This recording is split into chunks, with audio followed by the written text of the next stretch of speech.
Nefa. Sorry to keep you waiting. That is perfectly alright. My data indicates clear skies in the coming days. Current conditions for maritime travel, optimal. I'll be ready whenever you are. But are we really gonna set off without telling anyone again? Funny you mention it. You'll never guess who Paimon saw on the way over. Hey! You didn't seriously think we'd let you leave without a farewell party, did you? No chance. Yeah, come on, Traveler. We've already made all the preparations. And most importantly, how dare you try and slip away without first paying your respects to the almighty Dragon Lord! A little bird told us you'd soon be leaving for Nod-krai. So, we asked Paimon to give us a heads up before the date of your departure. You sure it's not time to think about changing that little habit of ours? Don't worry, we won't keep you long. Besides, everyone's there already. Shaska, Ian-san, Auroron, even the Pyro Archon herself. You're invited too, Anefa. Shilonen has a special gift for you. Accompaniment request accepted. Shilonen demonstrates excellent massage technique. My impression of her is exceedingly positive. Wait, so robots like massages too? Or is it just that Shilonen really knows how you're wired? Alright, enough with the chit-chat. Let's head to the venue. Woohoo! Party time!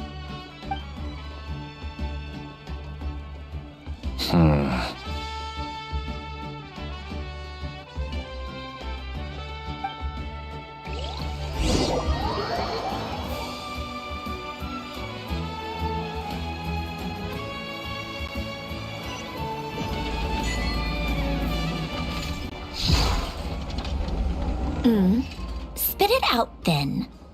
They've set off. Just as my calculations projected. About time I met this variable in person.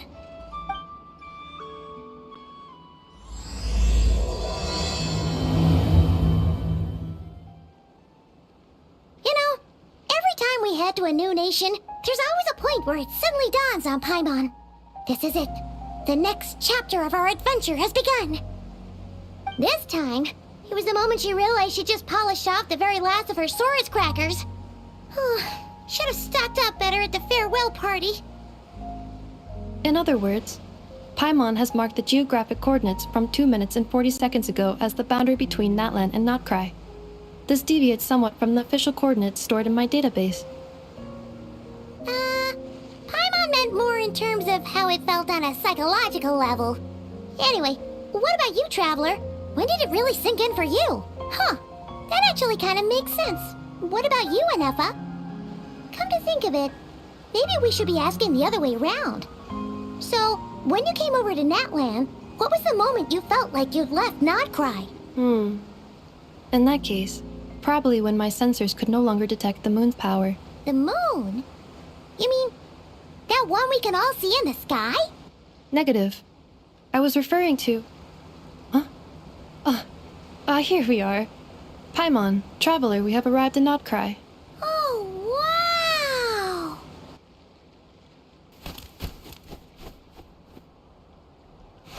Paimon, Traveler, welcome to nod-krai.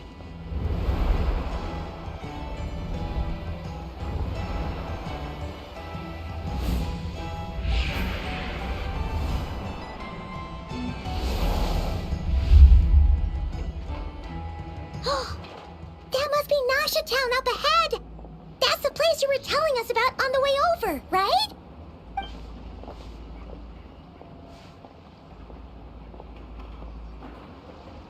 That is correct, Paimon.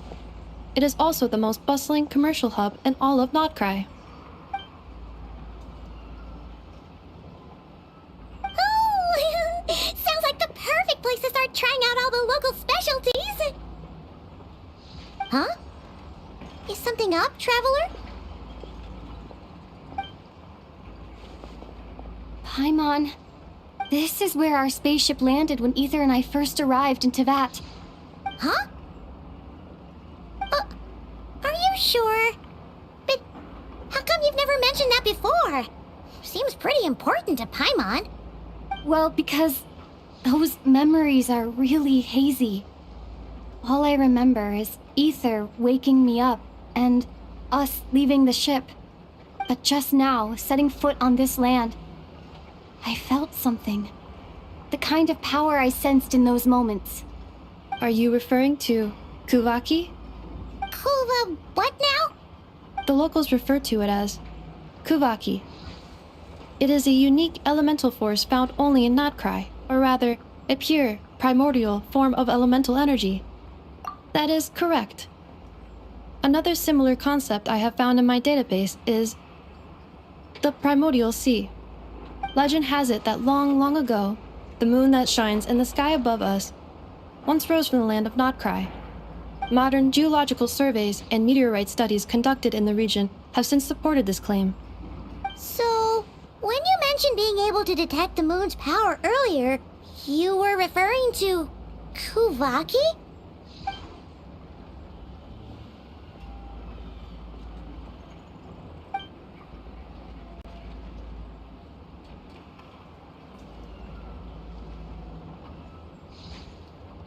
Wait, Traveler, you're saying we might actually find your spaceship here? Do you still remember where it landed? Nod-krai is surrounded by the ocean. In other words, it could have been anywhere along its coastline. Negative. Description still lacks sufficient detail to pinpoint target location. Hey, it's okay if you can't remember everything right away. After all, it's been a really long time. Let's just do what we've always done and keep searching as we explore. Besides, what have you got to fear with your sidekick Paimon still here? I'd be more than happy to help you out as well. Our pleasure. Anyway, just knowing that your spaceship's here in nod-krai surely counts as a big step forward, huh? Like we've crossed another boundary? Paimon couldn't have put it better herself. You sure are a quick learner, Inefa.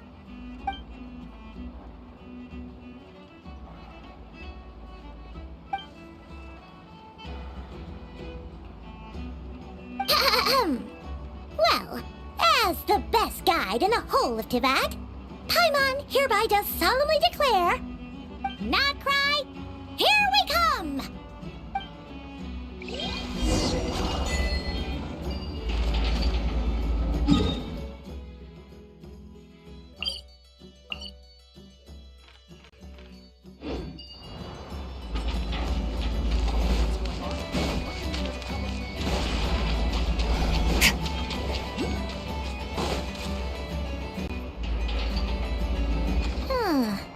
It just occurred to Paimon, if we were looking to put out a missing spaceship commission, or to learn more about nod-krai, wouldn't it make sense to drop by the Adventurers Guild? The guild is located in Nasha Town. Simply follow this road and you'll reach it.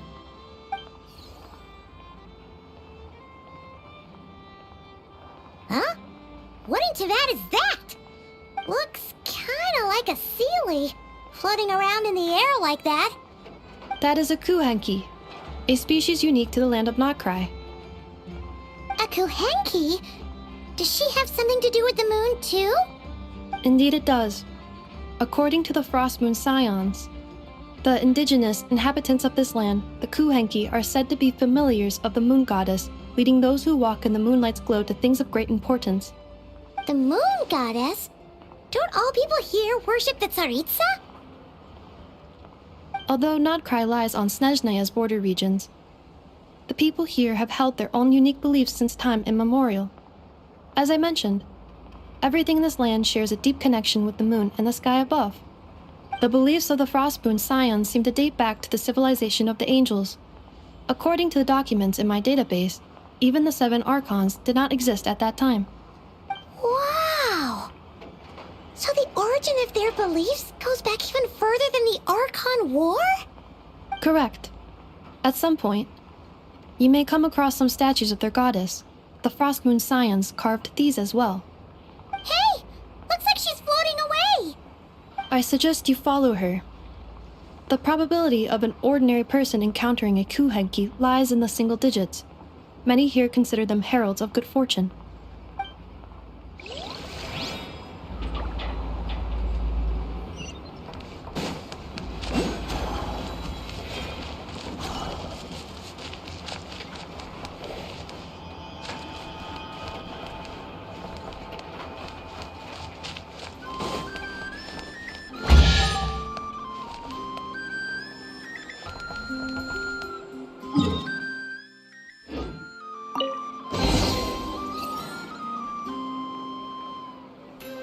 Is this a travel guide? Huh. It actually led us to something useful.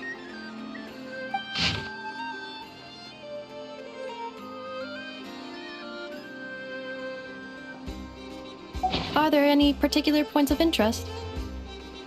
Oh, it all looks pretty interesting to Paimon. If we have time, she'd love to see, pretty much everything. Recalibrating route.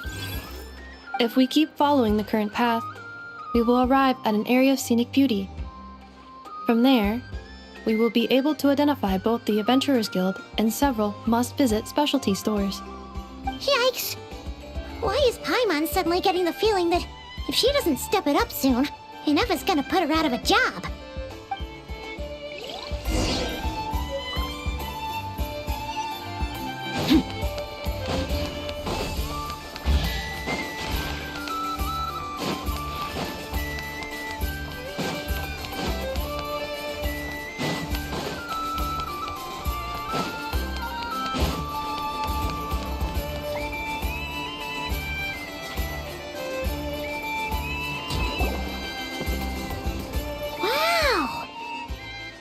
Town actually looks pretty big from here. Feels a bit different than Paimon imagined, though. Which aspects in particular deviated from your expectations? Well, Paimon keeps hearing people describe nod-krai as an adventurer's paradise. So she kind of thought it'd be a bit more picture-perfect somehow. According to legend, there was indeed an era of peace in nod-krai's past, the age of the Fae. Tales of those ancient heroes are still told today. One of the most well-known is that of the Lantern Fae. This individual performed many good deeds for nod-krai. The present-day Lightkeeper's nightly lantern patrols are, in part, a tribute to their memory. But then, one day... What happened? There came a devastating abyssal calamity that swept across nod-krai, and for a time it was left desolate. Heartbroken by what had become of the land they had so cherished, that Fae extinguished their light, just as the abyss had extinguished all hope. Nowadays, the paradise people speak of is more of an aspiration, or an irony, perhaps. An irony? Today, no official authority governs nod-krai. In theory, at least, it is somewhere a person can do whatever they wish, and become whoever they want to be. The Adventurers Guild is just over there, in Nasha Town's central plaza, and the flagship tavern is over that way. Hey, what's that building over there? You know, the biggest, tallest one. That is Aino's Boom and Blast Kuvaki energy cannon. It gets activated when the wild hunt threat level outside Nasha Town reaches a certain threshold. But according to the scan I just ran, the energy cannon appears to be malfunctioning, likely due to a recent discharge. The wild hunt? Isn't that the abyssal calamity you mentioned that's specific to nod-krai? It is a phenomenon that has been occurring for several centuries now. Yet the time and location of wild hunt attacks are seemingly random. At first, it was more of an old wives' tale that adults used to scare children. If you don't start behaving, kid, some night, the wild hunt's gonna come for you. Listen, do you hear that? That weeping in the fog? Those are the cries of a young woman being dragged away. You're saying people actually hear things like that? I have not witnessed enough wild hunt attacks to give a statistically sound answer. But the oldest legends say that all people saw was the ghostly shadow of a woman in the mist. It wasn't until later that it became a full-blown calamity. Abyssal monsters and all. When you put it like that, Paimon's really gotta hand it to Aino. Not only did she repair you, but she's even built a giant cannon to keep the wild hunt at bay. Absolutely. Aino is very impressive indeed. Anyway, according to my schedule, it is time I took you over to the flagship. Oh, sure. After all, we shouldn't keep Barca waiting. Well, Paimon's not sure if he'll actually show up at the bar this early. You're right about that.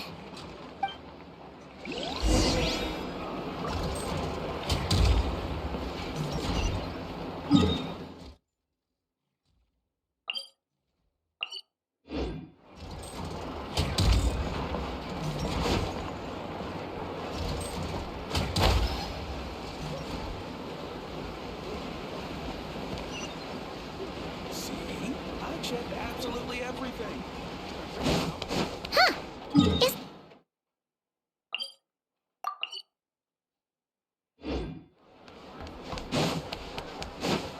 Does that mean that Catherine and nod-krai actually gets to clock out?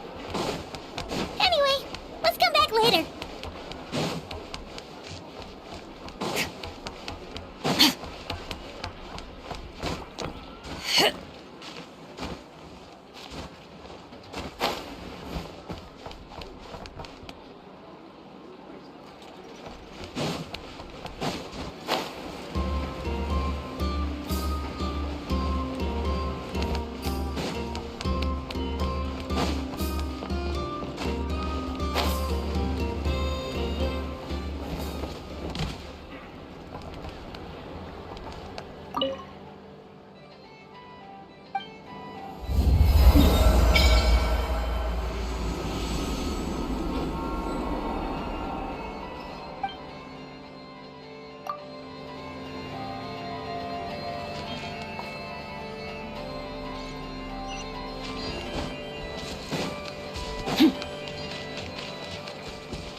Here we are, the flagship.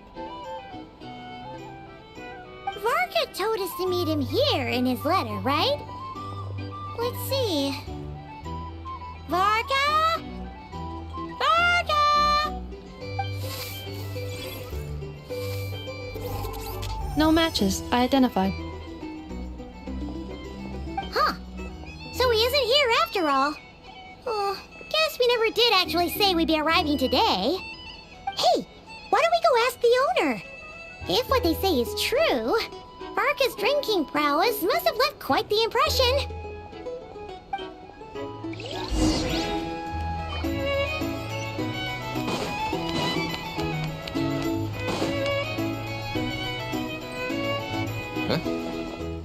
Well, well. If it isn't the ineffable Inefa. Hello there, Demian. You know each other? Of course! Inefa's a regular here at the flagship. So, robots are into booze too? Not at all.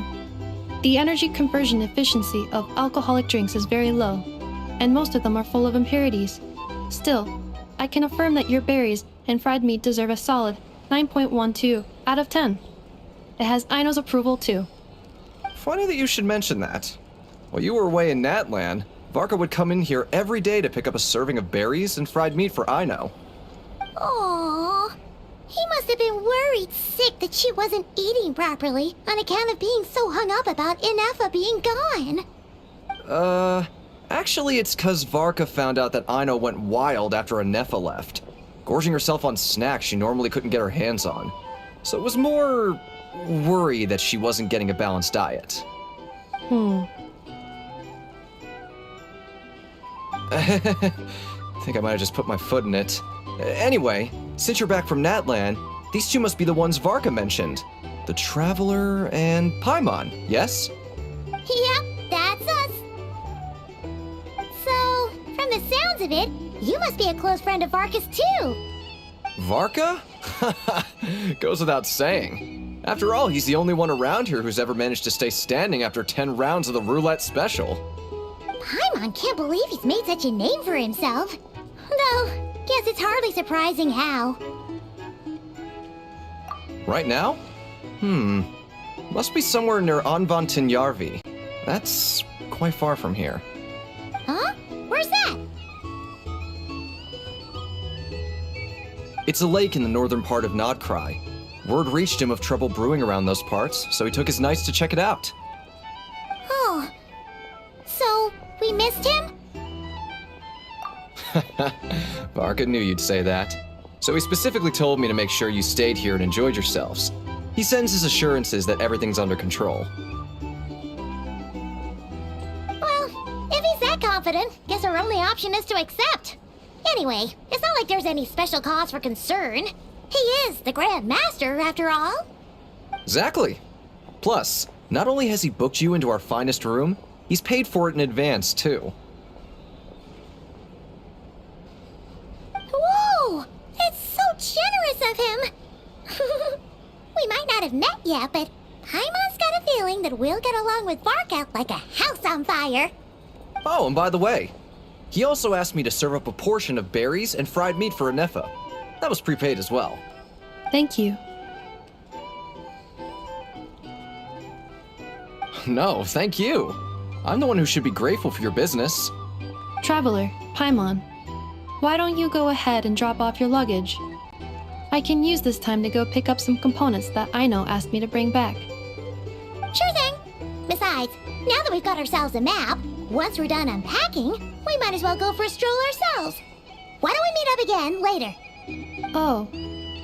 So you no longer require navigational assistance? No worries, we should be fine. We've got a rough idea of our way around town, so Paimon's reasonably confident we shouldn't get too lost.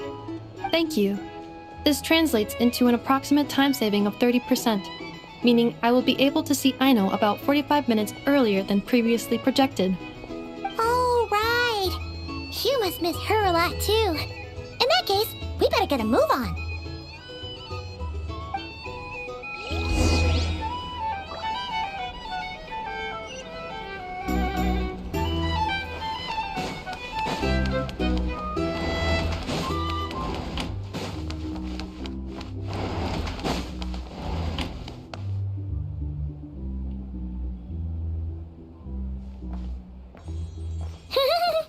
Feels pretty nice having someone sort out our food and lodging for us, huh? But is this really the flagship's best room? It's pretty big, make no mistake, but it looks a little worn out, right? Though, you mean it's got something to do with nod-krai's history? Oh, that makes sense. But what exactly was this calamity?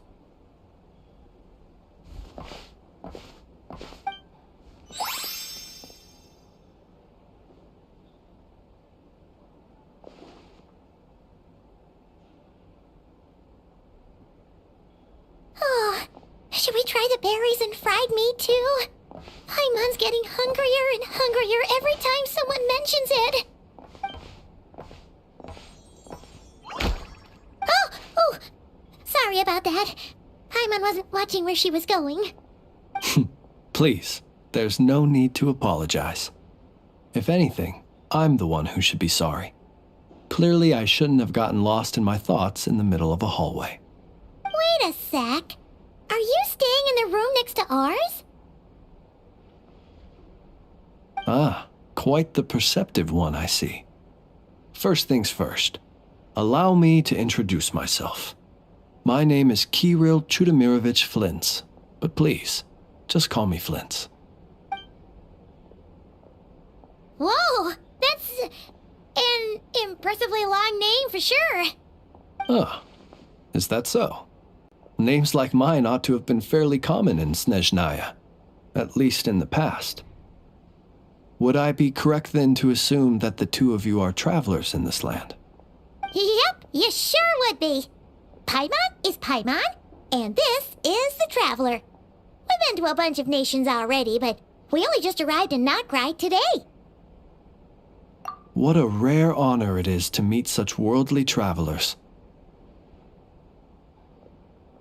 Are you here for travel too? If only I had the time to spare. No, I'm just staying the night. Oh, so you're here for business? That's certainly one way to put it. I'm a ratnik of nod-krai, normally stationed near the burial grounds to the north. My sole cause for being here today was to repair this lantern of mine.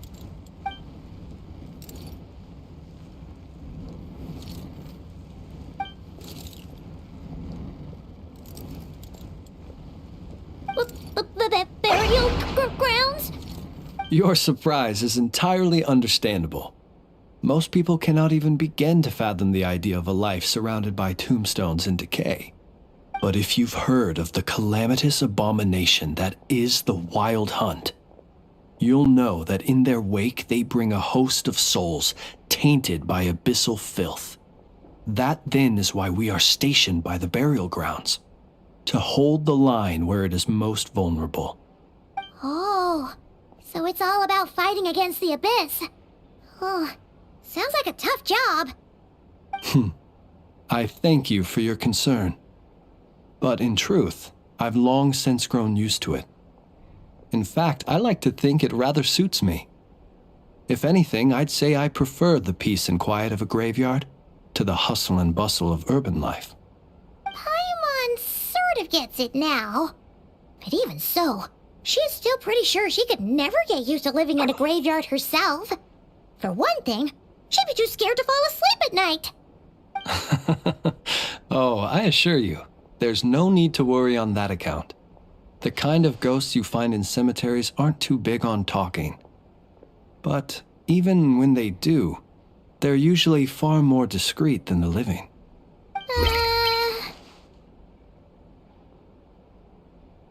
Well, would you look at that? Who'd have thought we'd end up chatting this long? Must have a lot in common, huh? Forgive me, but I must excuse myself, for the time of my appointment draws near. And in terms I'm sure you'll understand, a lanternless ratnik is like a mapless traveler. A serious conundrum indeed. Oh, sure. In that case, you go right ahead. We won't keep you any longer. Not at all. Should the opportunity present itself, I'd gladly continue our conversation another time. You're always welcome to come visit my grave. The grave I stand watch over. Your visit would bring much needed light to that place of final rest. Right. Well, if we get the chance. Then allow me to wish you a traditional ratnik's farewell. See you by the graveside. Ugh. Jeez. What a weirdo. Not to badmouth him at all. In fact, he seemed pretty cultured, but at the same time, kinda spooky? Must be all that time he spent around graveyards. His lantern? No, not really. You mean, 'cause it was broken? Huh. Guess you've always had a nose for stuff like this. If you're worried, you can always ask him the next time we cross paths. Hey, don't you start spouting all that weird stuff too. It's so noisy here. Back in my day, we'd...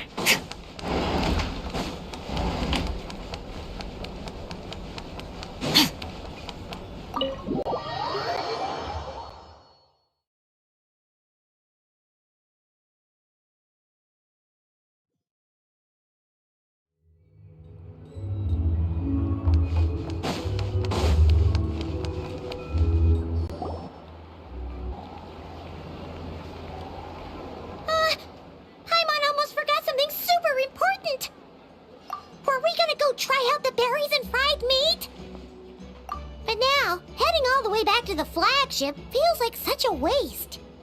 Please, accept today's boon. Come night or day, may the blessings of the moon goddess shine down upon you. Huh? What's going on over there? Wait, free food? Wow, the people here are so nice! Quick, let's grab some too. Paimon's super curious what their food tastes like. Moonlight illuminates the path before you, travelers from afar. Huh? How'd you know we were travelers? Just now were a song the birds in the sky, singing of your wanderings. You are no ordinary guests, it seems. The birds and the... what now? Forgive me. I should not have laid the words of others out as a welcome mat for our very first meeting. You, too, must be wondering who I am. I am Lauma, moon chanter of the Frost Moon Scions. Please, as do our followers and other passers-by, accept today's boon. Happy to oblige. Paimon's name is Paimon, and this here is the traveler. Thanks so much for sharing your yummy food with us. We'll take one each. Think nothing of it. These fruits were the finest we found, delicacies gathered in the wake of the morning dew. It is my hope that partaking of them may lift your spirits to heights anew. The finest you found? Wow! That sure is kind of you, but wouldn't you want to keep those for yourselves? The first fruit of the harvest must be placed upon the Moonlight altar, not as an offering to the gods, but as a spark for lost hunters. For it is the blade of the starving that darkness most easily corrupts. As perhaps you have already heard, we Frost Moon Scions revere and worship the moon goddess. We believe that together, virtue and compassion are the shining light that will lead us all out of the long, dark night. And now, with tides of haughty Fatui swarming into nod-krai, driven by greed and greed alone, more than ever before, we must all unite under the banner of virtue. Huh, look who it is again. Those insufferably kind-hearted Frost Moon Scions. Got enough for us too? That's right! 2 servings each! We're starving over here! The Fatui! After what you've been doing to our sacred statues, how dare you even show your faces? Wilhelmina, bestow today's boon upon our guests. You hear that? No slacking now. We'll have the very best you got. But, my lady, they... Please, you two, accept this meal. But remember this. Kindness is the first lantern left to guide those who stumble in ignorance. Come again? Let me finish. But should they still refuse to follow the moonlit path, then by our frosted blades shall we show them its shadow. You! Hey, look who it is. Tch, whatever. Just you wait. We'll be coming for you next. Huh? Where's the meat? Who wants to eat this garbage? Those stooges really are the worst. Ever since they came to nod-krai with all their weird equipment and built that so-called experimental design bureau, our lives have been turned completely upside down. Judging from how they reacted just now, it seems the Fatui already know who you are. Well, we have gotten in their way in pretty much every nation we visited, so we're probably at the top of their blacklist by now. I see. Then, on behalf of the Frost Moon Scions, I thank you for the goodwill you have shown us. Because if they had gotten ahead of themselves just now, I'm sure you would have stepped in to help. Just as the birds and beasts put it, your arrival heralds joy to us all. Besides, for a weary traveler far from home, what better respite than to bathe in the moonlight? You will always be welcome at the Frost Moon Enclave, the place we call our home. May we meet again in the moon's gentle glow. These are delicious! So refreshingly fresh! Those two Fatui wouldn't know a good thing if it came up and bit them on the shoulder. Looks like Anefa isn't done with her shopping yet, and the Adventurers Guild is still empty. Where should we head next? Good idea! Wouldn't want to let the Kuhenki down, after all. Let's see... Okay, Paimon's got our route all figured out. So, all that's left to say is... don't fall behind! This is Nuts and Nuts. It's mostly a fruit shop, but there's a crafting bench too. This is the Speranza, one of the travel guide's recommended restaurants. All the waiters here are kids. This is the Vesnici Prolegia greenhouse. Apparently, their flowers are all made of metal, so they'll never wilt away. And this is the Rossum workshop. If you ever need a weapon made, this is the place to go. And over here, they've got a super tall observation deck. Whoa! Take a look at that! You can see really far out into the distance. That way's north, and that looks like something built by the Fatui? And then over there to the west, that must be the place Lauma mentioned, where the Frost Moon Scions live. So, what'd you think? Even if Anefa kinda stole her limelight earlier, this just goes to prove that Paimon's own tour guiding skills aren't too shabby either, right? Hey, come on! Would it kill you to compliment Paimon? Huh? Look! There must be someone at the Adventurers Guild now! There's already a line forming outside! Looks like we'll finally be able to ask about your spaceship! Oh, or was there anywhere else you wanted to stop by first? Where? Which one are you... Oh, now you mention it, Paimon's noticed it too. Ugh, better not be who she thinks it is. Anyway, where we go first is completely up to you. Either the Adventurers Guild, or that suspicious-looking shop. A word of warning, though. If we step into that shop, be sure to keep a very close eye on your Mora.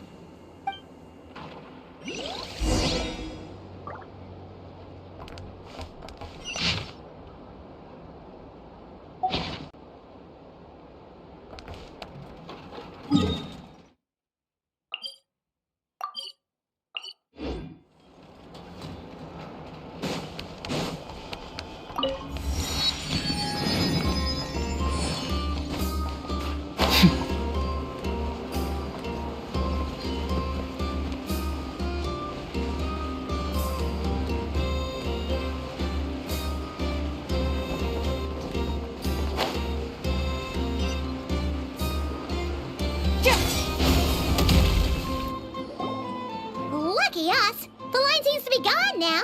Come on, let's go say hi to Catherine. Hey, Catherine, we meet again.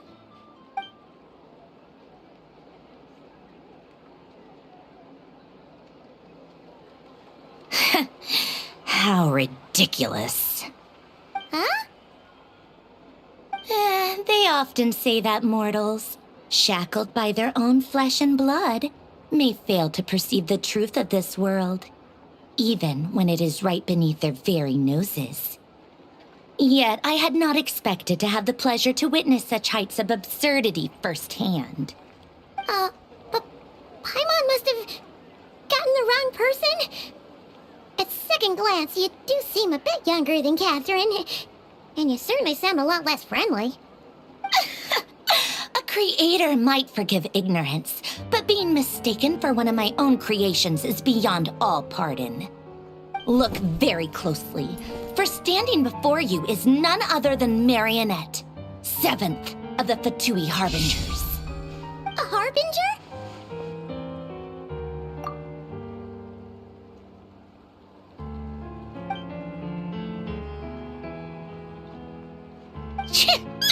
Today's encounter is merely a courtesy call. A friendly warning, if you will. You interfered with my work once before, with that little robot. I let it slide. After all, it was nothing more than a distraction, a side project at best. But we are in nod-krai now, and as such, I strongly advise you not to stand in the Fatui's way. Otherwise, the next time we meet, I might just have to drop all this meaningless etiquette. Oh, please. You've got some nerve coming out with barely veiled threats like that. You're the one stirring things up here. Oh, perhaps you have misunderstood. Just because nod-krai lacks a ruler at present, that does not mean it should not be ruled. We Fatui are simply establishing a new order. Yeah, right. More like shady experiments, judging by your massive creepy research facility. I've said what I came to say. What you do next, only you can decide. So why don't you start by using your already limited processing capacity to calculate your even more limited options? And, being the refined young lady that I am, I shall indulge you just this once. Ad Astra Abyssosque. Welcome to nod-krai, Dominion of the Fatui.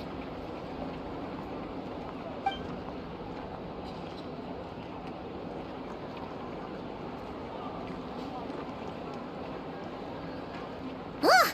Paimon's so mad right now! How can anyone so obviously evil be so annoyingly self-righteous? But if a Fatui Harbinger is here to greet us in person, that can only mean one thing. We'll have to be extra careful from here on out. Paimon hates feeling like she's being watched. Hey! The real Catherine's back! Ad Astra Abyssosque. Welcome to the Adventurers Guild. How may I help? I will do everything I can to assist you. Oh, you're so much nicer to talk to, Catherine. Please don't leave us again, okay?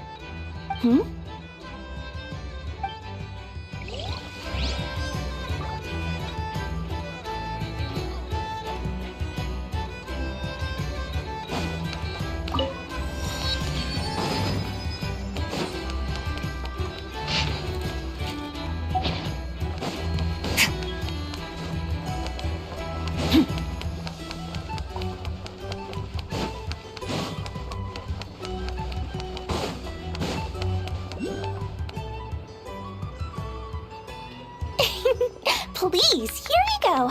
And if you ever need anything else, don't forget to make the great Lord Sangama Bay your first port of call. Oh dear. So it is the real deal. Of course it's the real deal.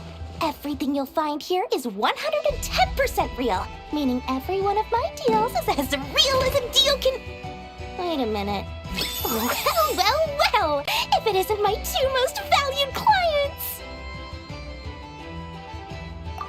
And with no small thanks to your munificent patronage.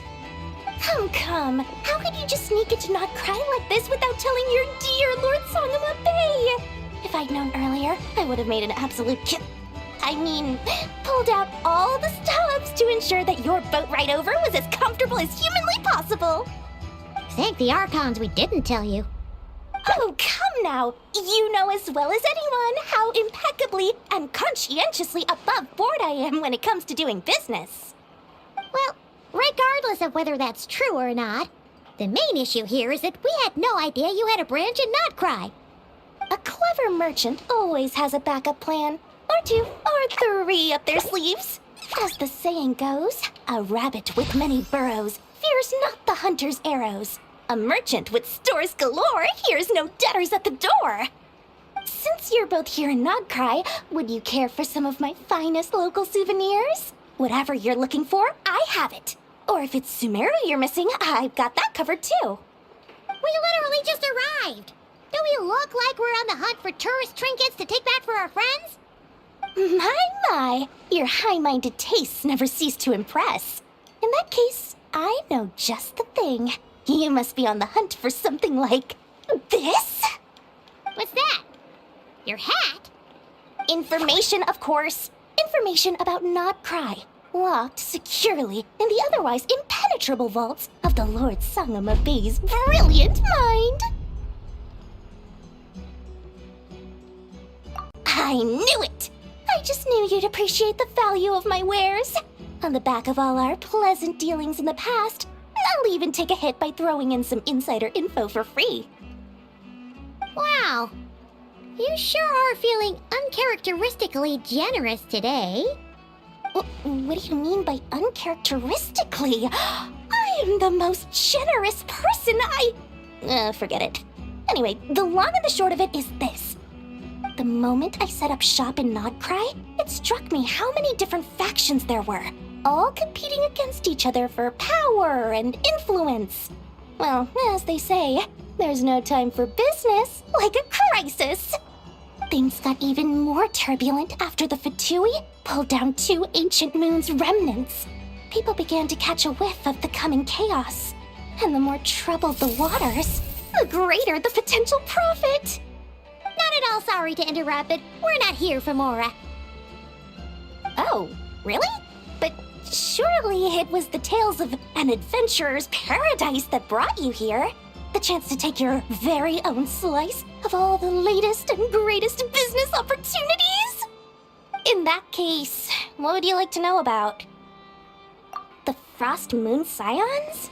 You mean the people who believe in the moon goddess? They're not a bad bunch. It's just, well, they have such simple tastes. No luxuries, no indulgences, no nothing. Trying to earn a little more from that lot is like trying to squeeze blood from a stone. Still, things between them and the Fatui have gotten pretty tense. It's only a matter of time before the powder keg goes boom. And when that happens, that's when business will start to boom too. Oh, they're an organization set up to keep the locals safe. Apparently, they have a long and glorious history, and they're made up entirely of volunteers. But seriously, a volunteer organization in nod-krai? This place is hardly a magnet for noble hearts. No pay, all work. That's not a business model, and it's certainly not for me. Everyone knows they're here for the Ancient Moon's remnants, but no one's sure why they pulled them down in nod-krai of all places. Anyway, they've been acting mysterious enough, but if you ask me, that Kuvaki Experimental Design Bureau of theirs up north hides secrets wilder still. Experimental Design Bureau of theirs up north hides secrets wilder still. What now? A spaceship?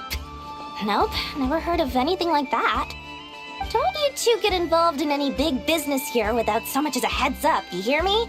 At the very least, consider letting me in as a key investor. Oh, I almost forgot to mention. Sooner or later, you'll no doubt end up doing business with some other merchants in nod-krai. And someone's bound to mention a place called the Curatorium of Secrets. Listen to my advice. Do not, under any circumstances, go there, no matter how much trouble you're in. The Curatorium of Secrets? What do they get up to there? Just a place that handles all kinds of disputes. But the owner will charge you an absolute fortune, and she has a temper to match. Nothing like your friendly neighborhood, Lord Sangama Bey. You're not just saying that to stop your competition from undercutting you, right? When did that little pipsqueak get so sharp? And after I gave them all that info for free just to win them over. What do you mean? Of course not. I'm only thinking about your wallets. I mean, on behalf of your wallets. You're really not convincing anyone, you know. All right. Business is a cutthroat business. I won't argue with that. But I'm not lying about that boss lady. Not only did she make it into my top 3 people not to mess with in nod-krai, she's also in my top 3 people most eager to trade in favors. Seriously? It feels like you're just bad-mouthing your rival now. Fine. If you don't believe me, go see for yourselves. We might both be from Sumeru, but compared to hers, my conscience is so large. Why, it could fill 3 whole palaces of Alcazar's array. But when you realize what I'm saying is true, don't say that good old Lord Sangama Bay didn't warn you.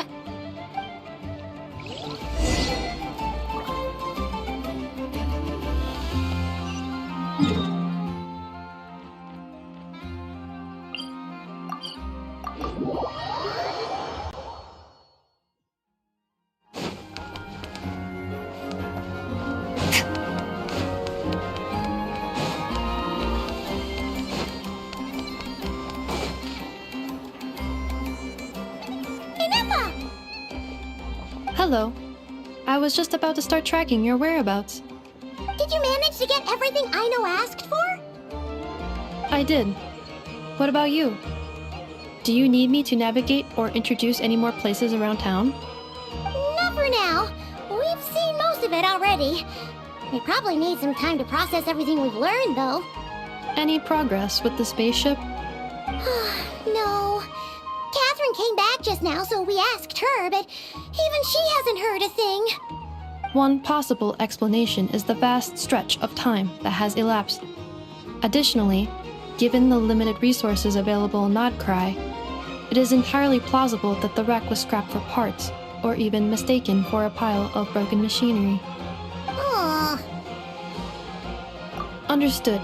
In that case, why don't we go ask Aino together? After all, she was the one who salvaged me, ancient dragon technology and all. If there really are any unusual parts floating around nod-krai, there's a high chance they've passed through her hands at some point or another. Good point. And since you keep mentioning her, we're curious to meet this whiz-kid mechanic too. Understood. Then I'll handle navigation as before. ETA at the Clink Clink Krumkake craft shop. 34 minutes ahead of schedule.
The tides of Kuvaki affect everything in nod-krai, so much so that many creatures have evolved a kind of dependency upon it, growing stronger or weaker as it waxes and wanes. This little animal must have been caught here unprepared. So you're saying we need to use Kuvaki? Paimon will leave it to you guys then. Don't be scared! We'll get you out of there soon!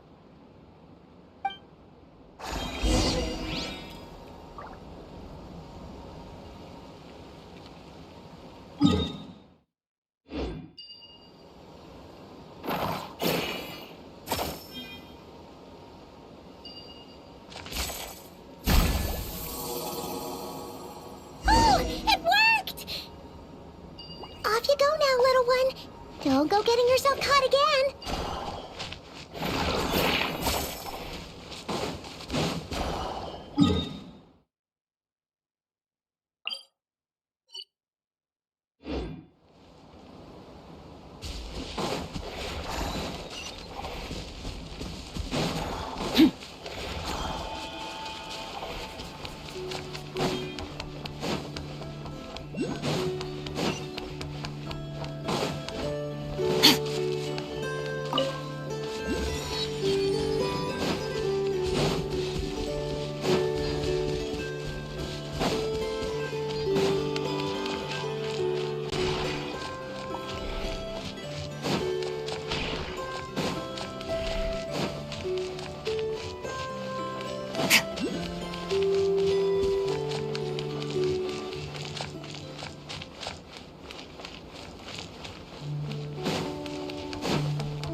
here we are. The place Aino and I call home. Whoa! So many machines that Paimon's never even seen before. And then there's all these little robots. Did Aino build them all? That is correct. It looks like Aino has created 3 more little bots since I've been gone. Aww. Well, you were gone for quite a bit. She must have missed you. I missed her too. I want her to see what I've become. Well, let's not keep her waiting any longer then. Come on!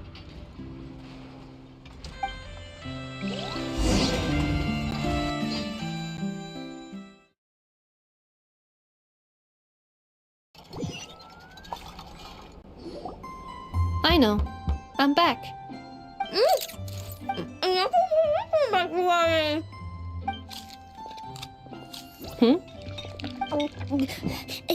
Ineffa?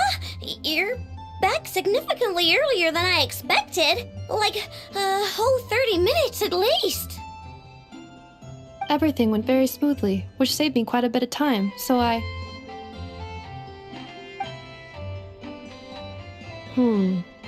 Aino. Could you turn around for a moment? Aino? I've been on my best behavior the whole time you've been gone. She's got chocolate all over her mouth. Aino. While I was away, did you strictly abide by my tailor-made snack intake schedule? Oh, of course I did. 1 whole cake, 1 crumb cupcake, and 1 pack of chocolates a day, right? It was either a cake or a crumb cake or a pack of chocolates per day. Oh, shoot. When did you finish the snack stash I left for you? Literally just earlier today. Let me just go run a scan on that. I meant today, a week ago.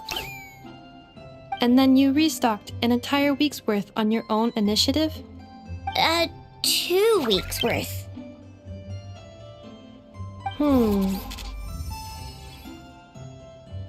Why does Paimon feel like the rules in this household are pretty much the opposite of what she imagined? Calculation complete. Aino's recommended snack calorie intake for the next 4 weeks. 0. Oh, no fair! You're a meanie, Ineffa. This is what happens when you break an agreement. Oh, come on! Don't do this to me! I only ate a teeny bit extra every day. Just a teensy, eensy, bit extra. That is objectively not a teensy bit extra. Oh, seriously? If you'd only arrived half an hour later, I would have had everything cleaned up and you wouldn't have noticed a thing.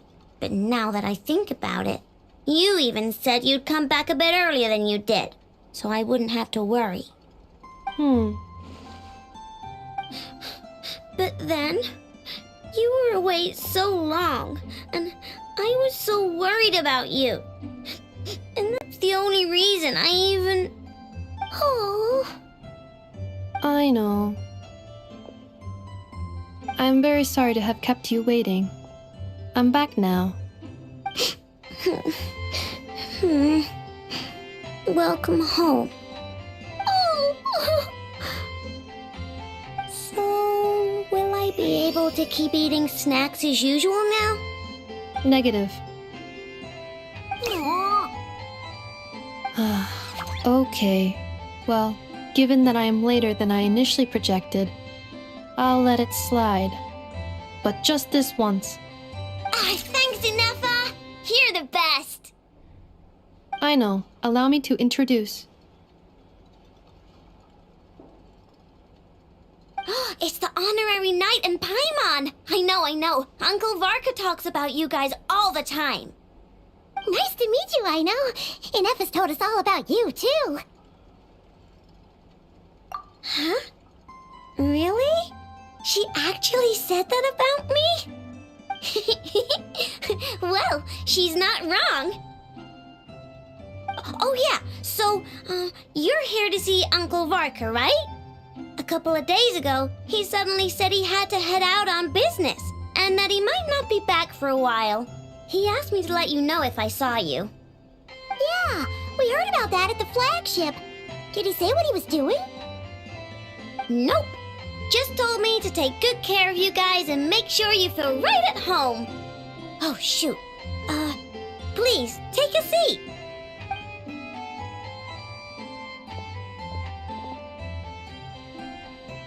Do either of you need my help with anything? Anything at all? After all, I'm the head of this household. Sure wouldn't know it from that snack tantrum she just threw.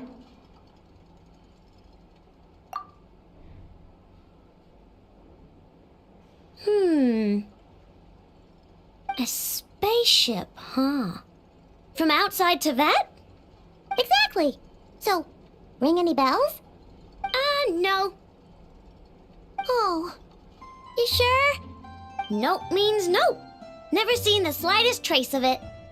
More specifically, by nope, I mean, I've never seen a single piece of tech in all of nod-krai that might have come from out of this world. Not in any new machines or in any old ones either. Huh. What I know means is that your spaceship almost certainly has not been disassembled nor repurposed as parts for other machines. Oh, so that's what she was getting at. Yep. I've taken apart pretty much all the fun stuff in this city at one point or another, but I don't recall ever seeing any components that were anywhere near that special. So, either your spaceship crashed somewhere it's never been found, or someone did find it and then hid it really, really well. But who would even do something like that? Beats me. Maybe someone who thought they could stash it away for a rainy day. Just like how I sometimes hide snacks in the...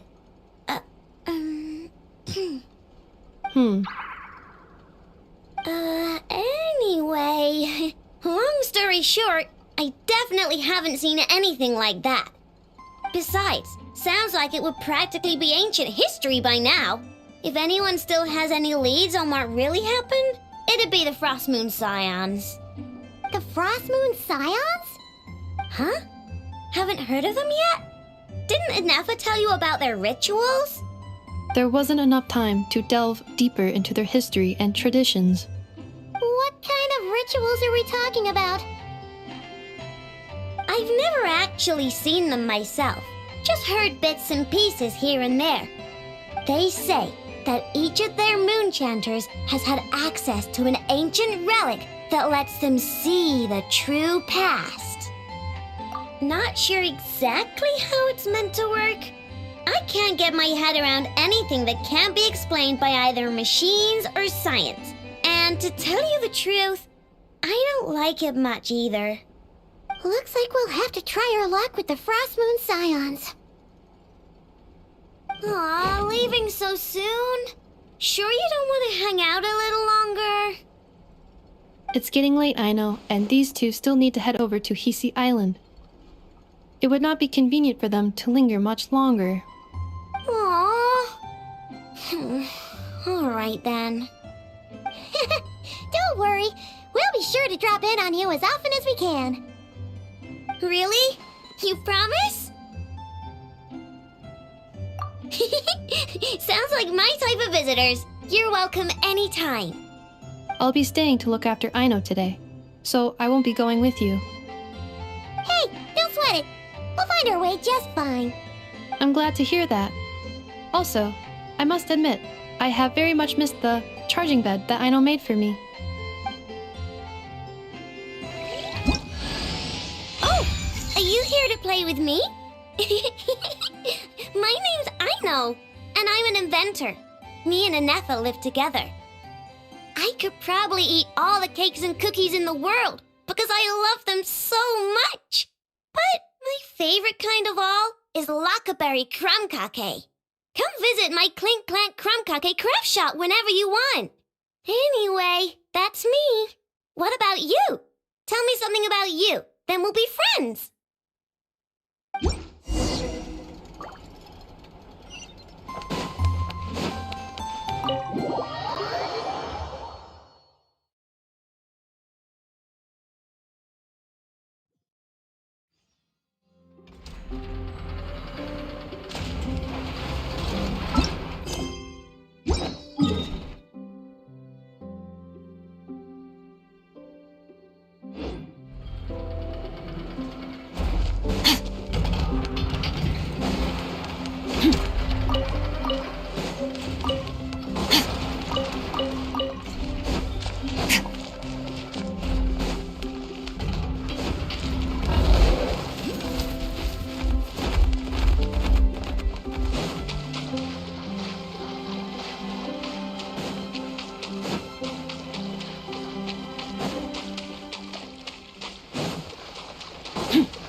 stand against the long night and purge the darkness!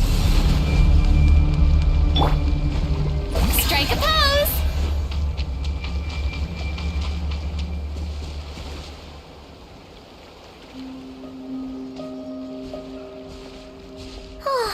Seeing Anafa and Aino reunited like that sure was heartwarming.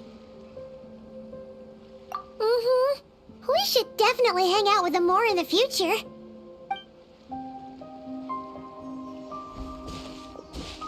Speaking of homes, we must already be close to where the Frost Moon Scions live.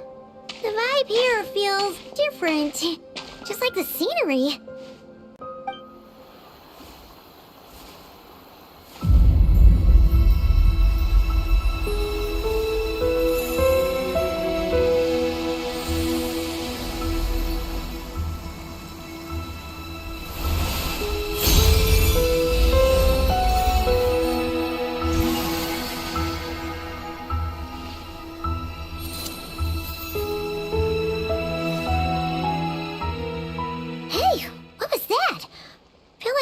Sort of breeze blew by, and then the petals suddenly turned into... Huh? Is that... a Kuhenki? She looks different from the ones we saw before. Hey there! What's your name? Huh. Doesn't seem able to speak.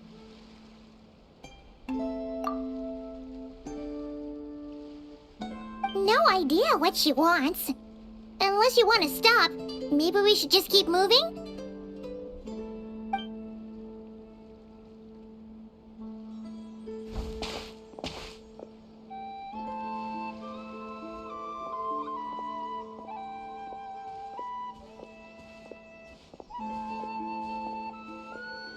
She's following us!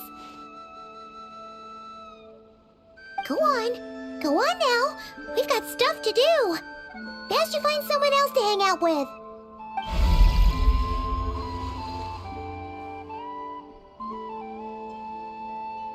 Hey! Don't make it sound like Paimon some kind of meanie. Paimon had no idea what she wanted, okay? Ugh. Anyway, next time Paimon sees her, Paimon promises she'll be nicer. Seeing as we're on our way over to meet Lauma anyway, we can ask her about it while we're there.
Huh?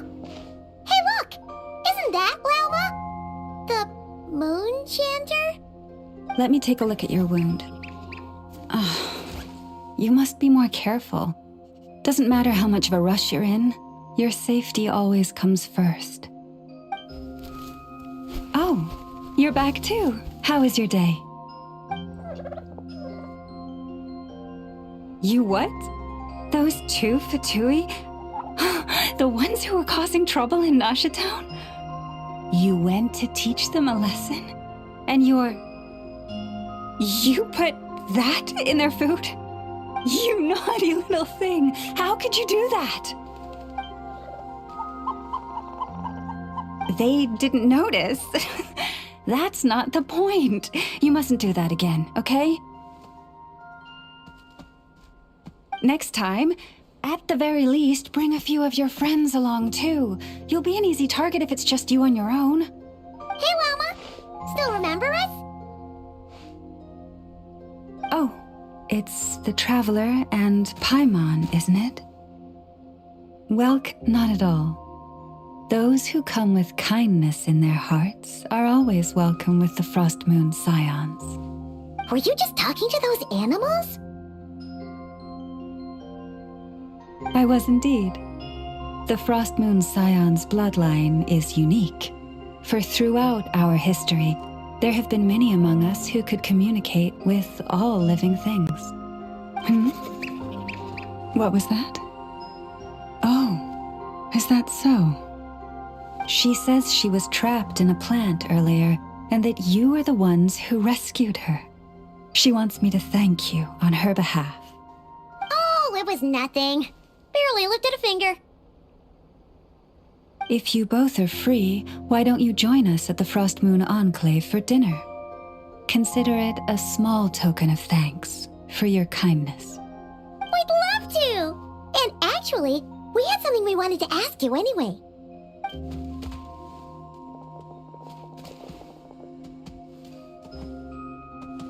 Oh, you're interested in the story of Kutar? Kutar? Yes.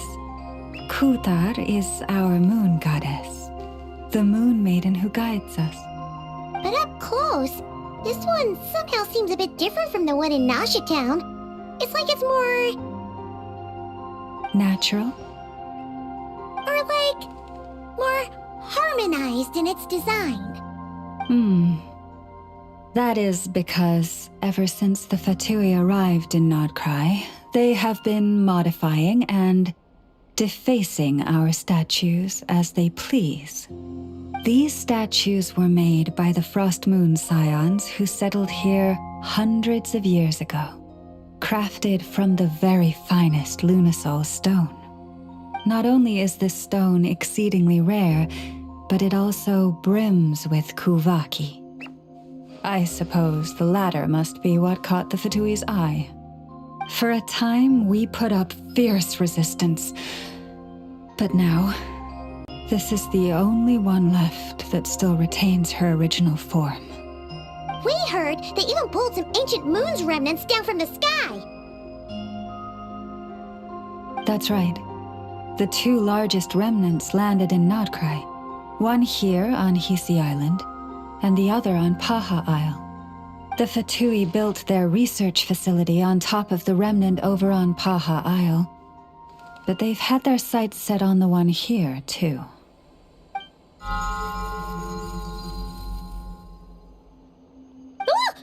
Oh! It's that little Kuhenki again! Surely that can't be. Hey! We've been wondering what was up with it, too. It just appeared out of some petals and hasn't stopped following us since. No, that is no ordinary Kuhenki. These we name Luonnotar, beings born from the moon goddess's blessing. Can you understand what it's saying? We honestly haven't got the slightest idea why it's been following us. I'm afraid not. I cannot fathom its thinking any better than you can. Sometimes a long time must elapse before the moon goddess's blessings turn into Luonnotar. Perhaps you two were simply there to witness that transformation. Oh, maybe. Legend has it that the Luonnotar bring good fortune. Given that it seems to have taken a liking to you both, why don't you let it come along with you? Really? Then you can start by helping us find some more treasure chests along the way. Capiche?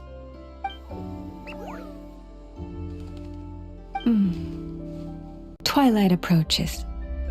If you would hear more of the moon's story, then let us make our way to the Frost Moon Enclave. Beneath the gentle moonlight, I shall share this tale in full.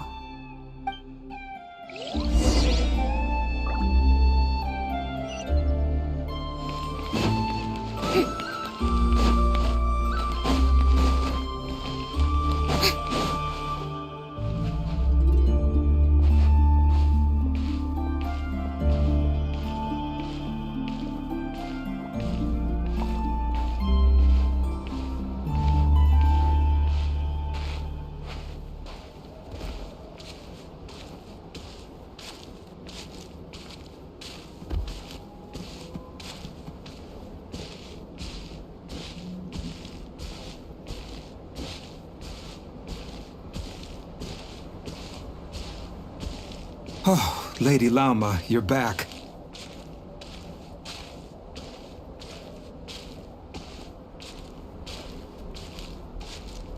Come day or night, may the blessings of the moon goddess shine down upon you.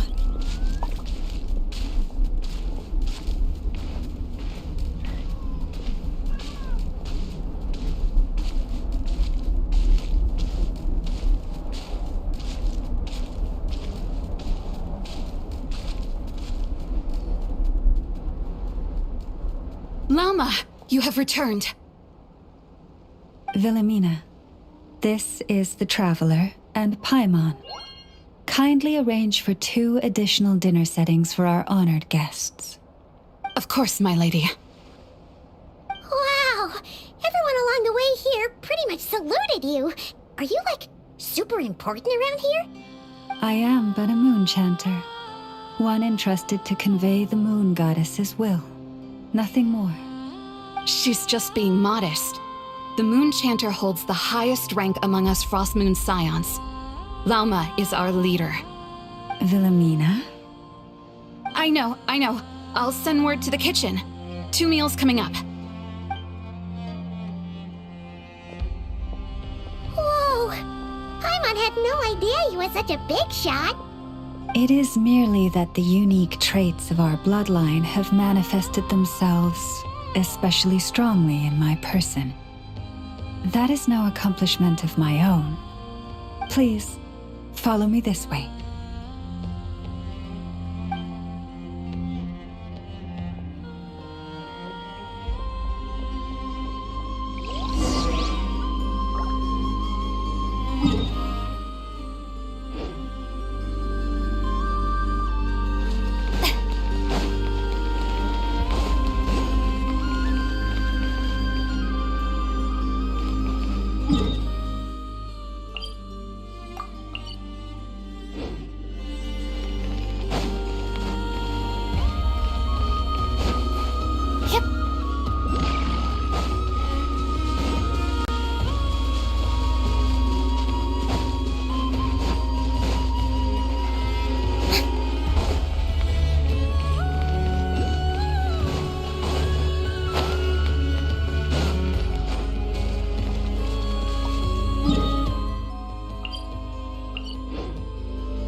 Even to this day, I am still trying to piece together the many fragments of our past.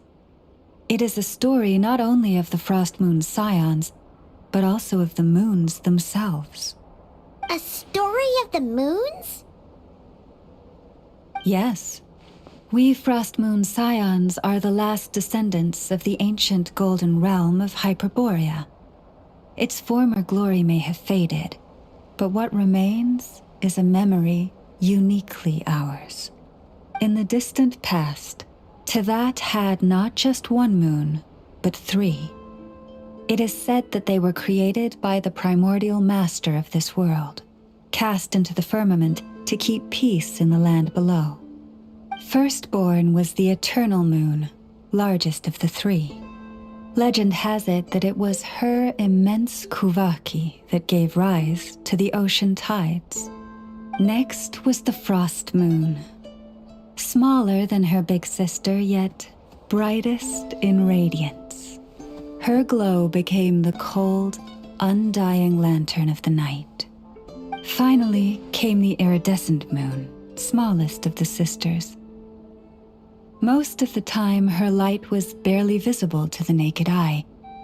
Yet when she shone, her fleeting halos were all the more mysterious for it. Wow! Sounds like it all happened so long ago. So, what happened to them afterwards? Afterwards, well, as you have seen, the 3 moon goddesses perished. This happened in a war triggered by the Descenders, and of the 3 lunar husks, only the frost moons survived unbroken, while the others were shattered to pieces. Oh, so that's why there were ancient moon's remnants in the sky. Yes. It is also said that when the moons shattered, most of their fragments rained down upon this land like stardust.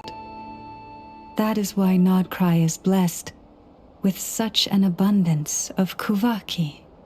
As for the remnant that the Fatui recently pulled down, that belonged to the eternal moon. Wait a sec. But you just said that 2 of the moons were shattered, so where are the remnants of the iridescent moon? The iridescent moon's remnants were never found. What happened to her after the war remains a mystery. Some say she vanished in an instant, while others believe that her remnants are simply too delicate to leave a trace.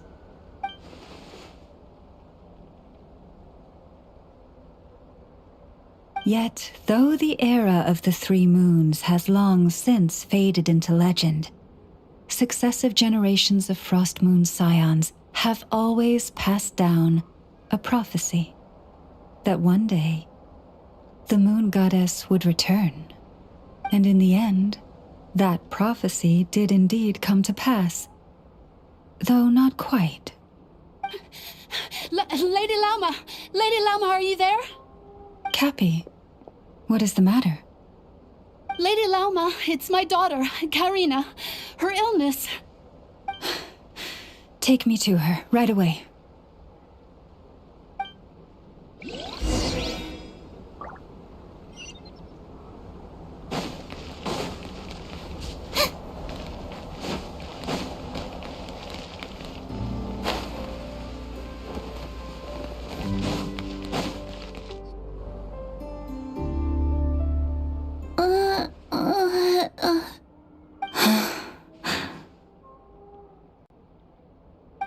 Her sensitivity to kuvaki is flaring up again. After her last treatment, did you follow my advice and seek medical help in Nasha Town? But those doctors are all Snezhnayan. They're outsiders, compatriots of those brutes who invaded our homeland. How can we possibly trust them? Not all outsiders are enemies, Cappy. They've been treating this condition for generations. They have the experience we lack. But we're Frost Moon scions. Should we not remember what the outsiders did to our moons? Surely the Lady Kutar will reward our devotion. But Cappy, Kutar is long... This isn't the time for debate. O lost child, snow-swept and buffeted by the howling winds of the frigid night, let not the silver flame within you fade. By the frost moon's grace, I shall warm you, curled up as a fledgling in frozen soil. Praise be to the moon goddess, my Karina.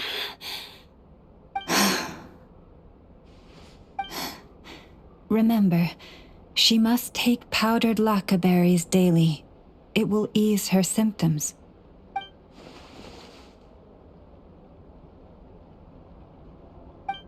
Lauma? Philomena, what is it? Dinner is ready. I see. Cappy, Let her rest here for the night. I'll have someone bring her a blanket. All right. Thank you so much, Lady Lauma.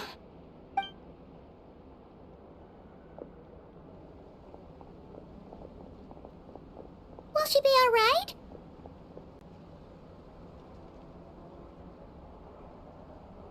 Yeah. If there's anything at all we can do, please don't hesitate to ask. Thank you for your kindness. For now, though, Karina should be fine. She'll be feeling a lot better tomorrow.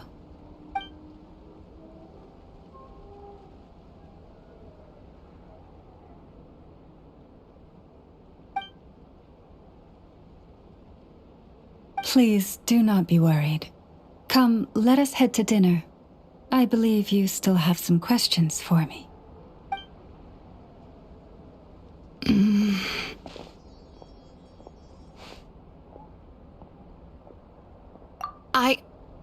Oh, sorry. Yes, I'll be coming too. I was just thinking about something. Oh? Lauma makes such an unshakable moon chanter. Calm, capable, someone we can count on. Deep down, though, I know she's been quietly carrying the burden for the rest of us. Traveler, Paimon, believe me when I say that as a fellow Frostmoon Scion, I do worry about Lauma. It's just that sometimes it's hard to say it to her face. Could I ask you to look out for her? I can tell I fear that would stress her out even more. Sometimes I really admire her strength, but at the same time, I can't help feeling powerless myself.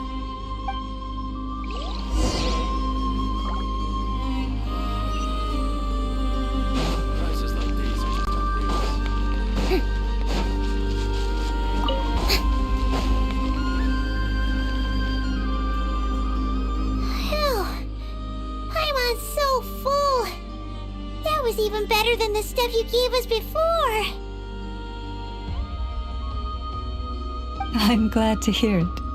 Thank you for accepting such simple hospitality. Hey, we should be the ones thanking you. Seriously, that was seriously scrumptious.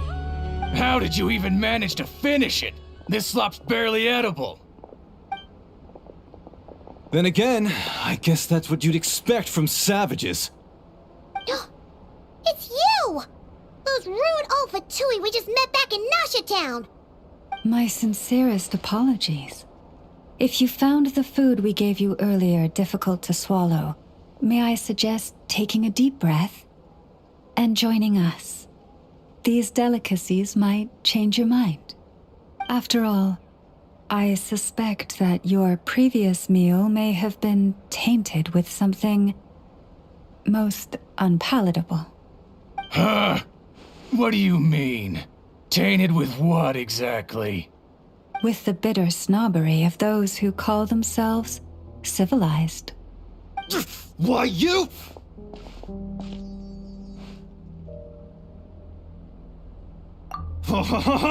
Looking for a fight? Sure, I'd be more than...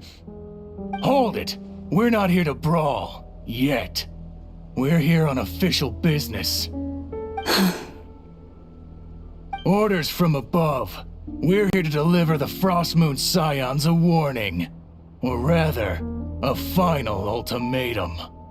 You have 3 days to hand over the relic and reveal the whereabouts of your so-called Kutar. If you fail to do so, the Fatui will immediately begin the cleansing of Hisi Island. Which, by the way, is the sovereign territory of the Tsaritsa of Snezhnaya. What insolence! Your demands are outrageous! For generations, this land has belonged to the... Dear guests, allow me to save you both time and trouble with a speedy reply. The Frostmoon Scions will never hand over anything to the Fatui. And to those who set foot on our land with ill intent, I say this. With your blood, we shall draw an inviolable line in the snow. That applies to you, too. Stubborn savages, the lot of you! Now it's your time. You poor lost lamb. Do it. Let the world collide! Forest, protect us.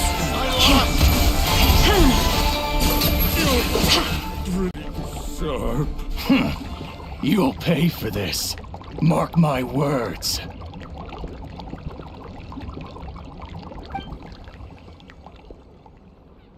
Hey, if you're so tough, get back here and put him up! Huh. Guess all they're good for is running away. I'm so sorry. You've had to put up with far too much unpleasantness today. Come on, it's not your fault. We don't like bullies like them either. But still, they mentioned a relic and Kutar. What exactly could they be after? Oh yeah, so this might not be the best time to bring this up, but we kinda have a favor to ask of you, Lauma.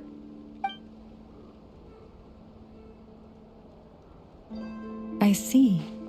So your questions concern the sacred relic too. Please, do not hesitate to speak your mind. Unlike those insolent intruders, you walk in the moonlight with open hearts.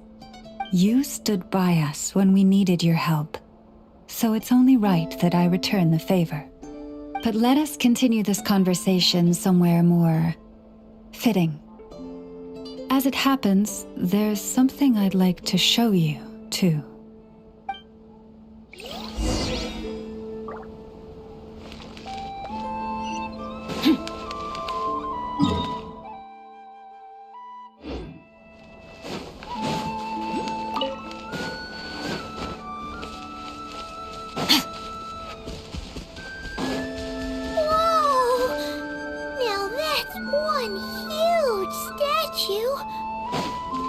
This is a statue of our goddess, the Moon Maiden Kutar.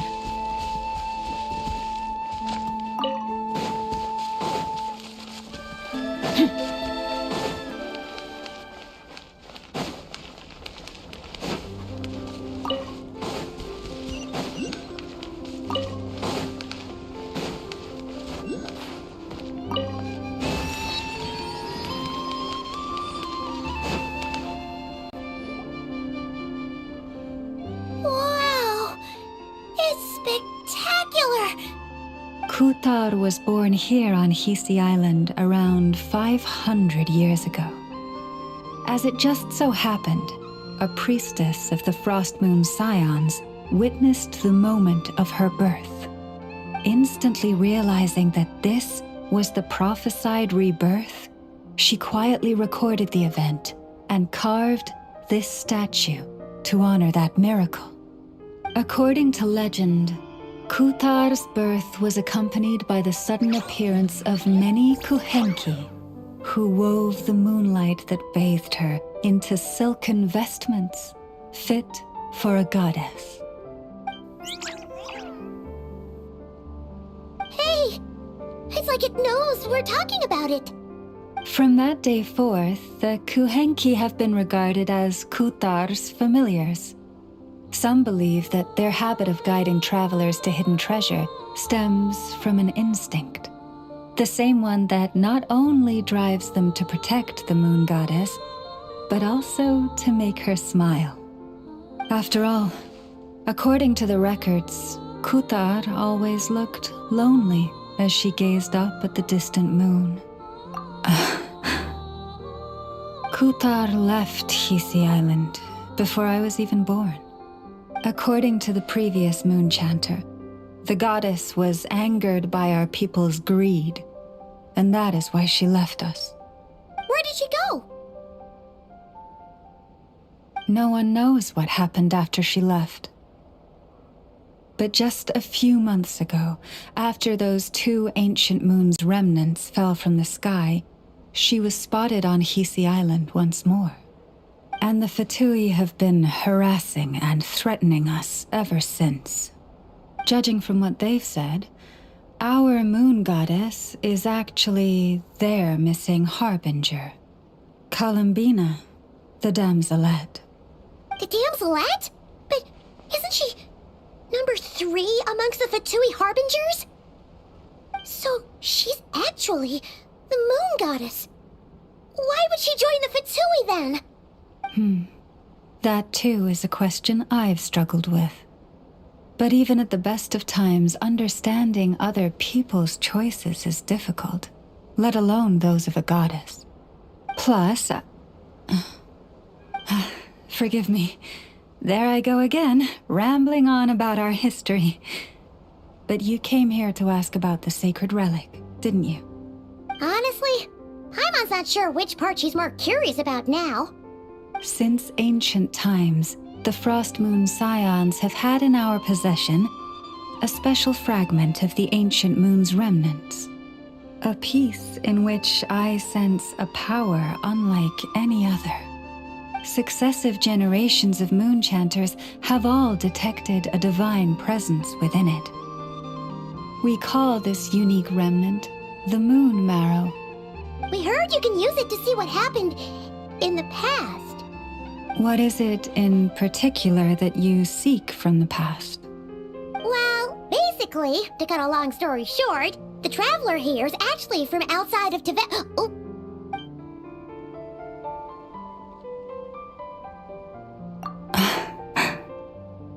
Thank you. Your honesty is a sign of your trust, both in me and the Frost Moon Scions. Unfortunately, though, I won't be able to use the Moon Marrow to shed light on your past just yet. Our people revere the Moon Marrow as a sacred relic.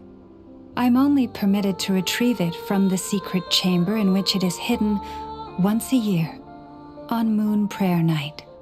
Oh, really? So, when's the next Moon Prayer Night?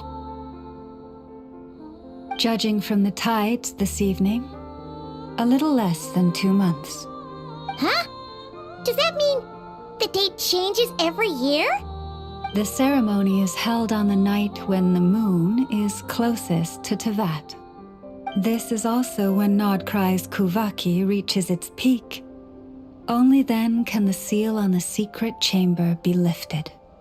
Oh, guess we've got no choice but to wait. I am truly sorry that I cannot help you sooner. But, as the Moon Chanter, I swear that I will do everything I can to help you find the answers you seek. Think nothing of it. After all you've done for us, you deserve nothing less. Who'd have thought today was only our first day in nod-krai? Feels like so much has happened already. If I may be so bold, what does family mean to you?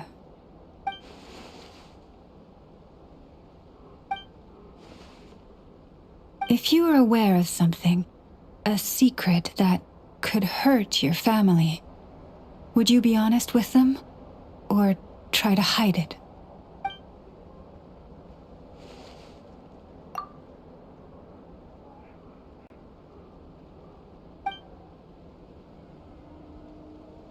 Oh, I'm so sorry. That was a strange question. I didn't mean to put you on the spot. I guess I've just never met anyone with a story quite like yours before. I just suddenly had the urge to ask. It's getting late, and you two must be rather tired too. Would you like to stay the night here on Hisi Island? I can have someone prepare some lodgings. Oh, that's all right. We've already got a room back at the flagship as it happens. Speaking of which, if you ever need us, feel free to come knocking. Do you need me to show you the way back? No worries. It's quite a way, and you should get some rest too, Lauma. We'll make sure to be careful. Understood. Then I won't keep you. May your first night in nod-krai pass in stillness and peace. So, what you thinking? Sure was an eventful day, huh? The good news is, we're not at a dead end in the search for your spaceship yet. We can always learn more about this place while we wait. The usual drill, huh? Paimon's really getting sleepy now. If she gets too tired to fly back, you carry her, okay?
Just one more helping.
Hey, what are you doing here?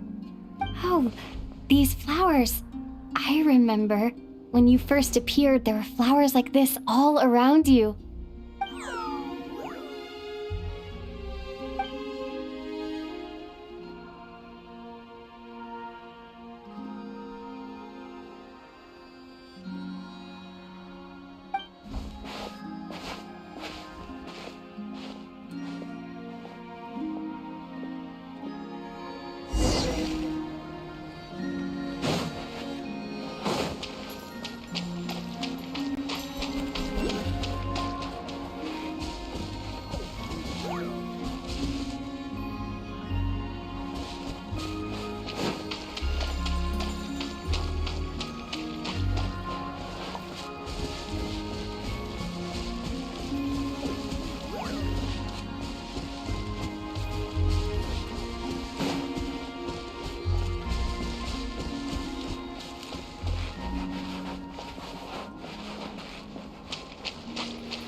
goes there? How did you get in here? I am but a passing traveler. I followed your song here. I'm very sorry if I've intruded. The Kuhenki. She brought you here.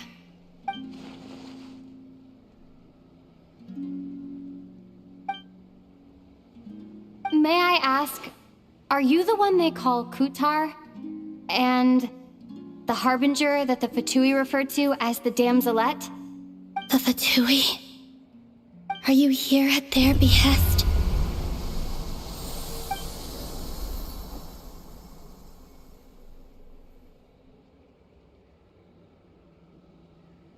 Please don't get me wrong.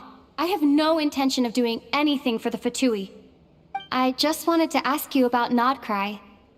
And the moons. The moons?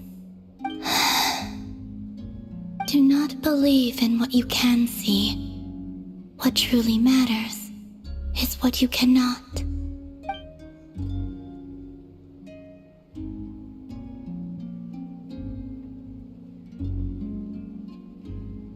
What do you mean?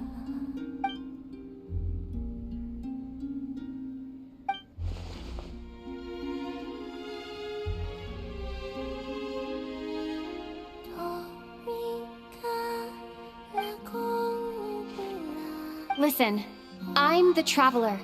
I'm on a journey through the nations of Tevat. Hello.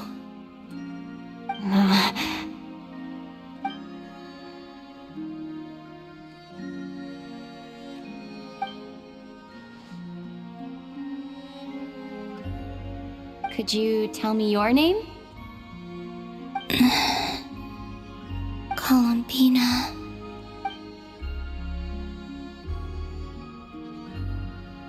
Kutar, the Damselette, the Moon Goddess. Pick whichever takes your fancy. I do not know my own name.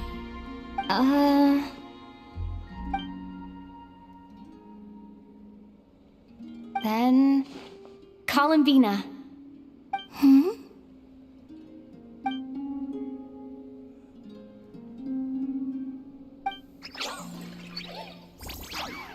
This Kuhenki, this Luanatar, did you bring her into being? Come here, little one.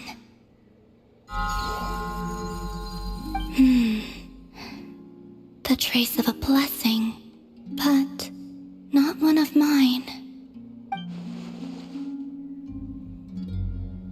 People always assume I can do many things. Assume I have done many things. But I haven't. All I ever wanted was to.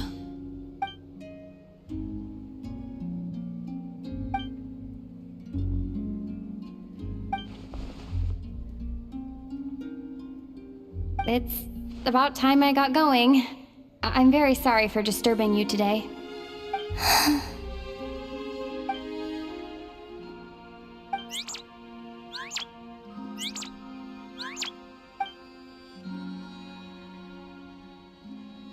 Columbina, that Kuhenki... Oh, you're leaving?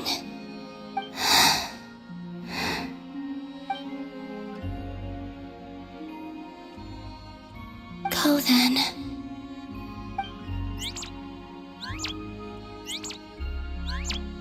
Goodbye. Take care. The moon can be treacherous.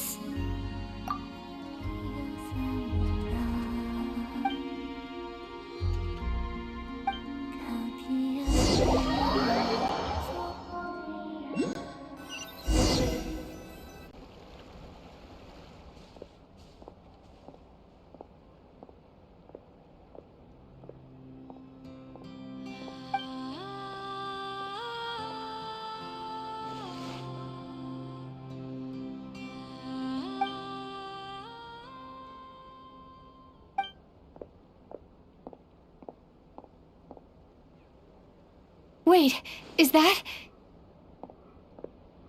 Ether?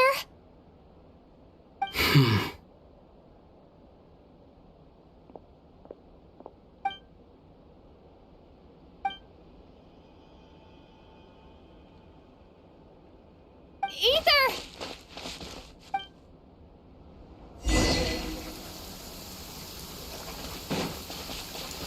Ether!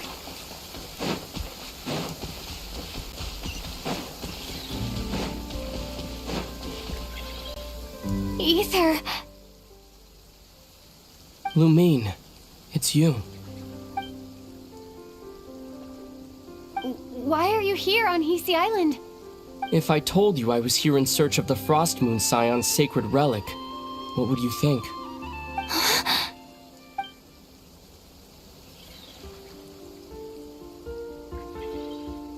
Are you also here to uncover the truth about our past? That's right. What happened to us in the past? How we came to Tevat?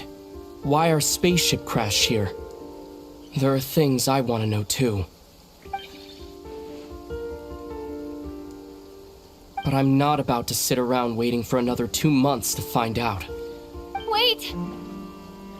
Wait? But I still have unfinished business.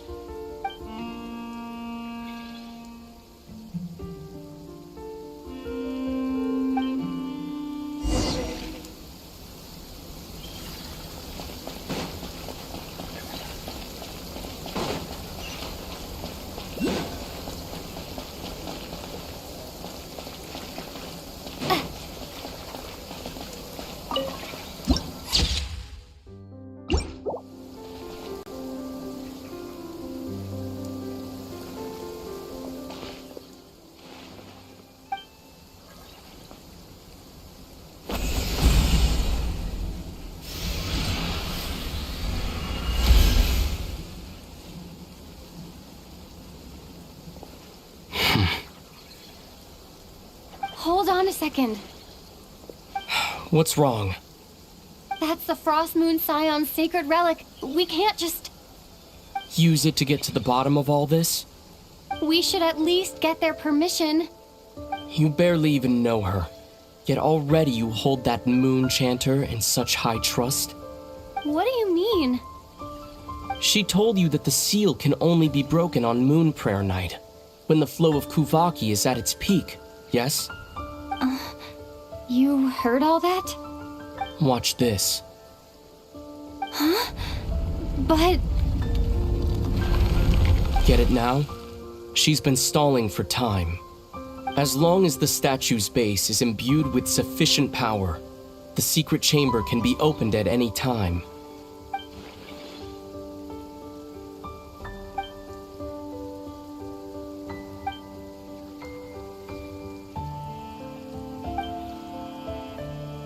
Is it such a sin when I don't put all my cards on the table for you, but not when someone else is doing it?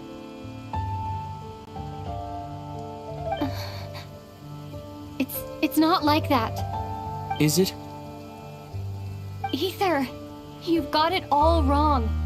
This whole time I've wanted to ask you, what happened to make you like this? I admit, I've been having trouble accepting it. But after all this time apart, I've finally come to terms with who you are. Willful side and all. I trust you. I still do. Through all the worlds we've traveled, you've always been there by my side. If there are things you can't explain yet, I can wait while the journey goes on. I'll wait as long as it takes, until the day you're ready to talk. Lumine.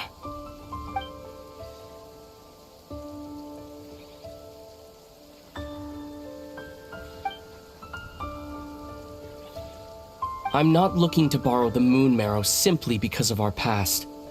It holds answers about the very origins of Tevat.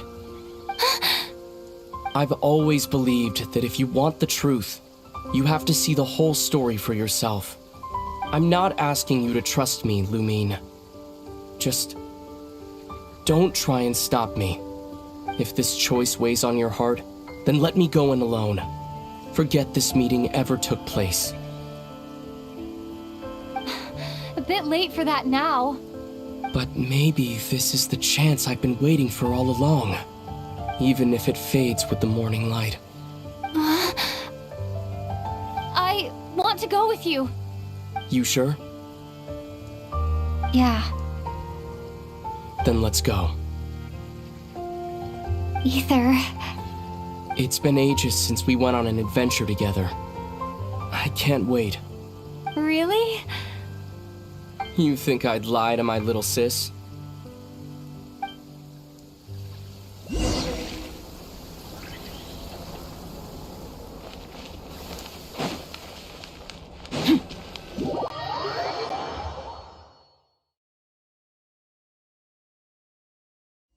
From what I understand, the path ahead is likely to be full of trials and challenges. A deterrence against intruders, and a test for those who truly seek entrance. Nah, I doubt the two of us will have any problems. I agree. Still, if we get separated, things could get tricky. Best we move together and watch each other's backs.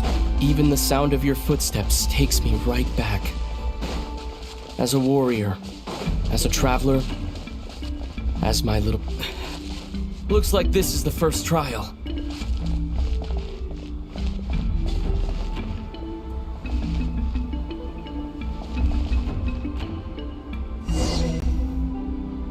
Lumine, do you understand how Kuvaki works? How it exacts force through push and pull? Let's see. How about this? I'll temporarily neutralize the Kuvaki on the cliff face and move the platform into the center. Once it's in place, you'll need to utilize the repelling force of Kuvaki to reach the other side. Okay, I'll leave it to you then.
This should help Ether get across.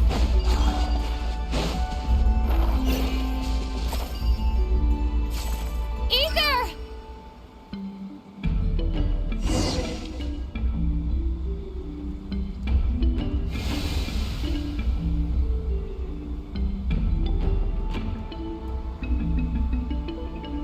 We make a pretty great team, huh? Just like the old days.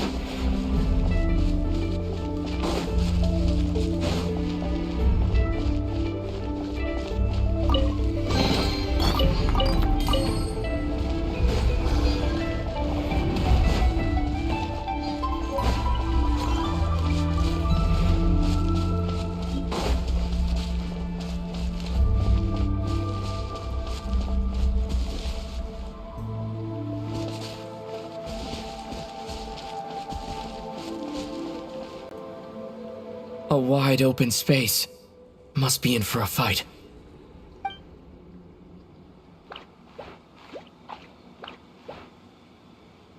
Was that it? What a letdown.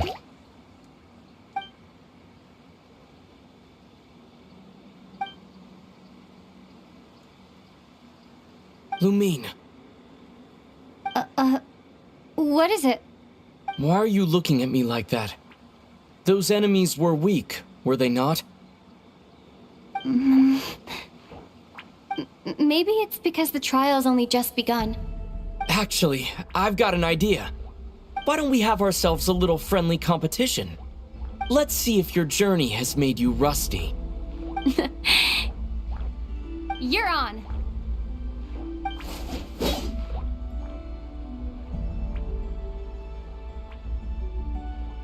I won't lose to you, Ether.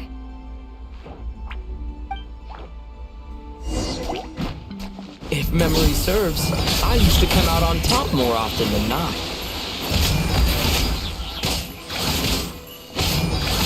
You sure you're alright? Seems your memory's slipping, Ether. Save it.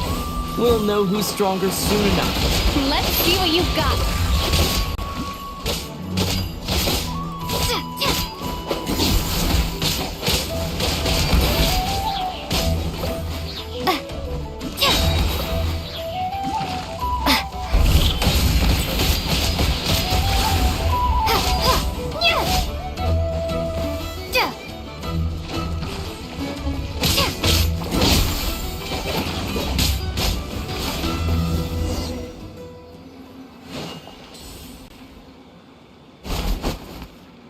Fine, you win.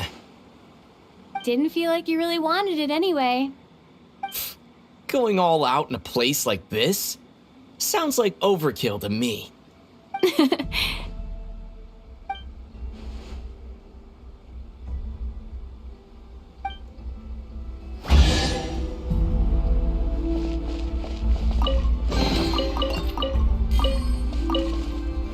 Let's keep moving.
What is this place?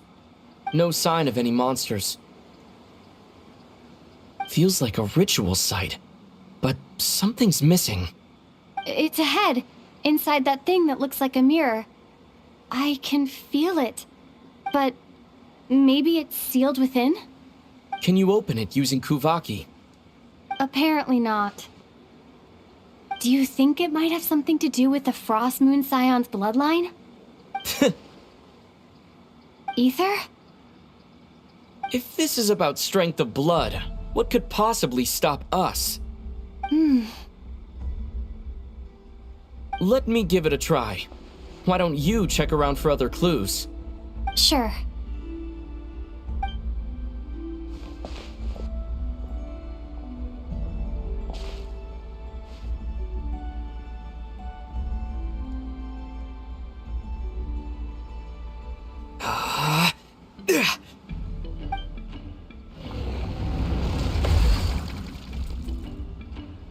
Found it. This should do the trick. Okay.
Yep, that got a reaction.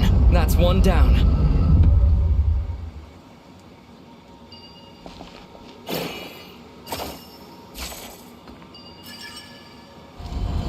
Nicely done.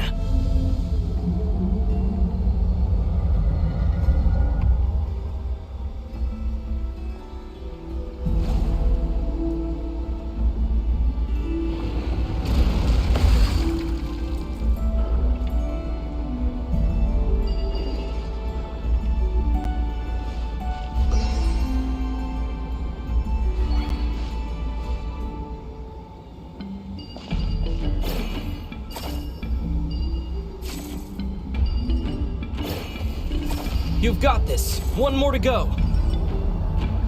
Good work, Lumine.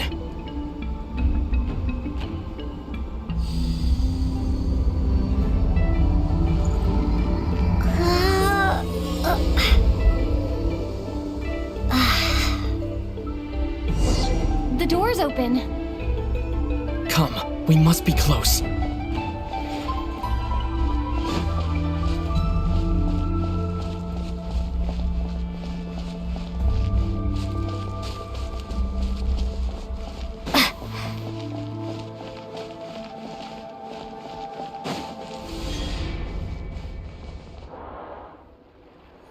Stay on your toes now. Have you considered that I might be the more experienced between us? Is that so?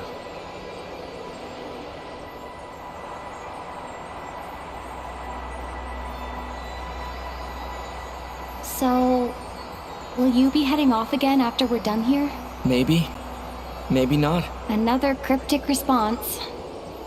Don't worry about things that haven't happened yet.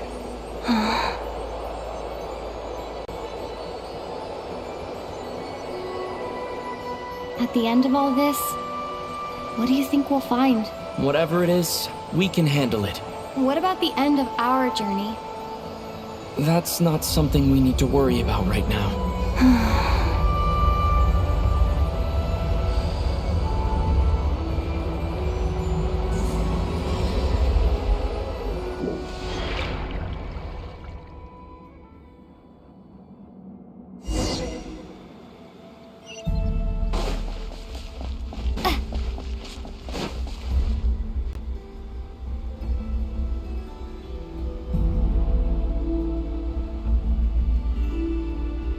Looks like the final trial is just up ahead. Ready for battle? When have I ever not been? What's wrong? Going on an adventure with you side by side, it's been so exciting. But at the same time, it just feels surreal, I guess. Maybe because it's been so long. You know, this is only the second time we fought together since the day we both woke up in Teyvat. Maybe that's it. Lumine, let the light of our blades come together once more, just like they did in the past. Ether. This is a night of miracles, an adventure that belongs to us. Let's not weigh it down with worries and regrets. This is our adventure.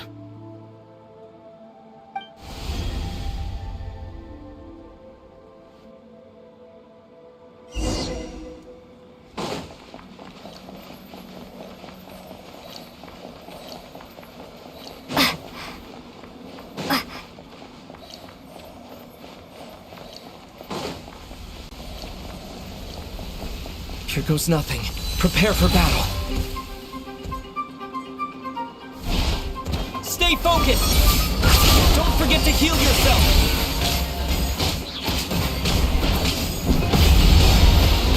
Now's our chance!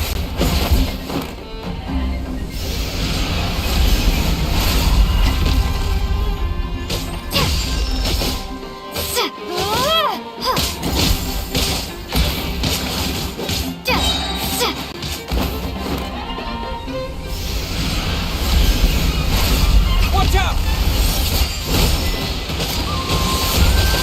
Time for the finishing blow!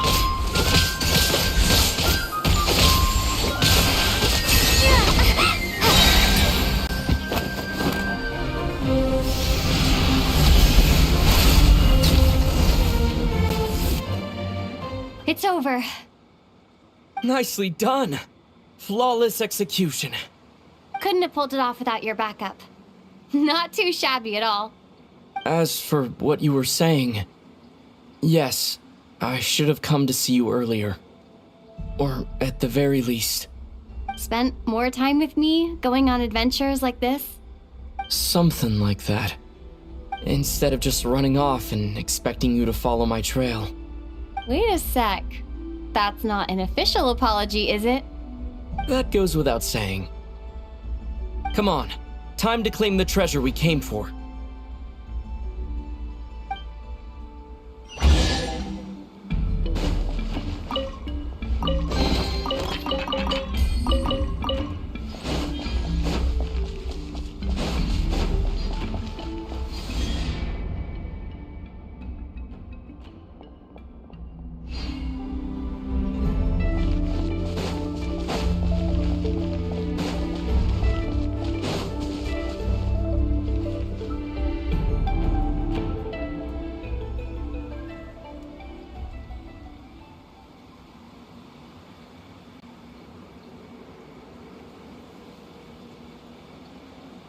So this is the Moon Marrow, the treasure we've been after. All right, go get it for me, Lumine. It belongs to me.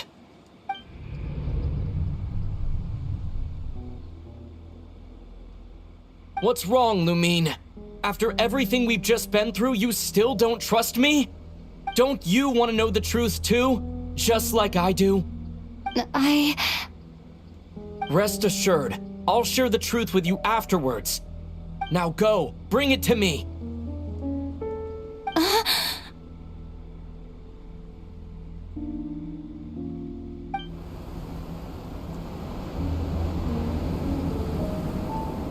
What's going on? Where did this fog come from? Ether!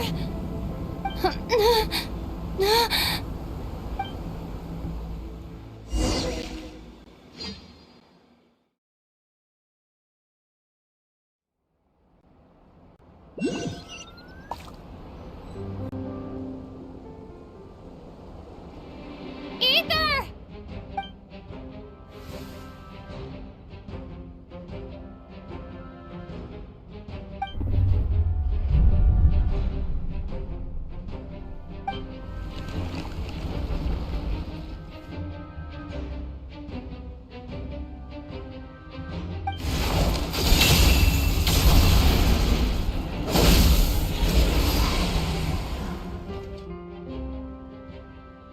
Ether! Huh? Huh? What are you doing here? Yes, we ran into each other at the flagship this afternoon. I'm honored you still remember. Are you looking for something here?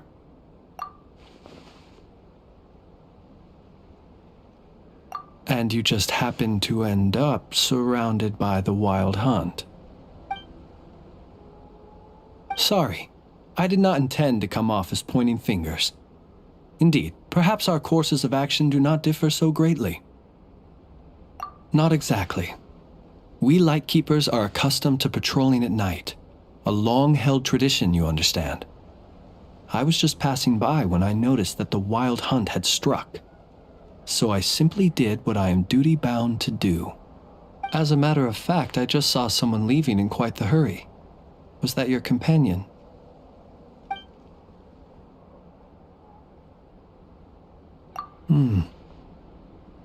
Perhaps I should take my leave now. After all, my patrol isn't over yet. Nod-krai is a dangerous place to be at night. I'd advise that you head back soon as well.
woke up and saw you were gone, so she made you a cup of berry juice to help you sleep. Her own secret recipe. When you get back, drink it up and go get yourself some rest.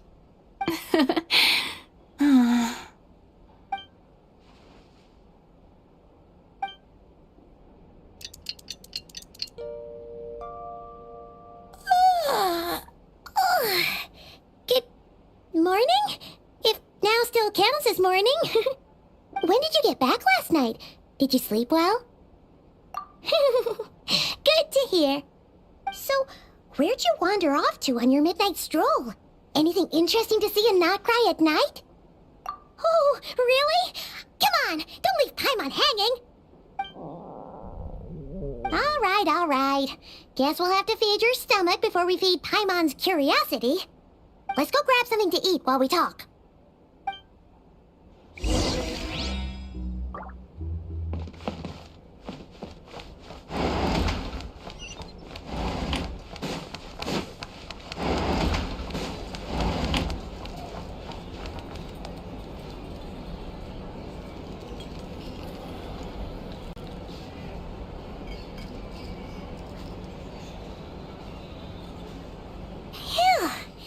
This is just the best, huh? Free food, free lodgings. This bark is bred for life material, that's for sure. Hey, did you hear what happened? Hear about what? You know, all that commotion over at the Frost Moon Scions. Crazy, huh? Huh? What happened? See what I mean? Completely oblivious to what's going on around you. The sacred relic of theirs. It's been stolen. Hey, slow down. Paimon knows you're hungry, but you don't have to worry about her stealing your food. At least, not today. What? Was it those Fatui? No idea, but the news has already spread right through Nausha Town. What did their high priestess what did they call her again? The moon something? Anyway, what did she say about it? What could she say? She's the one who discovered it was missing. She was in Nausha Town first thing this morning, hoping to launch a joint investigation with the Voynich Guild. Whoa! Did you hear that? Lauma and the others, their sacred relic's been stolen! Who in Tiva would even have the nerve? Paimon bets it was that bunch of good-for-nothing, rule-breaking, troublemaking Fatui!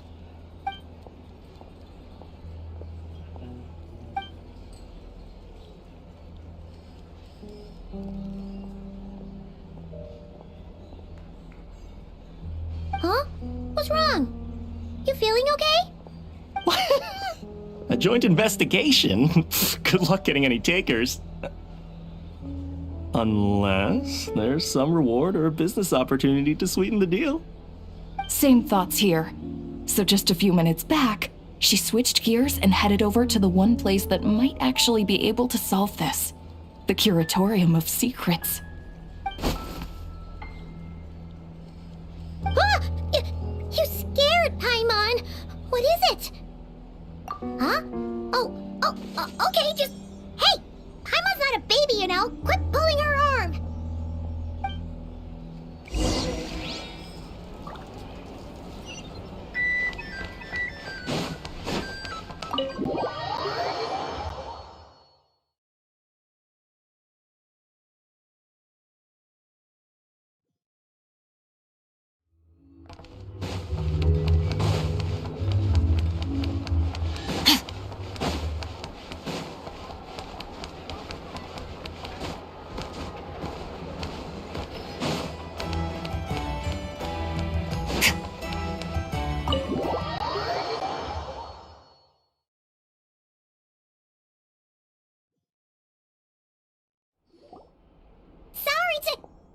Huh?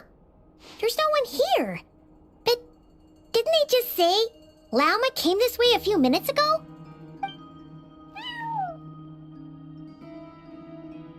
No one except for a cat watching over the front desk. Excuse meow? supposed to check in here? No idea what that means. Is this Lauma's personal receptionist or something? Pretty sure she'd be the only person who could actually understand it.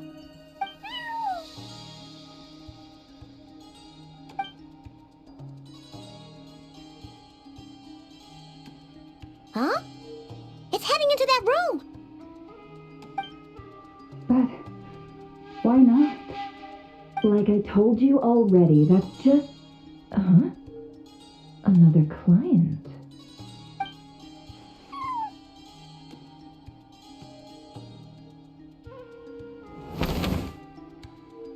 Ah! So, you were in this room the whole time? Something I can do for you? Traveler. Paimon. Oh, you're acquainted then? Yes, they visited Hisi Island yesterday. We had dinner together. Allow me to introduce you. Traveler, Paimon. This is Nefer, boss of the Curatorium of Secrets. Pleasure to meet you. They are travelers who arrived in Nod-krai just yesterday. Greeted by the birds and beasts of this land, they are kind-hearted souls who walk in the moonlight's glow.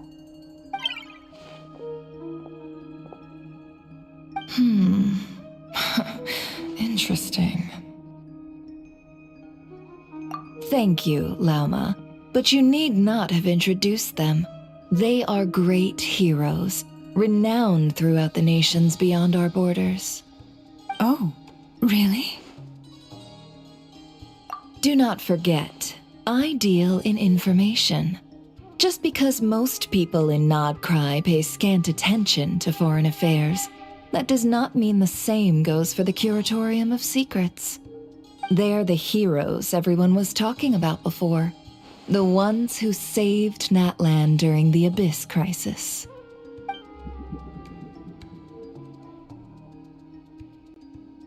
I see.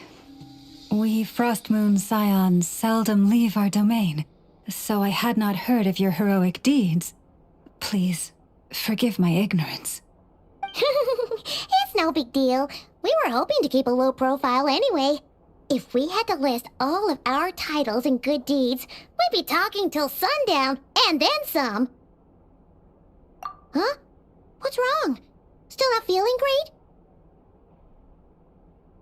So, what brings you both to the Curatorium today? Oh, so basically, we were just eating when we overheard people talking about how the Frostmoon Scion's relic had been stolen, and then she dragged Paimon over here. I see. Ah, I see. So you came over here because you were worried about Lauma.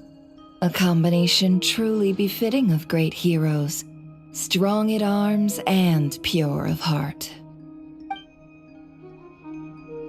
In that case, Lauma, I've got a suggestion. Why not ask these battle-hardened heroes to take the commission for you? Honestly, it's a little beyond the means of such a modest establishment as ours. Your modest establishment? Unable to handle a commission? You just don't want to take it, do you? You're right. I do not. What kind of commission is this? Surely it's not to recover your stolen relic? Yes, that is it. Recovering the relic is both my duty as a moon chanter and a step toward fulfilling the promise I made the traveler, to help uncover the truth of the past. But Nefer has already declined our commission multiple times. And yet, just as it always has, the moon will continue to illuminate the sky above the Curatorium. Come night or day, may the moon goddess keep you. Enough of that.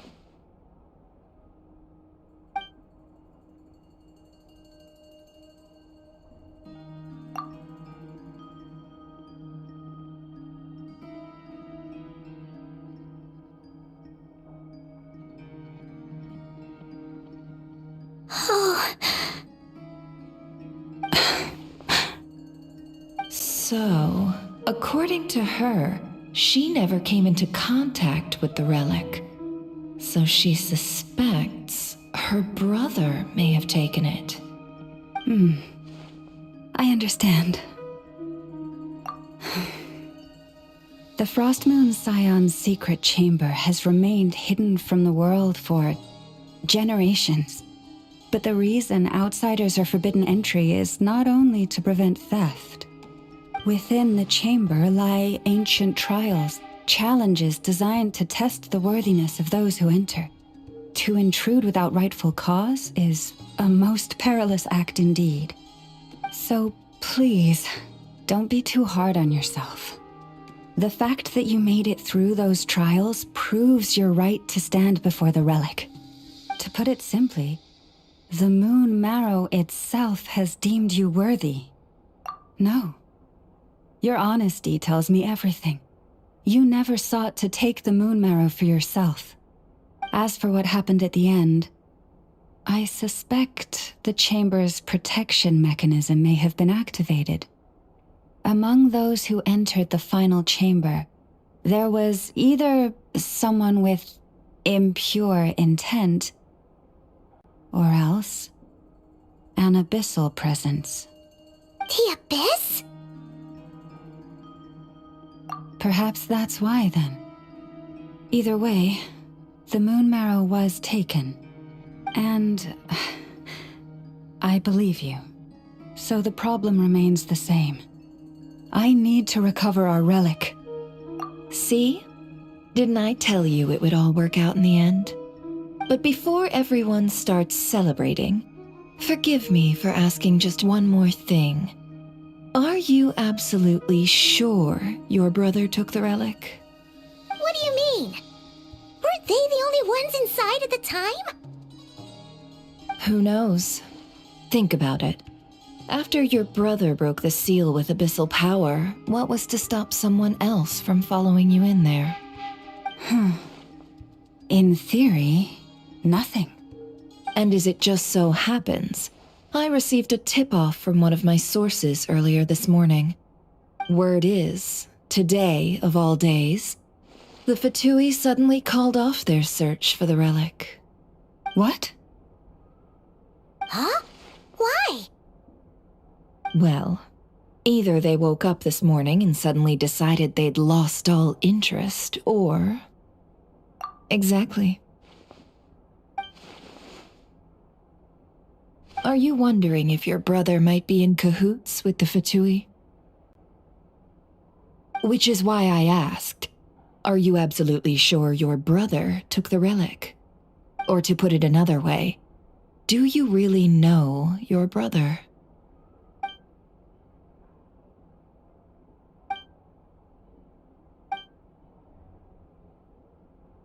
In other words, it's highly likely that the Fatui already have the Moon Marrow. So, basically, all we need to do is find our way into that Fatui research facility, and we should be able to get to the bottom of this, right? Congratulations, you've found your answer. Looks like the curatorium won't need to lift a finger this time. Well, Lauma, there we are. On behalf of our long-standing cooperation and the great hero by your side, I'll waive your consultation fee, but just this once. You're really not planning on helping us? I think I've helped more than enough already. If we're to stand any chance of infiltrating that facility, we'll need the help of a specialist. Just so you don't get the wrong idea, let me make myself crystal clear. The Curatorium of Secrets has always striven to abide by a policy of strict neutrality. We do not take sides with any faction in nod-krai. I cannot help the leader of the Frostmoon Scion sneak into a Fatui facility. That would make me their enemy. When one of their harbingers asked me to help them infiltrate your territory, I gave them the same answer. No. All right, I understand. But I do have one final request. I promise it's my last. It had better be. No matter who it is, I want you to help us persuade the next person who walks through that door to join us. What is she up to? You're that desperate for help? What if it's a member of the Fatui? It doesn't matter. You're welcome to tell them everything, even about our plans to infiltrate the Experimental Design Bureau. All I'm asking is for you to say one thing, just one thing to help persuade them. If you do that, I promise I won't ask you for anything else. Made up your mind? Fine. I'll play along with your little game. Besides, as long as I'm not personally involved, no one can accuse us of taking sides. Boss, I'm back!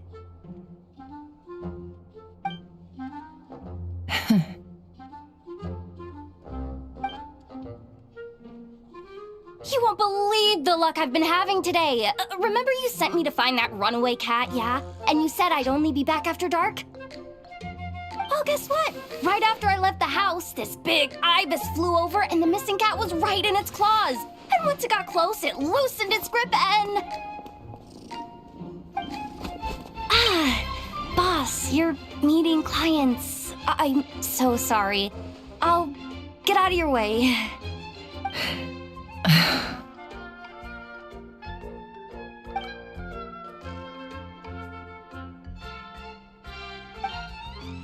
Yehoda, dear, come here. Huh? Me? Is something the matter? Oh, hi there. My dear Yehoda, I have a request.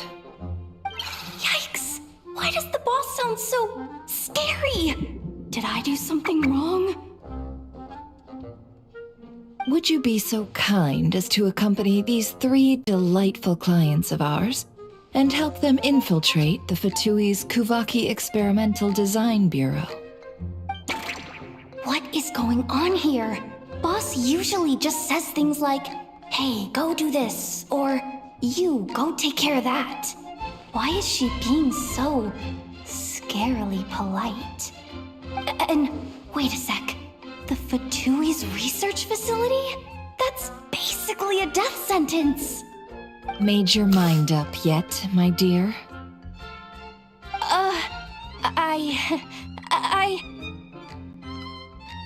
What is up with Boss today? Am I supposed to say yes to this? Or maybe it's because the mission's too risky, so she's actually looking out for me? Why is everyone looking at me like that? Is this some kind of test? I can't let the boss down. Can I? Have you made up your mind?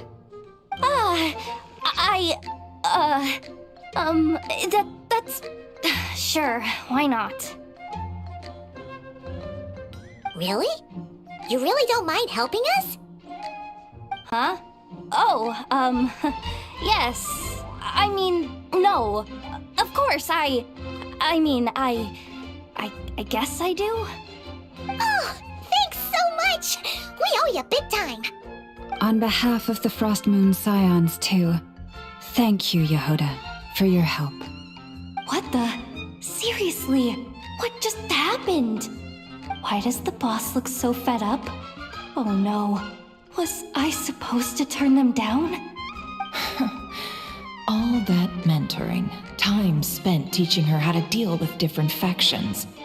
In one ear and out the other. Never. You got what you wanted. You promised that was it. I know this goes against your principles. I won't forget the favor. Trying to get me to change my mind now? Of course not. I just wanted to say thank you. So, thank you. Oh. Yehoda, we'll leave the planning to you. Let's discuss the details elsewhere. Huh? Oh, okay. Oh, what have I gotten myself into? Oh, by the way, Yehoda, before you go, What is it, boss? you're fired. Huh? Effective immediately. As in, this exact moment. The curatorium will take you back, of course, but only once you've completed this commission for our 3 clients. What? Is there some issue? Well, here's the upside. Without me taking a cut from your commission, you'll earn more. Seriously? Can someone explain what's going on here?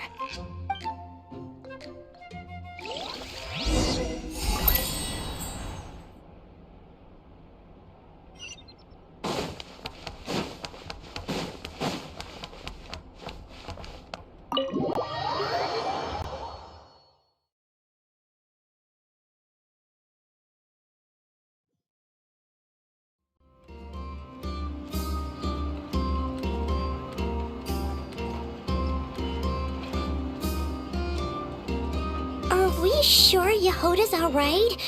She looked totally crushed just now. She'll be fine, she's just in shock. But one thing's for sure, the curatorium's professional standards are beyond question. The fact that she only requested 1 day to prepare says it all. As an apology, I'll ask my animal friends to help her out more often in the future. Also, thank you for being honest with me. It means a lot. Was it really, though? As far as I see it, trusting your family is never wrong. In this case, let's call it a misjudgment. But the truth is, we all make mistakes every now and then. What matters is how we deal with the consequences. So, in return for your sincerity, there's something I'd like to share with the 2 of you as well. Oh? What is it? Perhaps it is something best said under the moon's gentle light. Would the 2 of you meet me on Hisi Island tonight? Oh, it does sound important. You're right, there's too many people here. Somewhere quieter makes a lot more sense. Thank you both for understanding. Then let us meet beneath the moonlight.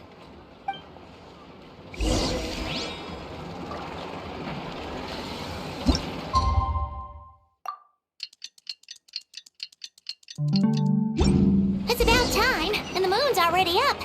Let's head over to the place we agreed to meet Lauma.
For the moment I was born, my people exclaimed, "Behold, eyes like the moonlit tide, antlers like the crescent moon, and blood that glimmers silver as the moon's reflection."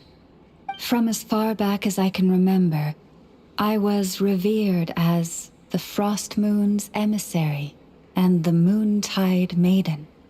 The first words I ever learned were prayers to the Frost Moon. The first gestures, those of our sacred rites. Wow, that must have been tough. Back then, I didn't know any better.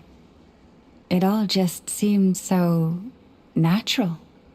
The Frost Moon Scion's bloodline has long since begun to run thin. Nowadays, even those of us with antlers are few and far between, let alone those attuned to the power of Kuvaki. But I...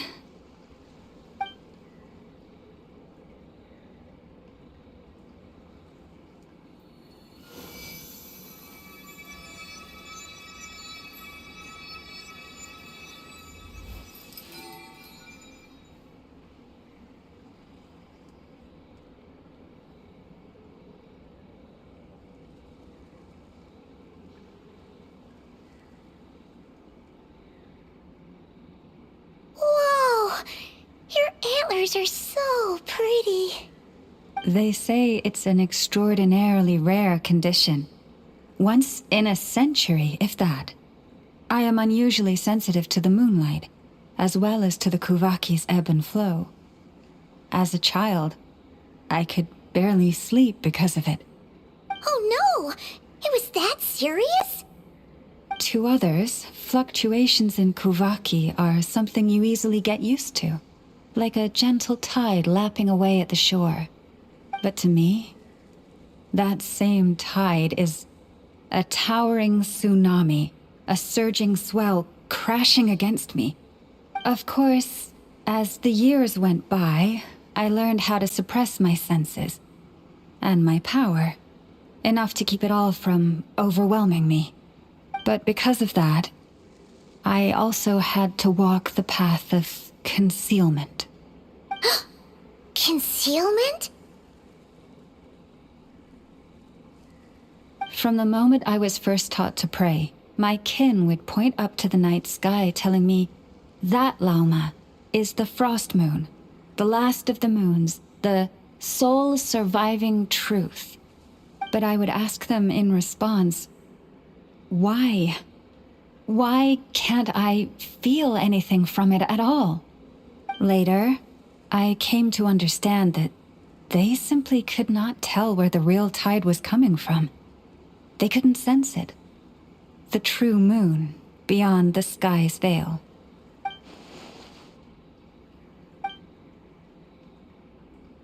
The moon is false. I reached that conclusion long ago. But there was no one I could tell.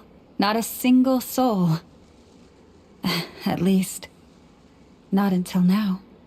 Am I the one who's wrong? Is it the moon that is false, or my own senses? I asked myself such questions time and time again.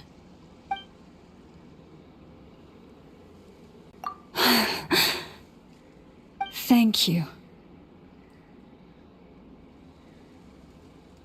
When you called yourself a descender, I had a feeling you might be able to confirm what I had always suspected. And now that you have, it's exactly as I imagined. I feel relieved. Oh, Paimon kinda gets why you couldn't tell anyone now. It's not easy to change people's minds on something they've believed for hundreds of years. That's what I meant by concealment. I knew too much, so I had no choice but to keep my people in the dark. Every prayer I offer feels like a lie to keep myself going.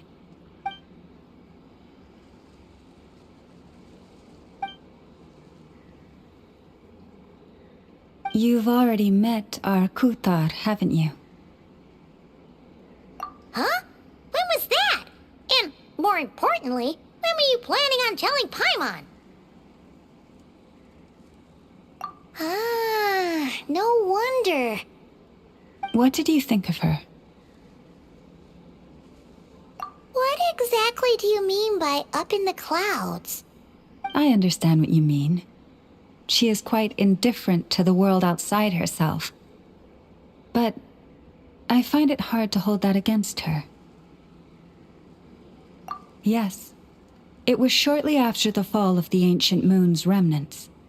I asked her what the Frost Moon Scions meant to her, and why she left in the first place. Yeah? So, why did she? Perhaps it's better if you ask her yourselves. Things tend to get lost in translation when you speak on someone's behalf. What I can say for certain is this. Even when I had no one to confide in, I still had a family. I still had the Frost Moon Scions. But that girl, born beneath the moonlight, perhaps she's never felt she had either. The truth is, though, she might have had it all, if only the Frost Moon Scions hadn't let her down.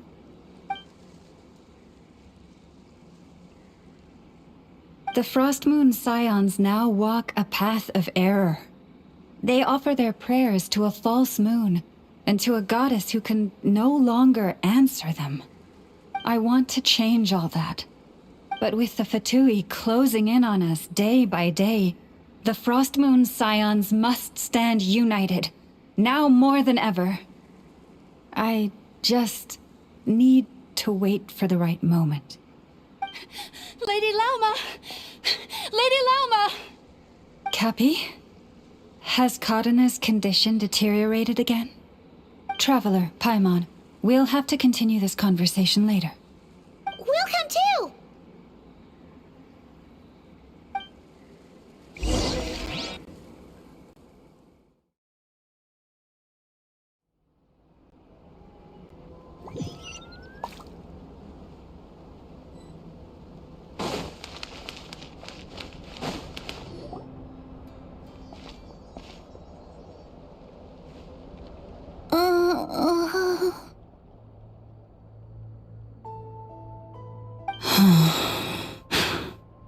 Why? Did I do something wrong? I've been praying to the moon goddess every day. Why isn't she getting any better?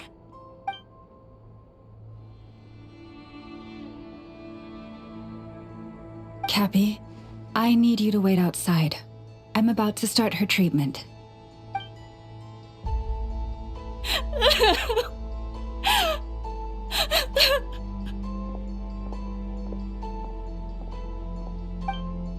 Is there anything we can do to help? Just don't be alarmed by what you're about to see. And please, don't let her mother see it.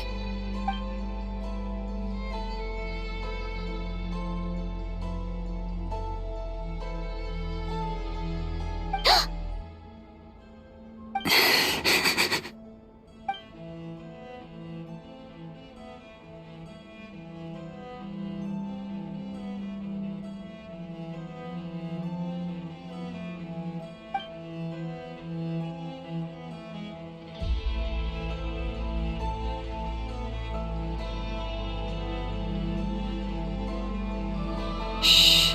Please. Help me keep this a secret. She looks much better now. But, Lauma, was that? A medicine prescribed by a local doctor. For ordinary people, my blood has the power to counteract any adverse reactions to Kuvaki.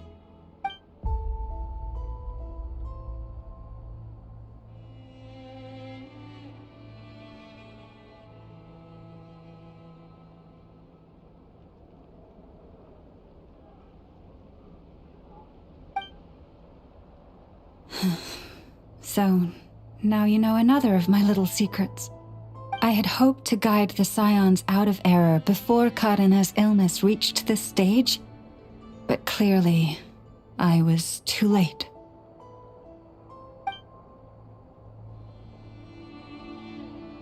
My life is as hidden from sight. If the day ever came when the two sides were reversed, Could they truly accept it?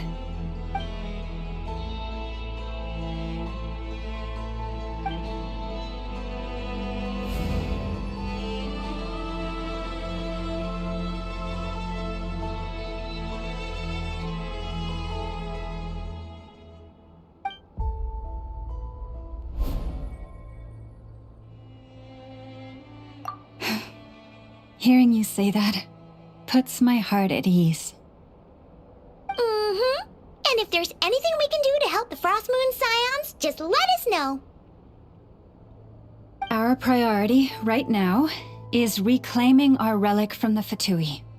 But I now understand that the day I will tell everyone the truth is no longer far off.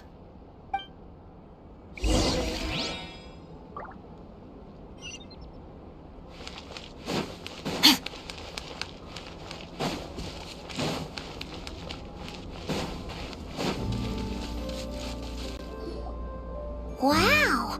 Paimon would never have guessed Lauma had all that bottled up inside. Hey! Watch your step! Ah! What's wrong? Oh, you scared Paimon. You scared me there too. Almost stepped right into one of my traps. A trap? Why would you leave a trap somewhere like this? Well, it's not like this is a main path. And besides, we Frost Moon Scions would recognize it instantly.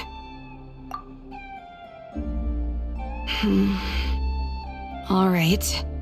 You don't seem like you're with the Fatui, so I guess there's no harm telling you. Lauma asked me to set up these traps to keep the Fatui at bay. Oh! Come to think of it, their 3-day ultimatum is almost up now. Yes. Hopefully they'll back off when they realize we won't go down without a fight. Oh, you've done a lot for the Frost Moon Scions too, just like Lauma.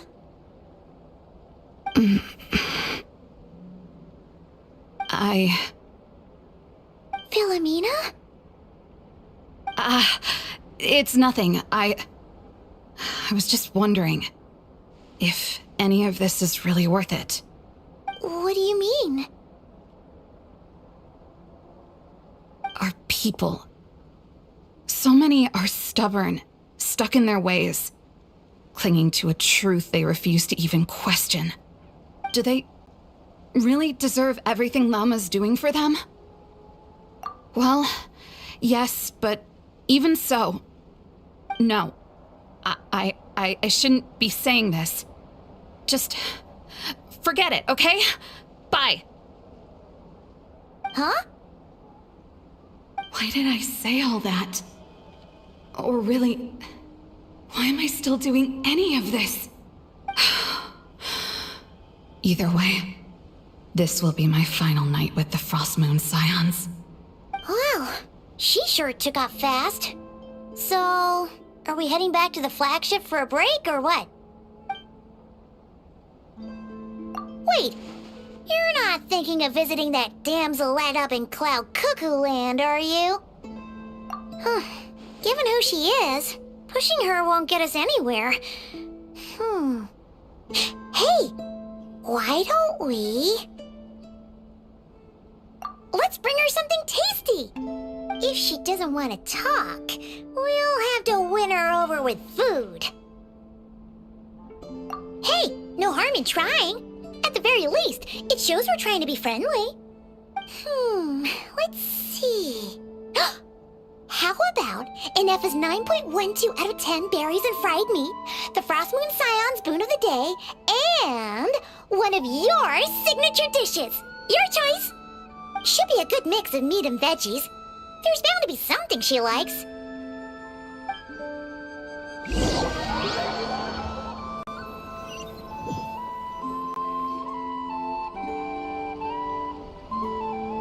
All right, food's packed and ready. This is the place, right? Why does it feel like we're going to visit a patient? Oh, no. Take this seriously, Paimon.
Remind me, who are you again?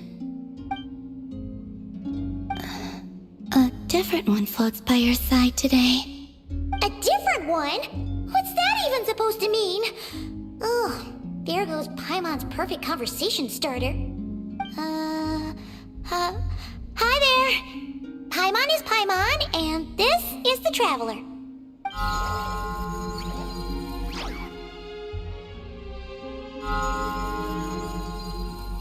Oh, there you are. Between the two, I suppose you're cuter. Wait, what do you mean Paimon's less cute than that floaty thing? Columbina. What is it? What's your favorite kind of food?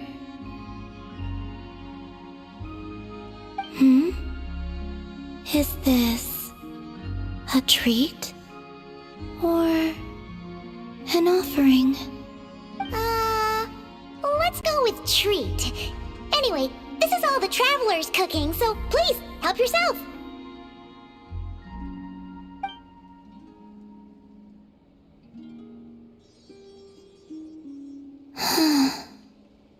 Oh, that wasn't exactly a yes, but she didn't turn it down either. What could she be thinking?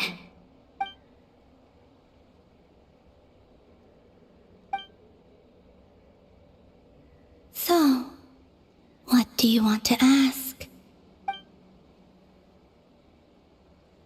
Hey, she's actually playing along!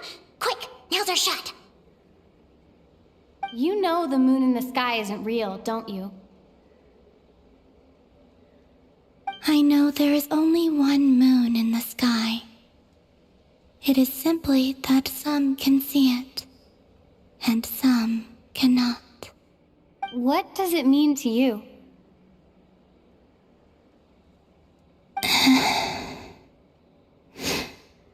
The missing prologue. What?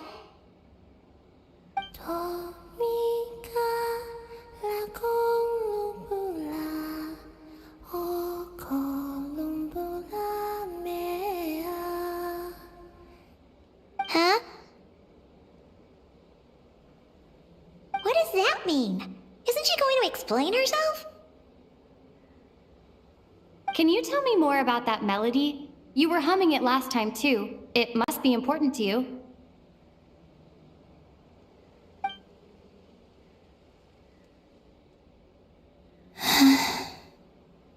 It is all I remember from the moment of my birth. A melody. A few lines of lyrics. Like a lullaby from a foggy dream. Oh, so who was singing it? I do not know. I have nothing else. Just that song. Huh? And the Frost Moon Scions who found me. They had nothing either, but hope. Before I even knew what was happening, they were already calling me their goddess. And I had no reason to decline. Like two lost infants unknowingly exchanged, I adopted their faith. And in return, they adopted me. But my adoption drops you into the story halfway through. What came before was scribbled onto the wrong pages, never even bound into the book. That sense of something missing only served to nurture their greed and doubt. And thus, I came to realize that this place was never truly my home. Greed and doubt? O Moon Goddess, forge weapons for us, drive out our enemies, and expand our lands. O Moon Goddess, heal our wounds, ease our suffering, grant us strength. They asked for everything, and I obliged. Until the day came when no answer could be given. If mortals can turn to the gods when they are powerless, then who do the gods turn to when they have nothing left to give? You've got Paimon there. In those days, the Frost Moon Scions cared more for faith than for truth. Reality rewrote the sky in words I could not understand. I did not want to read a tampered version, so I simply stopped looking. The real beginning of my story lies up there, on the moon, forever beyond my reach. Like a message carved for blind hands, sealed away where no fingers can find it. Huh. So that's how it is.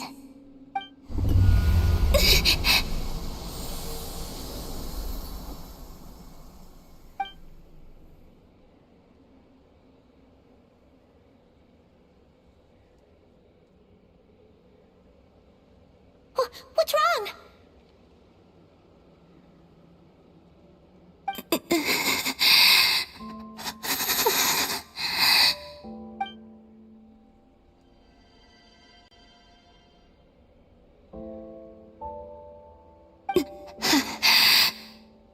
You should go. What, now? But you really don't look well. Did something just happen? Is there anything we can do to help? No. Aside from answers, I have nothing else to give you in return. This is the price of running away from home a second time. Running away from home?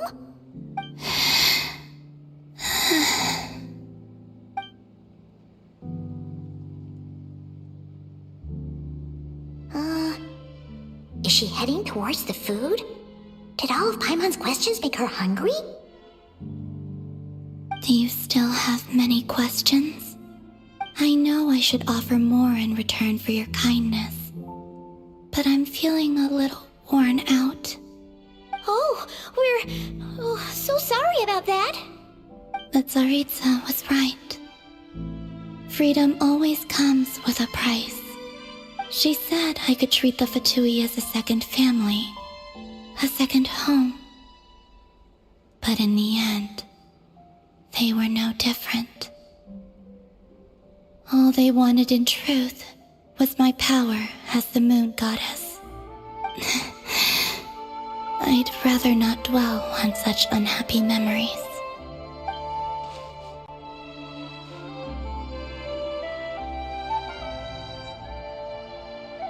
I have fulfilled my promise to the Tsaritsa, though it has used up much of my power.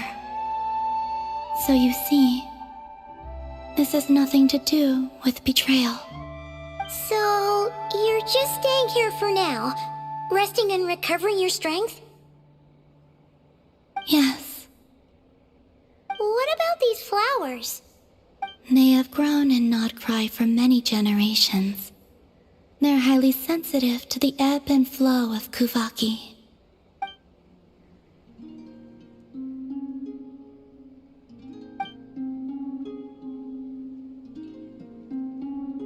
At times, I thought about using that relic the Frost Moon Scions had hidden away. I could sense the power within it. But going out is such a hassle. People might see me, and I promised Lauma I wouldn't show myself to anyone. Besides, I know it's gone now anyway. Really? Lauma asked you to stay in hiding? Uh-oh, she's looking back at the food again. But Paimon still got some little crumb cookies here. You could have these for dessert if you wanted. Lauma said she wishes to change the Frost Moon Scions, which is why she asked me to stay out of sight. I don't really understand what she meant, and to be honest, it's not something that concerns me. But I wasn't planning to see anyone anyway. If they found their way here themselves, that's hardly my fault.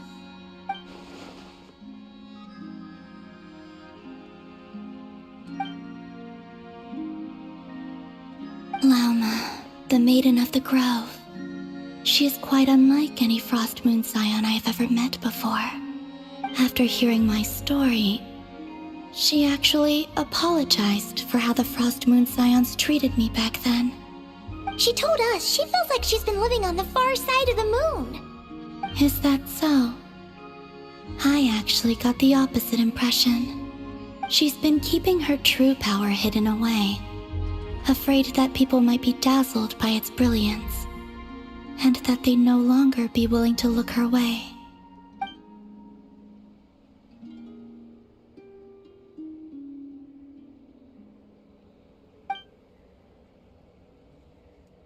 So, what do you wish for now?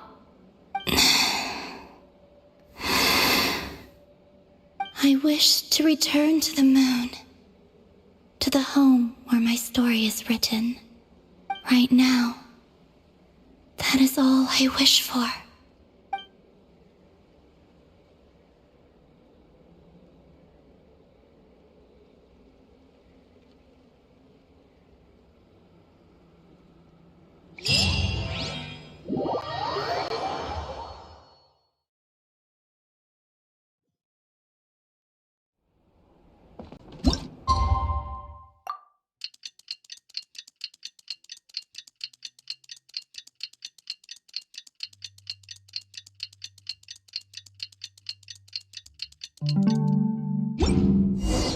Tonight's the night we infiltrate the Fatoy's Experimental Design Bureau. Come on, we better go meet up with the others.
Yeah, let's get this over.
Perfect weather for a nap in the workshop.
How come you're here by yourself, Lauma? Where's Yehoda? I haven't seen her. Seriously? Don't tell Paimon she's ditched us on our first mission together. I don't believe so. Nefer and I have our differences, but that shouldn't interfere with our shared objective. Recovering the relic is my duty. But as far as she's concerned, there's plenty to gain here too. In nod-krai, it's common knowledge that the Curatorium has a nose for profit and opportunity. The same way aphids flit from flower to flower in a never-ending quest to make honey. Huh. Sounds like you know her pretty well. Still, Yehoda sure is taking her sweet time.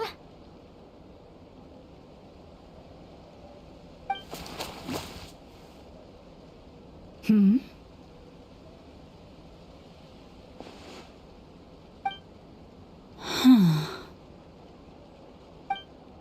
I believe we may have misjudged and underestimated Miss Yehoda.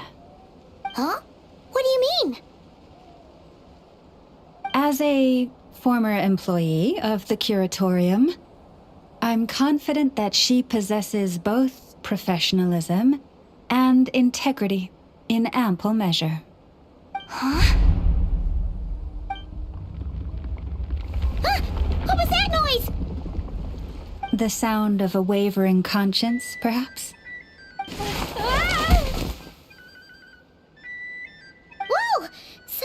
settle down. Hello, everybody! What kind of an entrance is that?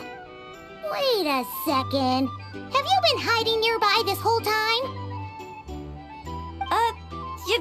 Yeah. I was just, scouting things out from up high. Darn it. How did Jane Doe even notice me up there? I can't believe I'd only realized I'd run out of smoke bombs this morning. What if something goes wrong inside? How am I supposed to make a quick getaway now? Thought I could just hang back and wait for the clients to get cold feet. But nope. Turns out they're all completely fearless. Don't they know how scary the Fatui are? Really sorry, everyone. Truth is, just as I was heading out this morning, I discovered I'd run out of a super important, completely essential, absolutely indispensable piece of equipment. So, what are we gonna do? Well, as I see it, there are two options. Plan A is we take a detour to Nasha Town to restock, though who knows if any shops will still be open this late. Plan B is we call it quits right here, disband the team, and I'll go home. My place is only like a 10-minute walk from here, so... Personally, I vote Plan B. Bada bing, bada boom! Maximum efficiency, minimal effort. Don't try to solve your problems by running away. Not a fan of either? Then I guess our only option is to fall back on Plan J. That's J for Yehoda, by the way. Why didn't you just tell us that was an option in the first place? Come on, that would have totally ruined the surprise. Boss pulls this trick all the time, and it's always the clueless ones who end up praising her to the skies. Feels like you just threw shade at a whole lot of people. I have faith in your professionalism, Yehoda. You don't need those flashy tricks. Your abilities alone are more than enough to earn our respect. Huh. This Jane Doe sure has an eye for talent. Speaking of which, maybe it's time I started calling her something nicer? You really mean that, Jane? I mean, lauma Doe? I do. I'll tell you what, it's not every day you get to work alongside such considerate clients. I have a feeling we're gonna make a great team. Plan J is this. We find our way in through the freight access on the facility's east side. It's tucked away from view, and security's lighter at night. I've prepared some special gadgets too, so we should be ready for anything. If we want this to go without a hitch, we'll need to work together every step of the way. So everyone, stick close behind me. Now that finally sounds like a real pro talking. Hey, you saying I didn't before? Kinda, yeah. You... Ugh. Never mind. A top-tier treasure hunter like me never lets the naysayers get to her. All right, let's go over what we agreed on yesterday. The goal of infiltrating the Kuvaki Experimental Design Bureau is to locate and, if possible, recover the relic that the Fatui stole. We also need to figure out why they built the facility in the first place. I'm worried that they've set their sights on the ancient moon's remnants on Hisi Island too. Well, now that we've got a plan, time to get this show on the road.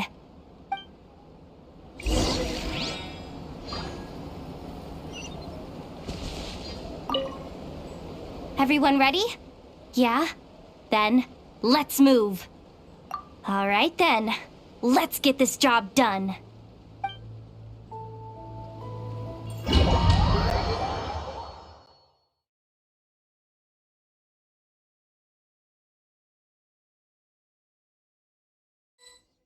Go, go, go! But make sure you stick to the side.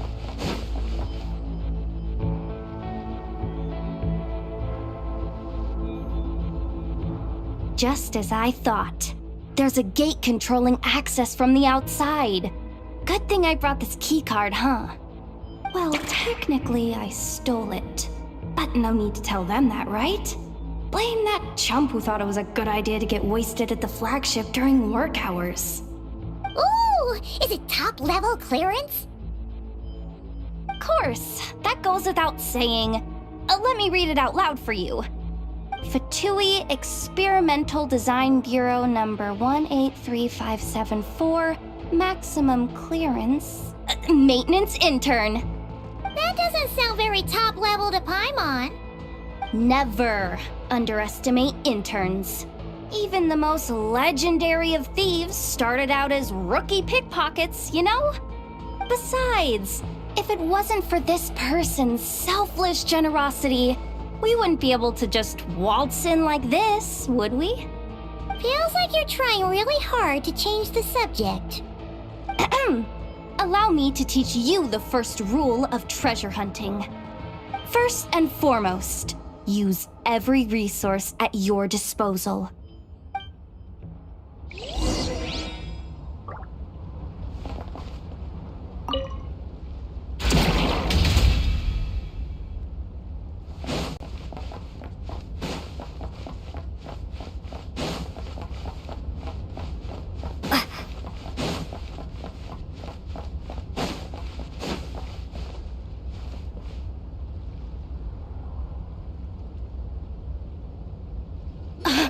I get it now. It's like a pair of light bulbs just lit up in my head. What did you just get? The blue light, aka Plan A, is telling me to take the path along the left side. It'll be a lot stealthier, but that might mean a bit of a detour. The red light, aka Plan B, is saying, just charge straight in. But that'll mean dealing with, like, a dozen sentry bots already powering up.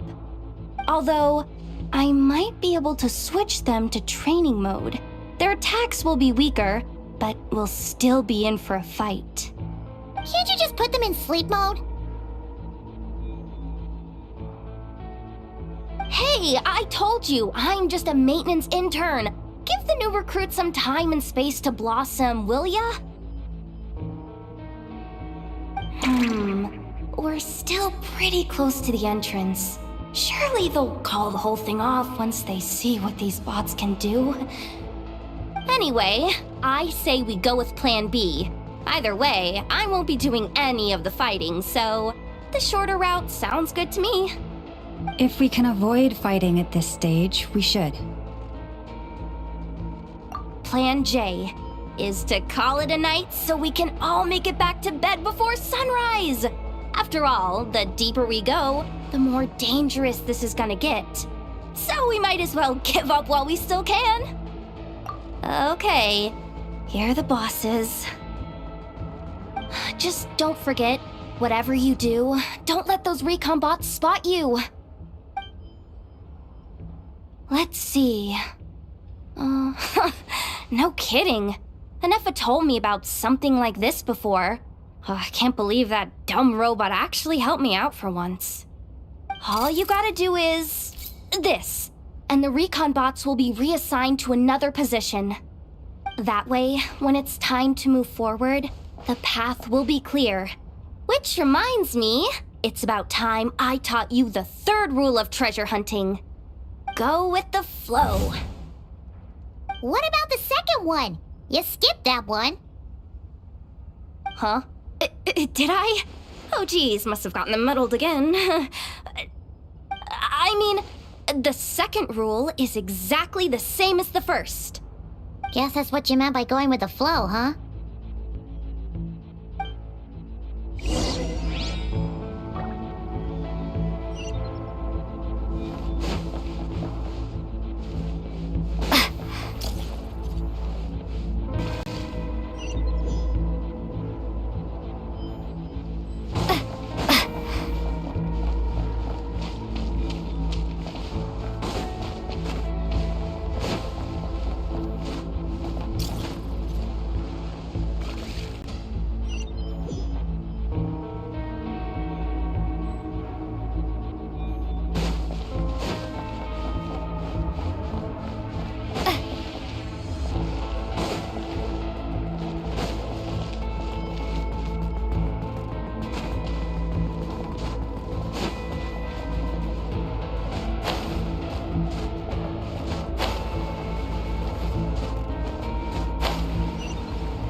Leave this place.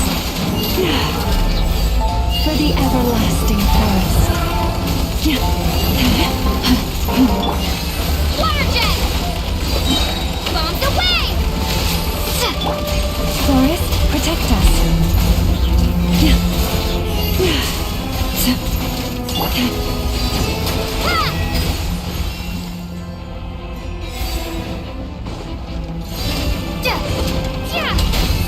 By the frostman of old, you poor lost lamb.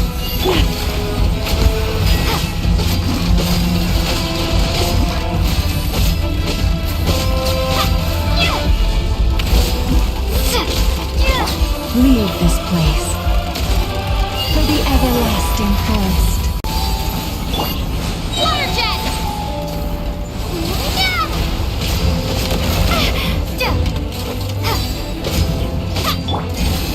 Forest, protect us. Water jet!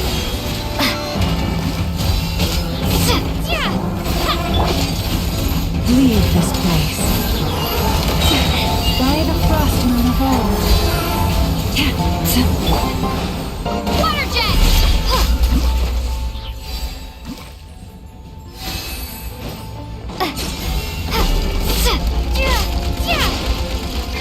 Water jet! You poor lost lamb. Bombs away!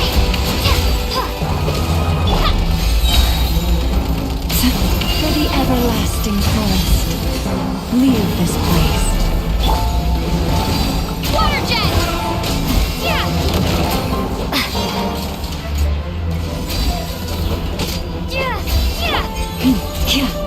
Branch into song. Water jet!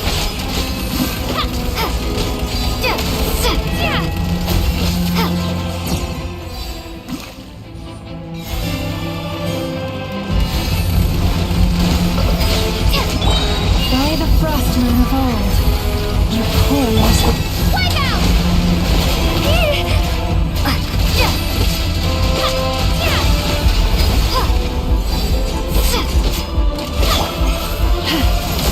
Leave this place.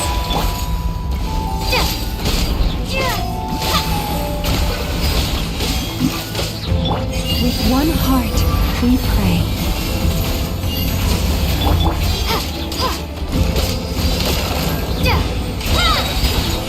Bombs away!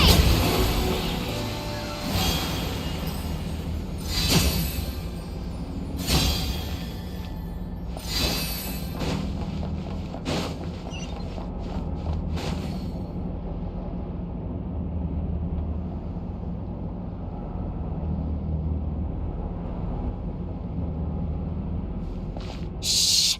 There's someone up ahead! Has the lockdown been initiated? Move it, soldier! The cargo has already been transferred. The lockdown procedure is complete, Commander. That sector is now fully sealed. The night shift. Just our luck. Don't they usually handle deliveries during the daytime? There's not supposed to be anyone here. We've come this far already, and they're really trying their best. If I suggest backing out again, it's not gonna look good. Come on, brain. Think!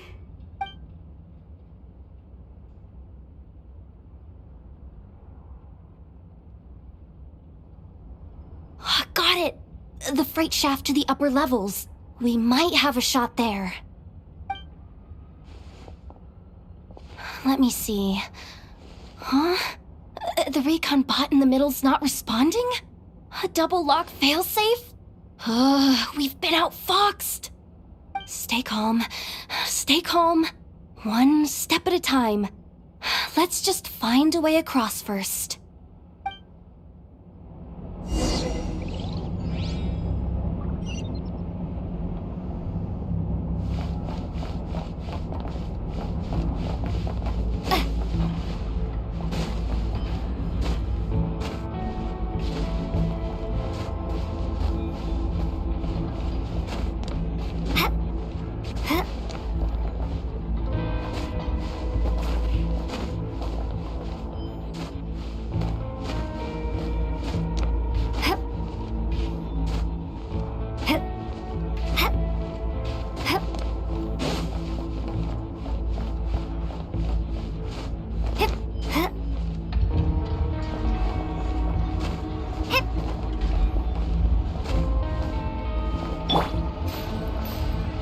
our lost lamb.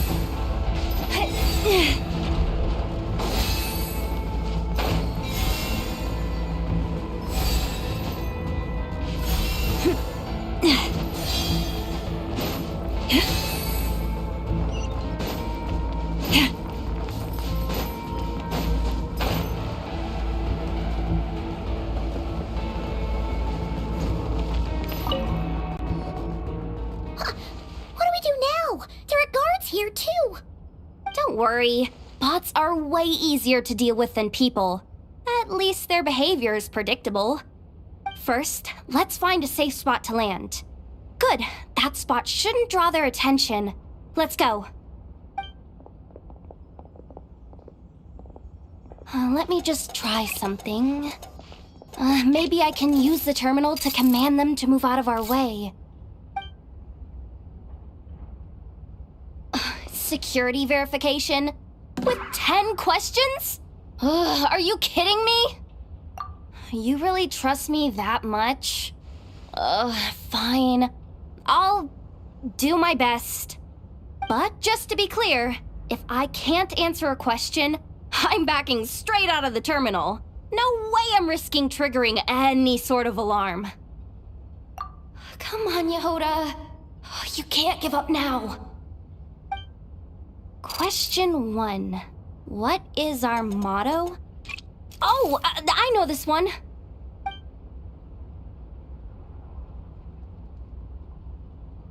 Question 5. The name of the harbinger in charge of this facility. Let's go with, Sandrone. This one should be the Pale Star Edict. I've heard one of Boss's informants mention that before. Final question. Enter employee ID. And it's timed? Okay. 183574. Confirm. I actually got them all right? What a miracle. Not bad, Yehoda. Not bad at all. Guess you're an official maintenance intern now. Hey, that could be my personal plan B if I can't get my job back. Just kidding. The Fatui are awful. The bots have taken the command. They're moving off. Let's get going while the coast is clear.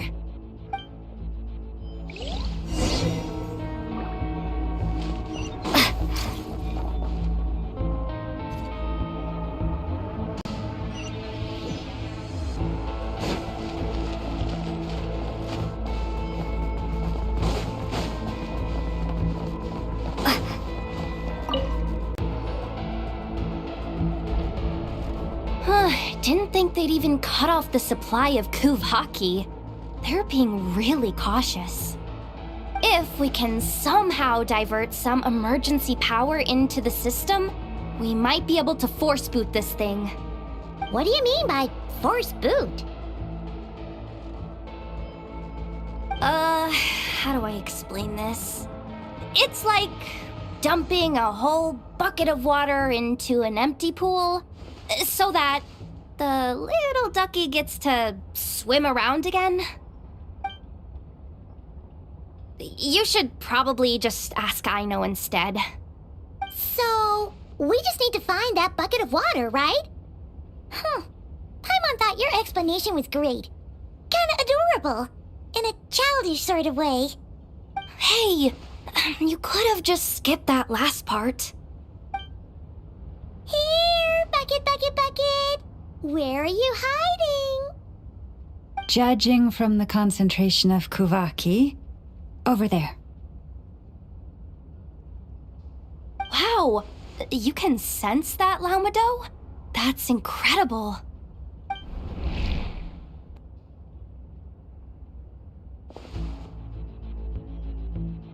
Let's move the recon bots above them out of the way first.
All right, that should keep the alarm from going off.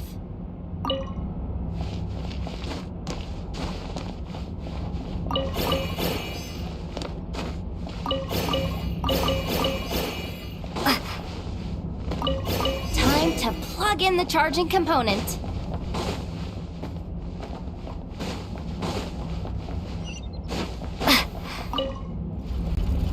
Up and running at last. Let's hope nothing else goes wrong. Please, everyone, step inside.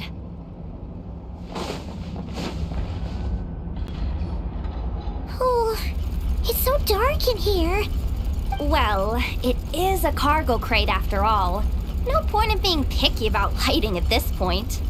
Ah! Something sharp and pointy just poked me in the back! Sorry. That was probably just my antlers. It's pretty cramped in here, so I had to crouch down. Oh, having antlers must be inconvenient at times like these.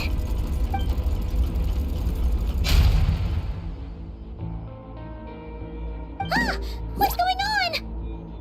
Don't tell me something's gone wrong already. Looks like there was only enough juice in the emergency power supply to lift us this far up. Ugh.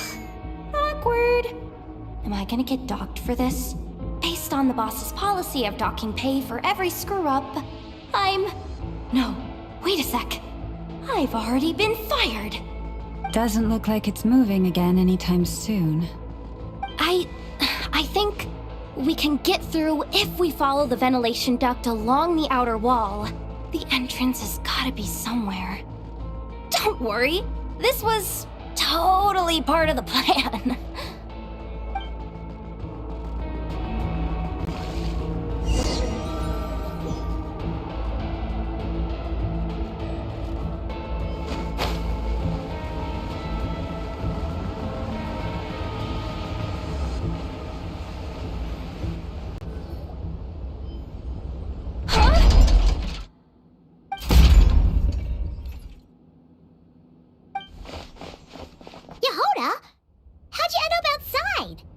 Looks like she slipped out at the very last second, just before the gate shut.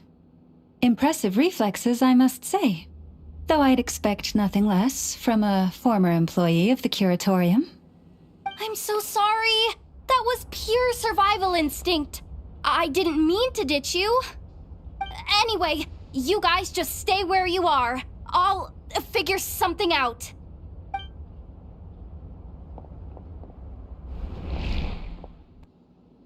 Hey, there's a terminal nearby.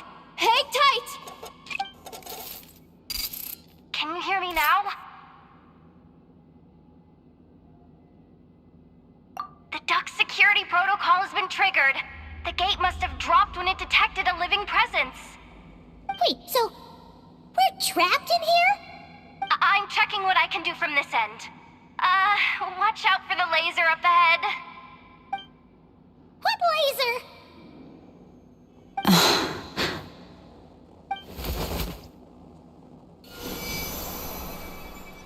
Oh, we see it now. Good thing we didn't move. Got it. I think I understand the situation. Hang in there. Just one moment. This is killing me, but I think I've got it. I can try adjusting the direction of the Kuvaki flow inside the duct. If I've got this right, you might just be able to dodge the lasers by utilizing the Kuvaki's pull in reverse. Oh, Paimon thinks she gets what you mean. But I can't see where you are from here, so I'll need your constant input. Just tell me what to do. I'll follow your lead.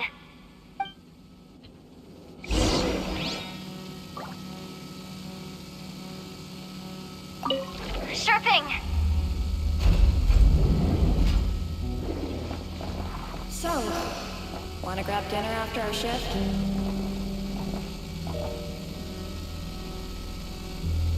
How about the flagship? Too far. And besides, we're not exactly in with the locals.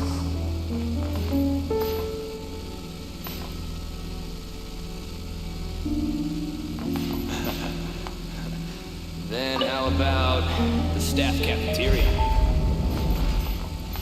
Swimming with bright ideas, aren't we?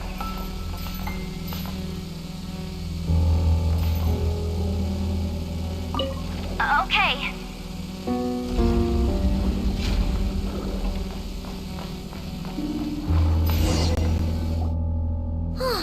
We made it to the other side, and all thanks to Yehoda. Well, but the gate hasn't opened. How's she gonna meet up with us? Yehoda! No irregularities detected in the duct. Confirm. Ugh, just confirm the command already, you useless excuse for a terminal. You piece of robo-junk, you mindless pile of scrap! What the? Insufficient clearance? Of course, I don't have the clearance! You oversized... Ow! Go with the flow, Yehoda. Go with the flow. If the others make progress, that's great. But you can't bank on it. You've never been one to depend on others. So it's about time you stepped up to the challenge. Deep breaths. Stay calm. My priority right now is getting my hands on a high-level access card. That way, I can override the security protocol. Senior maintenance staff. Only they can access the core sector. But hey, there's always someone careless enough to hide a spare key under the flower pot by the door. Which means there's a good chance there's a duplicate lying around somewhere in the control room. Even if I can't get into the control room myself, doesn't mean I can't rely on some external help. If I can take control of one of those guard bots, maybe I can use it to search for the access card. This is crazy, Yehoda! You're all alone. You've got nothing. And yet, you're charging ahead like fear's a foreign concept. Maybe that's exactly why. 'Cause I've got nothing left to lose! Confirm! Am I a genius? Whoa, this feed's super clear. This is gonna be a piece of cake. Wait a second. This thing's not a guard bot. It's a janitor bot.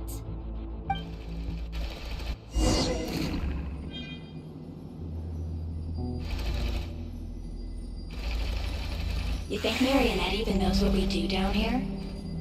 She seems to spend all day either holed up in her lab or out doing the rounds. It's still a mess over there. Go clean it up. Why? Planning to skim a little off the top? No, nothing like that. Just wondering if anyone would actually notice if we didn't show up from time to time.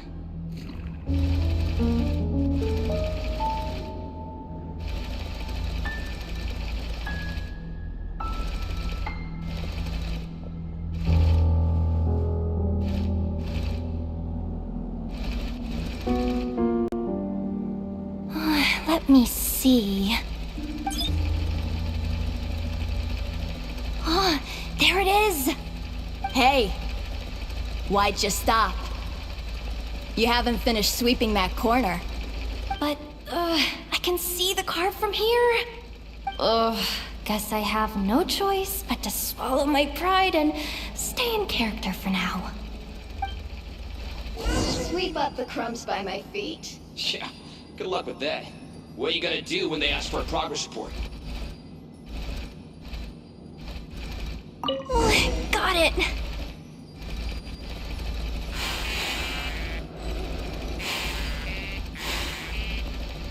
There's coffee stains at the bottom of the steps. No slacking! Sucks though. Finally sent somewhere warmer than Snezhnaya. Yet we barely get to see the outside world. God! Come on! Where's that bot passage when you need it? There! The terminal's just ahead. But will Yehoda be okay? Paimon? She said she'd use every resource at her disposal, so let's have some faith in her abilities. Besides, when it comes to surviving in Nod-krai, she probably knows more than any of us. So, they really do believe in me. But how long are we gonna have to stay here? Paimon doesn't want to get caught by the Fatui either. Does Paimon mean the two Fatui in that room? Let me see if there's a way to distract them. Wait, did you hear that? Huh? The alarm? What's going on? Let's go check it out.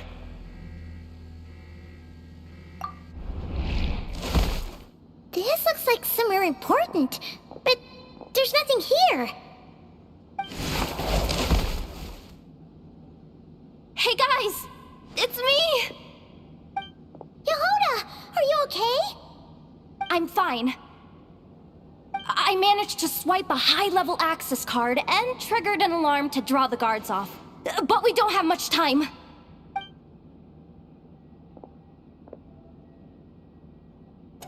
Alright, looks like we can control the elevator. Come on, hop in. Let's take it further down.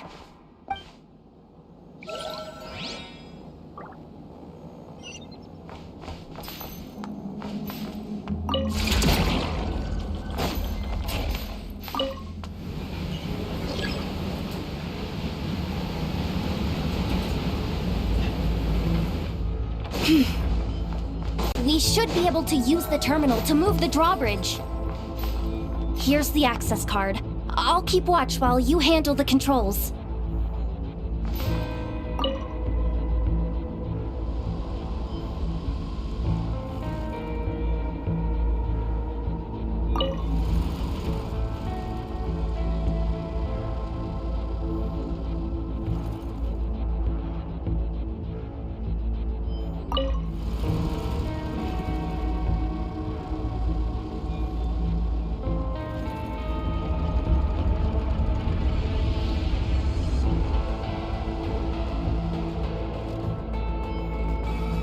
All done.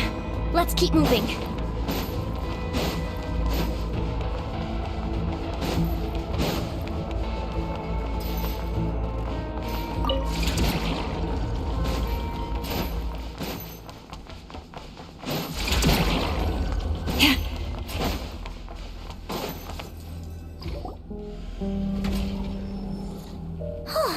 There's no one here.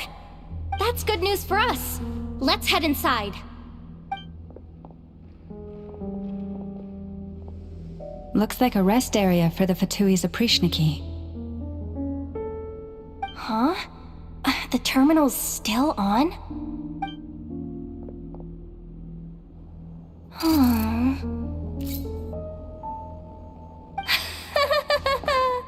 Looks like that good news is now half good news, half bad news. What do you mean? Well, it seems like that alarm I just triggered was so high level that even the guards in the rest area went to investigate. That's the good news, by the way. And what's the bad news? The bad news is that once they realize it was a false alarm, they're bound to circle back and check this floor. And then we're toast. So we've got to move fast here. If you need me to run a quick search, say the word. Analysis of Kuvaki extracted from the moon marrow suggests that its energy core bears some close relation to the power of the former Three Moon Sisters. It is suspected that there is a link between the Frost Moon Scion's hidden relic and the shattered remnants of the Eternal Moon. Come on. None of this is important right now. Just tell us where you hid the darn thing. Access denied. You do not have permission to view this data? Even with a high-level access card? Who does have permission then? Good idea. Pulling it right away. Wow. What's with that huge hollow structure down below? That might just be it. Secluded, out of the way. Exactly the sort of place they might be keeping the relic. Analysis of Kuvaki extracted from the moon marrow suggests that its energy core bears some close relation to the power of the former Three Moon Sisters. It is suspected that there is a link between the Frost Moon Scion's hidden relic and the shattered remnants of the Eternal Moon. Come on, none of this is important right now. Just tell us where you hid the darn thing. Access denied. You do not have permission to view this data? Even with a high-level access card? Who does have permission then? 264 pages! What is this? A novel? Can we just skip to the end? I'm flipping through it as we speak. Kuvaki, a weapon. Huh. Seems like the Fatuian Snezhnaya are trying to harness the power of the Light Realm to build some kind of weapon. The target of which is... Seriously? Insufficient clearance? Again? Analysis of Kuvaki extracted from the moon marrow suggests that its energy core bears some close relation to the power of the former Three Moon Sisters. It is suspected that there is a link between the Frost Moon Scion's hidden relic and the shattered remnants of the Eternal Moon. Come on, none of this is important right now. Just tell us where you hid the darn thing. Access denied. You do not have permission to view this data? Even with a high-level access card? Who does have permission then? Good idea. Pulling it right away. Wow. What's with that huge hollow structure down below? That might just be it. Secluded, out of the way. Exactly the sort of place they might be keeping the relic. 264 pages! What is this? A novel? Can we just skip to the end? I'm flipping through it as we speak. Kuvaki, a weapon. Huh. Seems like the Fatuian Snezhnaya are trying to harness the power of the Light Realm to build some kind of weapon. The target of which is... Seriously? Insufficient clearance? Again? Looks like that's about all our current clearance gives us access to. Based on what we know so far, it seems like the rest must be hidden inside that massive hollow beneath us. I could sense something beneath the water down there. Something unsettling. If they've gotten their hands on the moon marrow, odds are it's hidden down there too. And here I thought we were almost done. But nope, we're going deeper and deeper into the danger zone. Chin up, Yehoda. Once this job's done, you're buying yourself the biggest nod-krai and hot dog in town. Deal's a deal.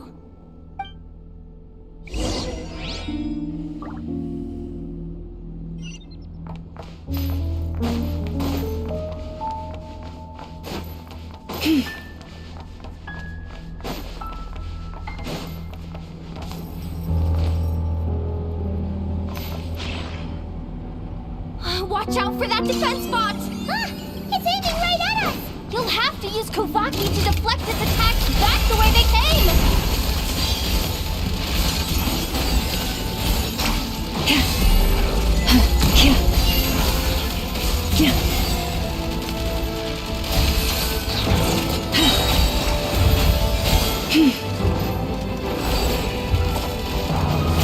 For the everlasting forest.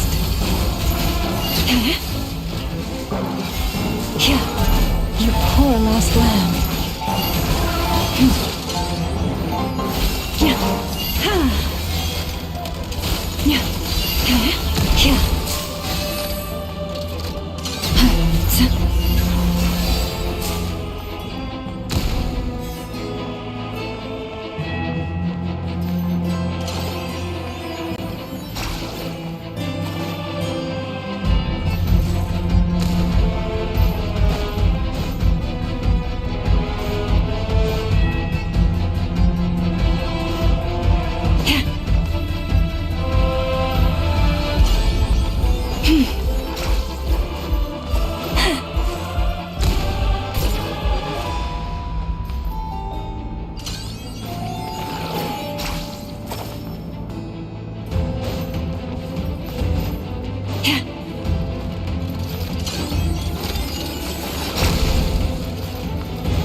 By the frost moon of old.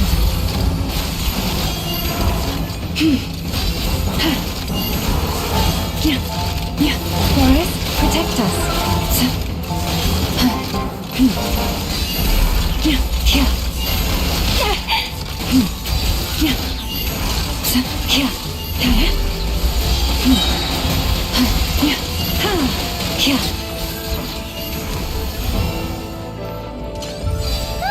Its attacks are getting faster!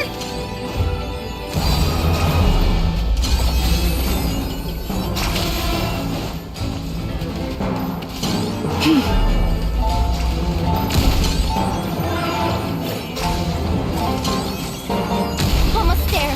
We're almost there.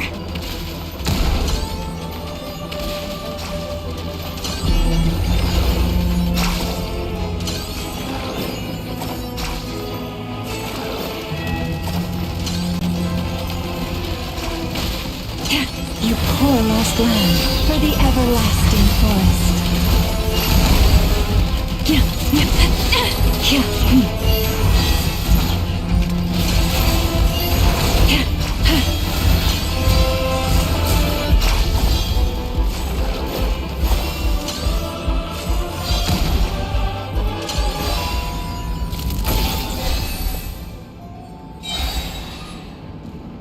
It's finally down. Quick, let's hurry down to the lower level before we're spotted.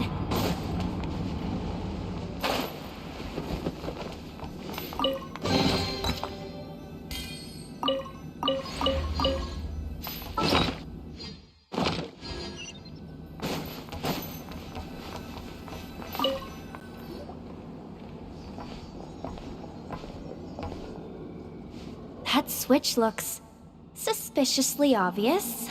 No way I'm pulling that. But you guys, go ahead. Hey, you spotted it first. Shouldn't you be the one to pull it? Not a chance. I'm just the guide, remember? At most, I'll help you look for an escape route. They don't seriously think pulling this thing's gonna lead to treasure, do they? I'd be amazed if it doesn't set off an alarm. Besides, I didn't even bring my smoke bombs. Which reminds me of the actual second rule of treasure hunting. Better safe than sorry.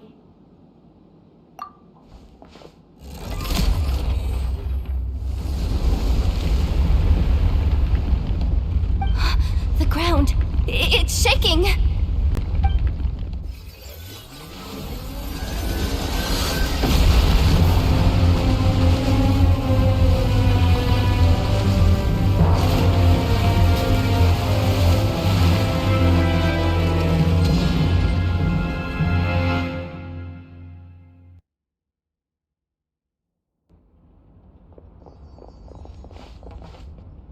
Wait, did the surface of the water open up? This is bad. This is really bad. I'm getting put on the Fatui's blacklist for sure. Don't worry, Yehoda. You've helped us so much. If they try anything, we'll protect you. Aww. Come on, I was just kidding. I'm tough, okay? Just haven't had the chance to show off my fighting skills yet. Me, afraid of the Fatui? Ugh, not a chance. I suspect the relic is hidden down below. Yehoda, your commission ends here. I am truly grateful for everything you've done for us. You don't need to put yourself in any further danger. I'm coming with you. This has nothing to do with the commission or the danger or whatever. This has already gotten way out of hand, so I'm coming too. End of story. Ah, she's blushing. Hey, zip it. Why'd you keep staring? Oh, you looking for a knuckle sandwich or what? Oh, come on, move it already.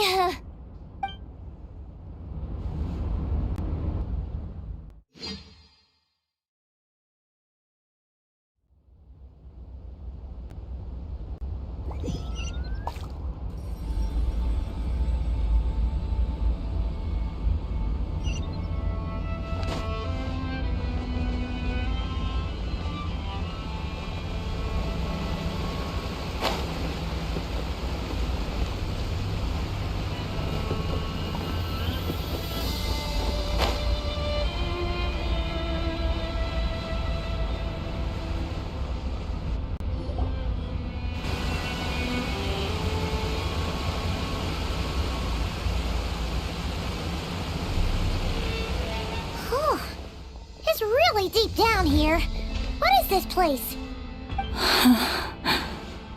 We're standing on another fragment of the ancient moon's remnants. So this was the source of the Kuvaki I sensed earlier. Wait, what? So the Fatui had it hidden underwater this whole time? This gigantic thing?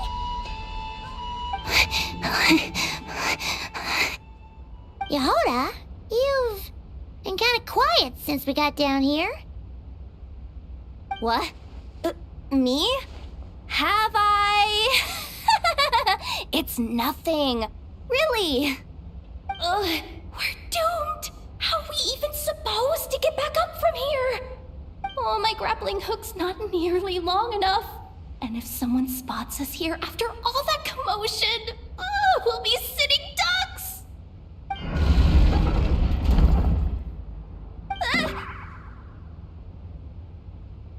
Oh no! That door's opening! Please don't say it's the Fatui! No, please, no! We finally made it here, and we're so close to getting the job done! I didn't risk my neck just to die before I've even had a chance to spend my reward!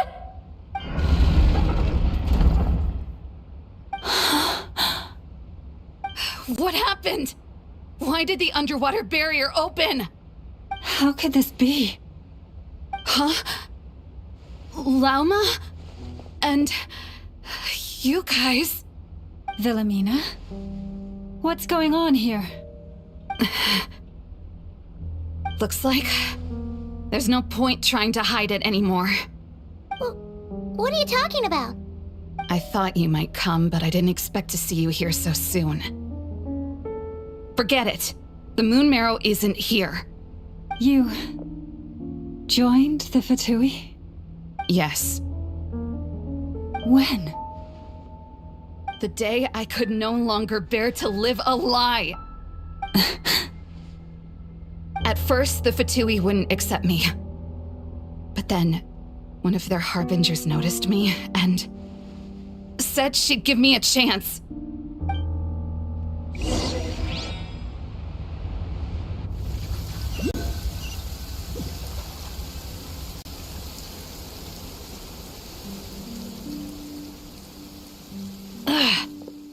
Lost them again. That harbinger told me to follow the blonde traveler who might visit the Frostmoon Scions. Easier said than done, though. The animals are on alert at night. If they see me, Lauma will catch wind of what I'm doing sooner or later. Am I really doing the right thing? No. It's too late to turn back now. The empty prayers, the stubborn displays of faith like Cappy's today. This isn't the life I want. Huh? Is that... the Traveler's back. I won't let her slip away this time. Wait, who's that with her? They look so alike. They seem to be heading towards the statue of Kotar.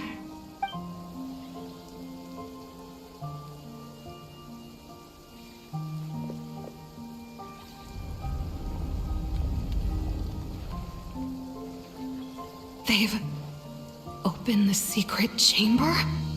But wasn't it meant to be sealed? Wait a second. The moon marrow! Surely they're not after the moon marrow. I'd better go report this straight to... Hold on.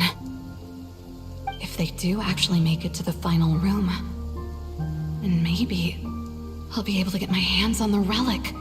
The one thing the Fatui have been after this whole time. If someone's going to take it, it might as well be me. This could be my ticket to joining them.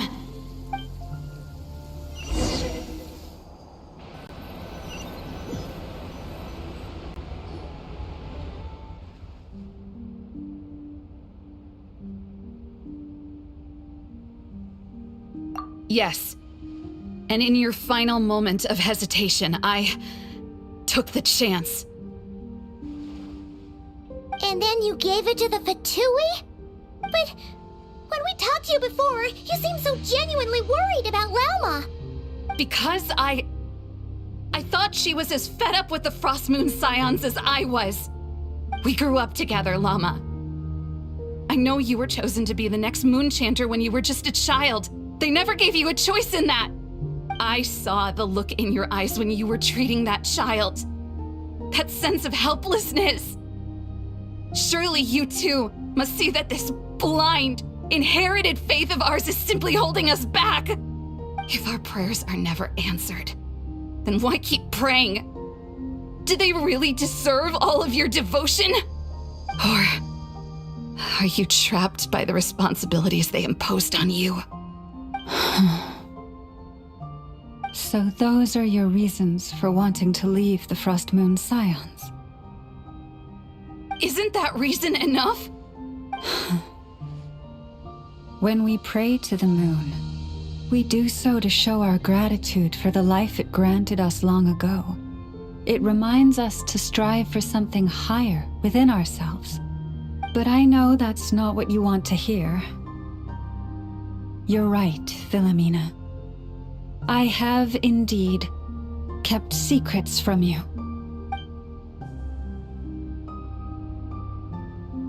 I knew it. You don't want to be the Moon Chanter, do you? No, that's not it. I'm talking about the fact that the moon in the sky isn't real. What? You're saying... Huh? I've completely lost the thread now. Oh, do we really have to do this here? What if a Harbinger shows up? Oh, I'm not cut out for fighting big bosses! The pain you sensed in me was the pain of hiding this truth. If what you're saying is true, then you already knew that the Frost Moon Scions wouldn't believe any of this. Why didn't you just leave like I did?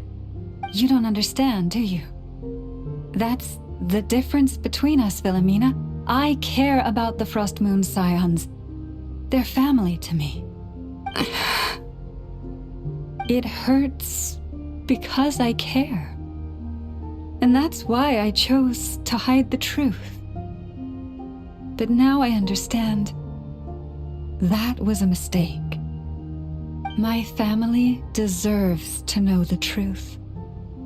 I shouldn't have tried to hold it all together with empty prayers. Are you trying to say that I only ever cared about myself? There's nothing wrong with that in itself. No one would have tried to stop you from leaving. But you did not have to stab us in the back like this. We've been spotted! I knew it. I just knew it. Oh, what now? If a Harbinger shows up, I'm out of here. No darned relic is worth dying over. Looks like I misjudged you, Lauma. I didn't think you had it in you to stand up to your fate. Turns out, you are a great Moon Chanter after all. But you were right about one thing. I haven't considered Hisi Island my home for a long, long time now. Bosses, time to go. I will change the Frost Moon Scions, Philomena, as soon as the new moon rises. Then I guess I won't be around to see it. Say, Lauma, what happens to those who betray the Frost Moon Scions?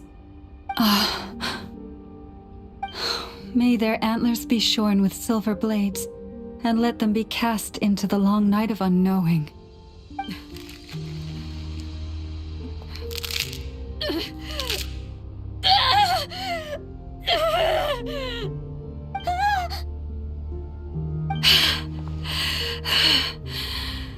I have honored the ways of the Frost Moon Scions one last time. Think of it as a gesture of respect, Lauma. There they are!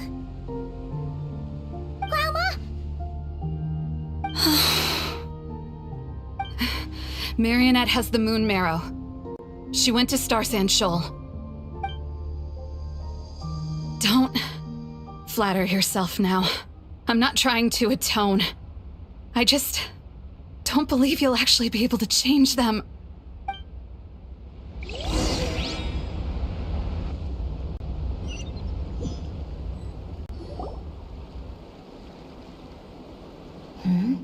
An alarm coming from the Experimental Design Bureau. Interesting. Hey, wrap things up and get yourselves ready. Looks like we might be having some guests. Yes, milady. Perfect timing. This job's been boring me to death. Time to test some hypotheses.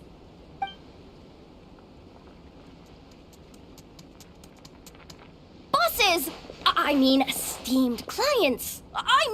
Generous benefactors. Wait up! Come on! Sure you don't want to consider heading home first and coming back another day? Nasha Town's that way. You are aware that this is the way too. A little ahead of schedule, aren't you? Oh no, it really is a harbinger this time. Marionette. So you are here after all.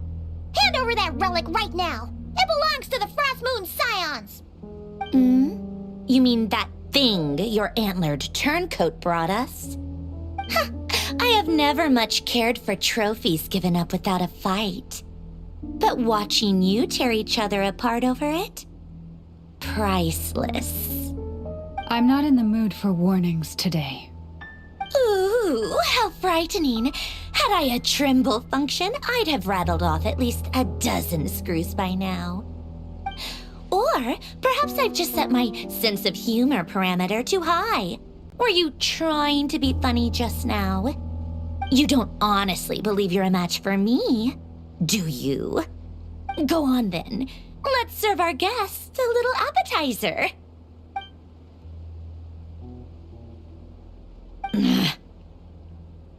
Hey, didn't you hear me? I said let's serve our guests a little... What's going on? Oh no. Watch out. It's the Wild Hunt.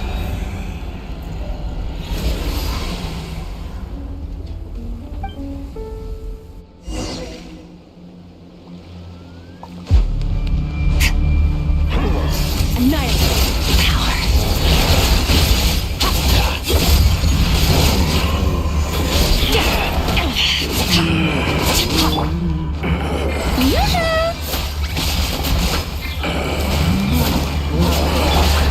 Screws on the loose.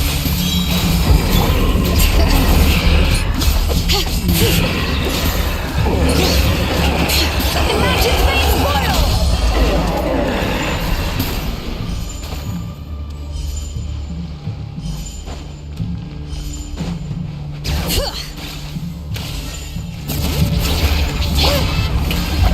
Let the world collide!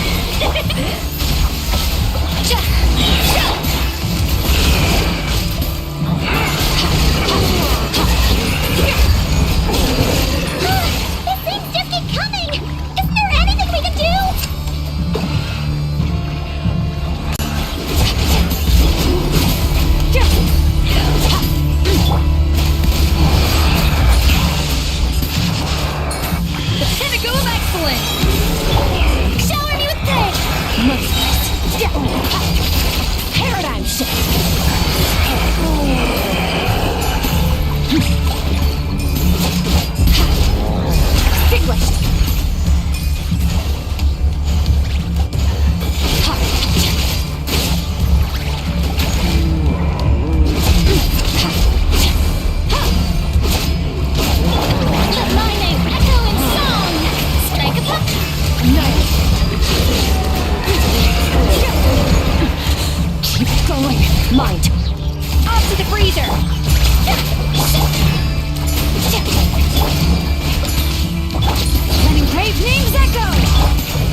thing!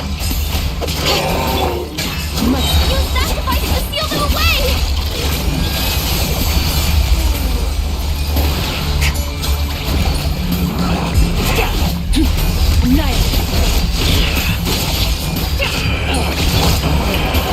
Let the world collide! Is that it? Oh, at least that's what the Lightkeeper's Handbook says. Careful! It's not over yet!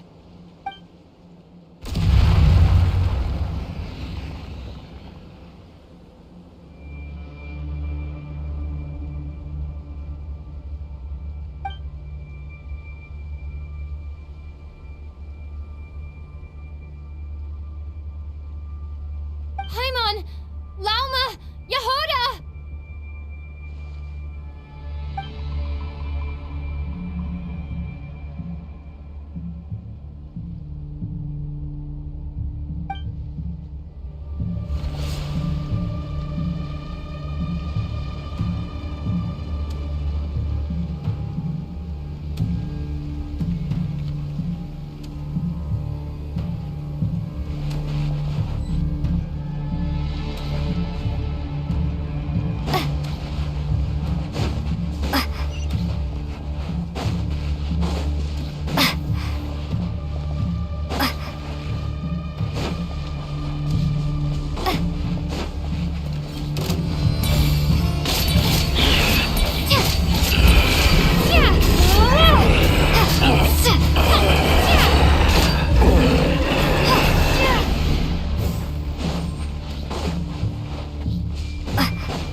What was that? Lumine, over here! Ether! Quick, grab my hand!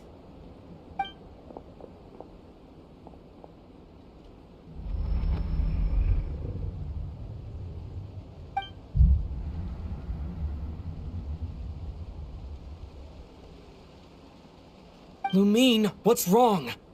Why are you here at all, Ether? What do you mean? If I may be so bold, what does family mean to you? Why were you after the Moon Marrow that night, Ether? Among those who entered the final chamber, there was either someone with impure intent, or We can talk about that later. Tell me why, Ether. You know, this is only the second time we fought together since the day we both woke up in Teyvat. No. Lumine. But when I found you, you were still in hibernation. Even the key to the chamber was still secure on your person. We didn't wake up together. What are you talking about? We don't have time for this, Lumine! Look at me, Lumine! Don't you want to explore this world with me?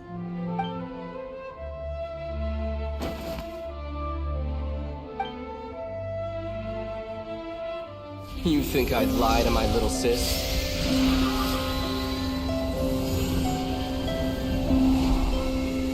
What a letdown.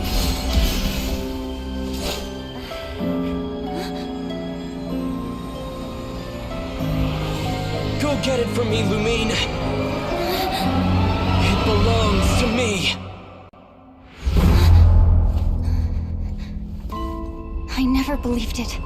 I didn't want to believe it. That strange feeling that something was off. I wanted it to be real so badly, even if it only lasted a moment. But you're not my brother.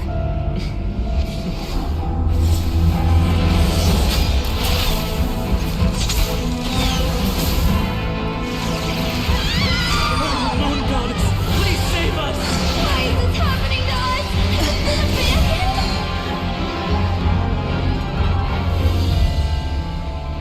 The cold night should be our blessing, yet only confusion and sorrow remain. The truth may yet lie beyond the sky, but must we become lost because of it? Standing before you, as a scion of Hyperborea and the Frost Moon's emissary, I say this.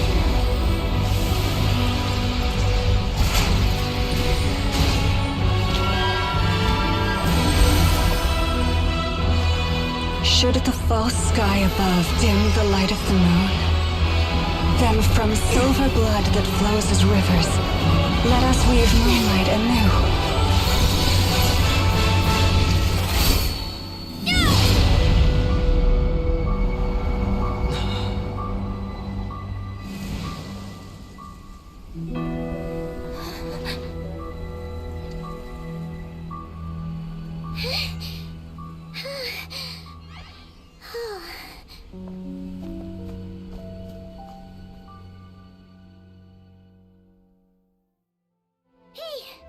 Is everyone okay? Oh, I think I saw my life flash before my eyes there. Oh, good thing Laumado was there to save the day.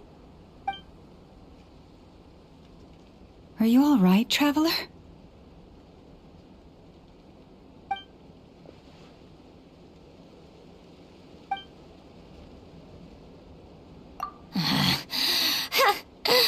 Well, that took you long enough. Seriously, how many of you are there? Pathetic. Oh no. Oh, I spoke too soon. Totally forgot we still have a Harbinger to deal with.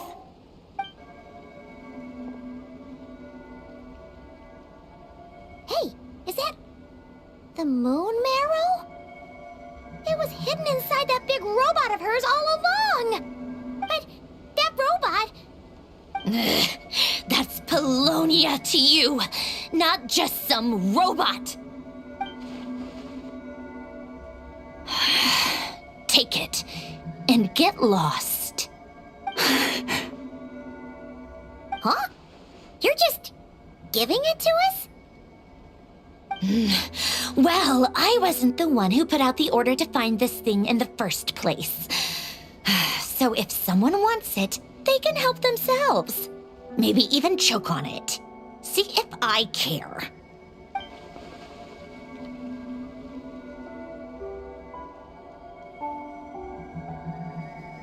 So, are you waiting for me to change my mind or what? I'd be more than happy to pick up where we just left off. But I should warn you, I'm... Let's go. Fine by me. Totally, completely, absolutely on board with that.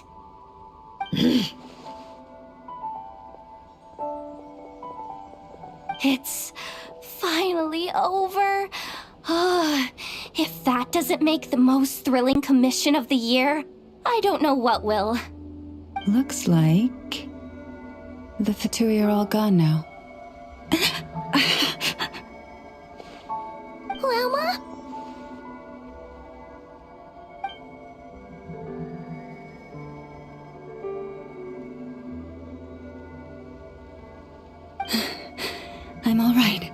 It's just been so long since I truly felt the power of the moon. I thought I sensed the wild hunt nearby. Don't tell me you've already taken care of it. Hey, it's Flynn's! Hey, he's that Ratnik. Unless I am mistaken, you are the Moonchanter of the Frost Moon Scions, are you not? May I ask, what is that in your hand? Please, don't get me wrong. I've been tracking the wild hunt lately, and I've come to suspect that its actions aren't as aimless as they might seem. When I saw what you were holding, I could not help but start connecting the dots.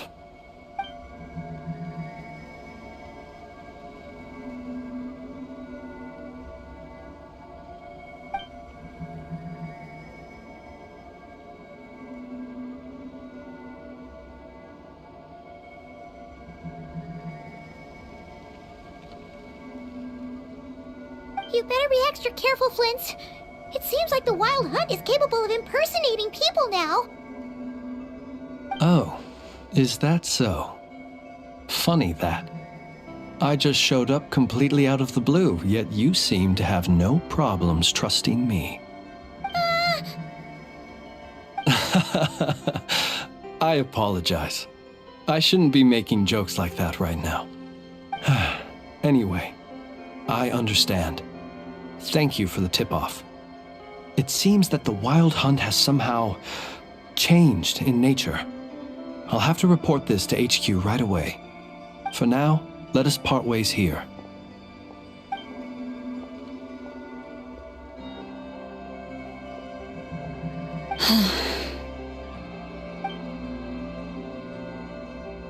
That little joke of his just now sure scared the bejeebies out of Paimon. Are all the Redniki and nod-krai like that? They're usually stationed in remote areas and tend to keep to themselves. So, it's not surprising they end up a little eccentric? No, he's different. Really? How so? The animals. They've told me they're afraid to even go near him.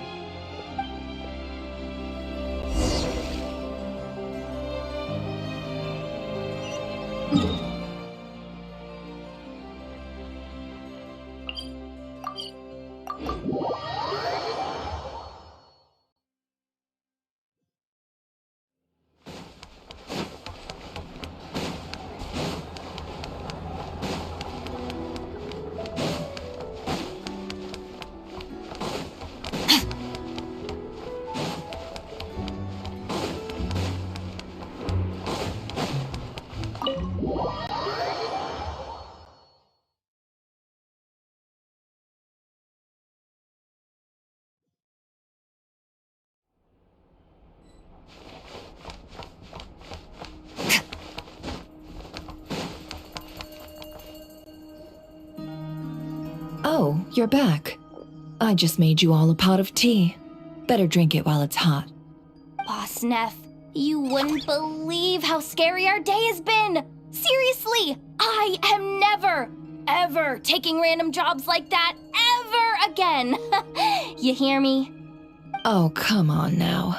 You even faced the wild hunt and lived to tell the tale. What's left to be afraid of? Wait a sec, how did you? Oh, right. Like you told us before, your business is dealing in information. Huh? Boss Neff, the teacups. Why is there one missing? Did you think I wasn't coming back? My. How could you think that of me? You know the rules. If a member of staff wants tea, they pour it themselves. Your cup's sitting safe and sound right there, in the cupboard. Member of staff? Does that mean you're accepting me back? Wasn't that the deal? Boss Neff! You're the best boss ever! You never change, do you? Everything turned out fine, no? You found exactly what you were looking for. Yet there you are, sulking away as usual. Nefer, that medicine we discussed before, the one for congenital Kuvaki sensitivity, I need you to get it for me. And how do you expect me to find something like that for you in the middle of the night? You'll have to wait till morning, at the very least. I need it right now. All right. I'll see what I can do. But you know urgent means extra charge, right? Thank you. You know what? You do seem a little different. In a good way? Or a bad way? Who can say? I'll take it either way, so long as you don't start making a habit of asking me for ridiculous favors.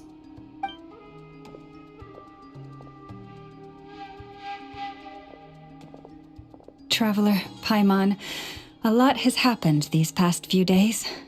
I don't know what I would have done without you. Hey, don't mention it. That's what we're here for.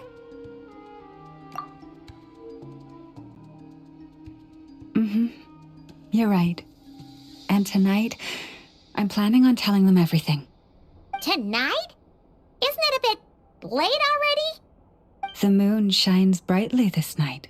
What better time for the Frost Moon Scions to usher in a new dawn for truth? Thank you for your kind words. But before I do, there's one more thing we need to deal with. Oh yeah! Now that we have the moon marrow... You'll have to forgive me. I used too much of my strength in the battle earlier. I fear I won't be able to help you uncover the truth of the past. Not right away, at least. That's fine. We're gonna be a nod-krai for a while anyway, so there's no rush, right? Thank you.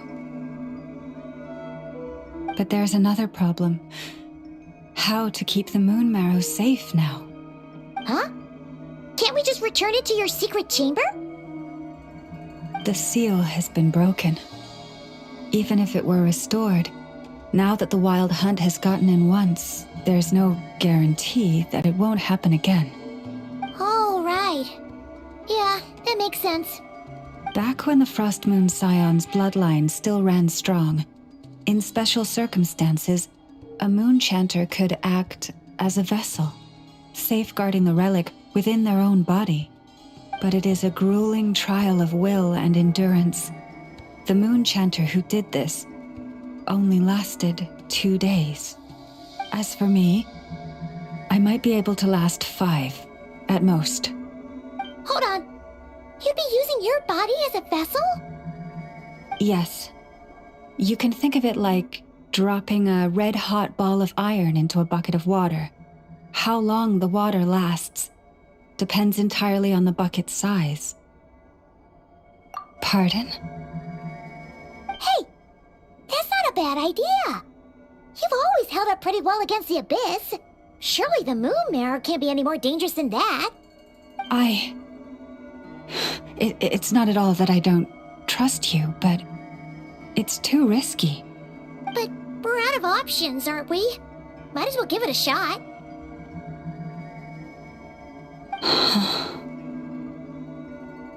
All right. Well, I'll be right by your side. If anything feels off, please tell me immediately.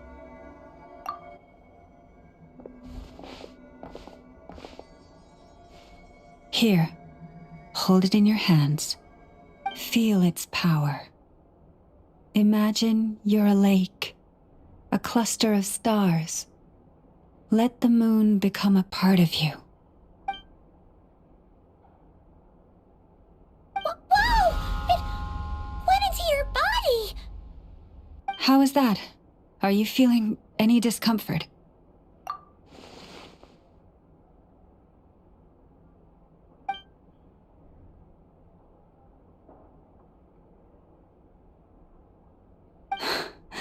Astonishing. Not even the slightest hint of lingering fluctuations. It's as if all that power just sank to the bottom of the ocean. Well, looks like we won't have to worry about the wild hunt catching its scent now. Phew! Paimon knew you have special abilities, but still, you never fail to amaze. Hmm? Did I miss something just now? Yes, and it was nothing short of a miracle. Not something I'd be interested in then. Anyway, here's the medicine you asked for. This is all I've got for today. I'll have someone send the rest over when we have it. Thank you, Nefer. I really appreciate everything you've done for me. Please stop being so nauseatingly friendly. It's creeping me out. So, what exactly did you all go through during that wild hunt attack? I'd prefer to hear it straight from you.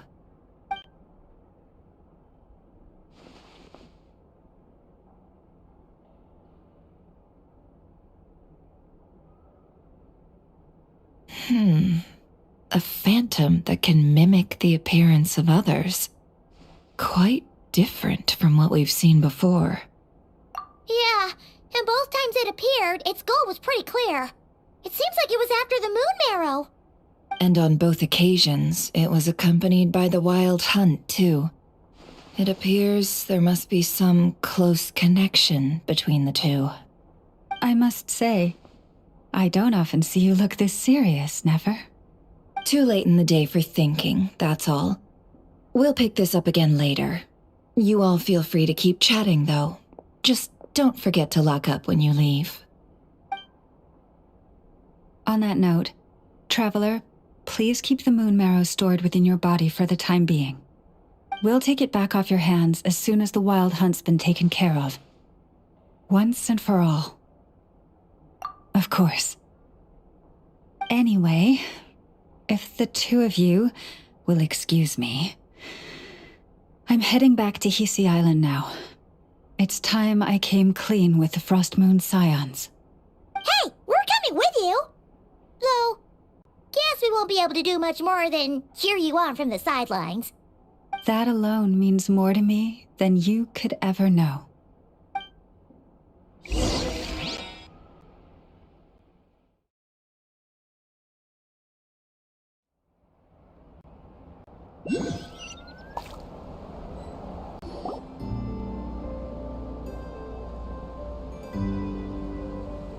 What's going on? I'm not sure. It seems like the Moon Chanter has something important to tell us. I heard the relic's already been retrieved. That's our Lady Lauma, all right.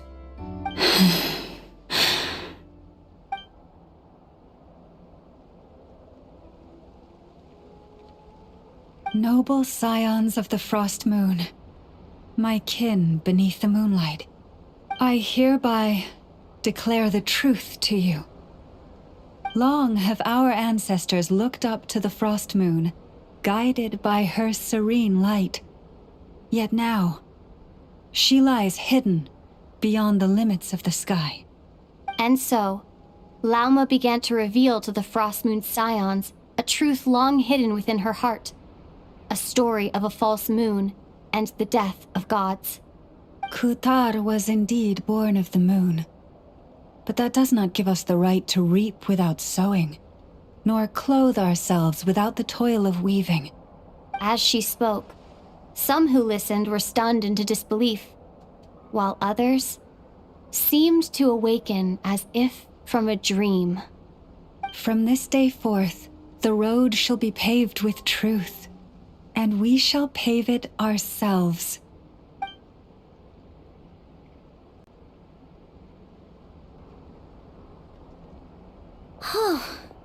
After everything Lauma said last night, Paimon wonders how everyone's adjusting.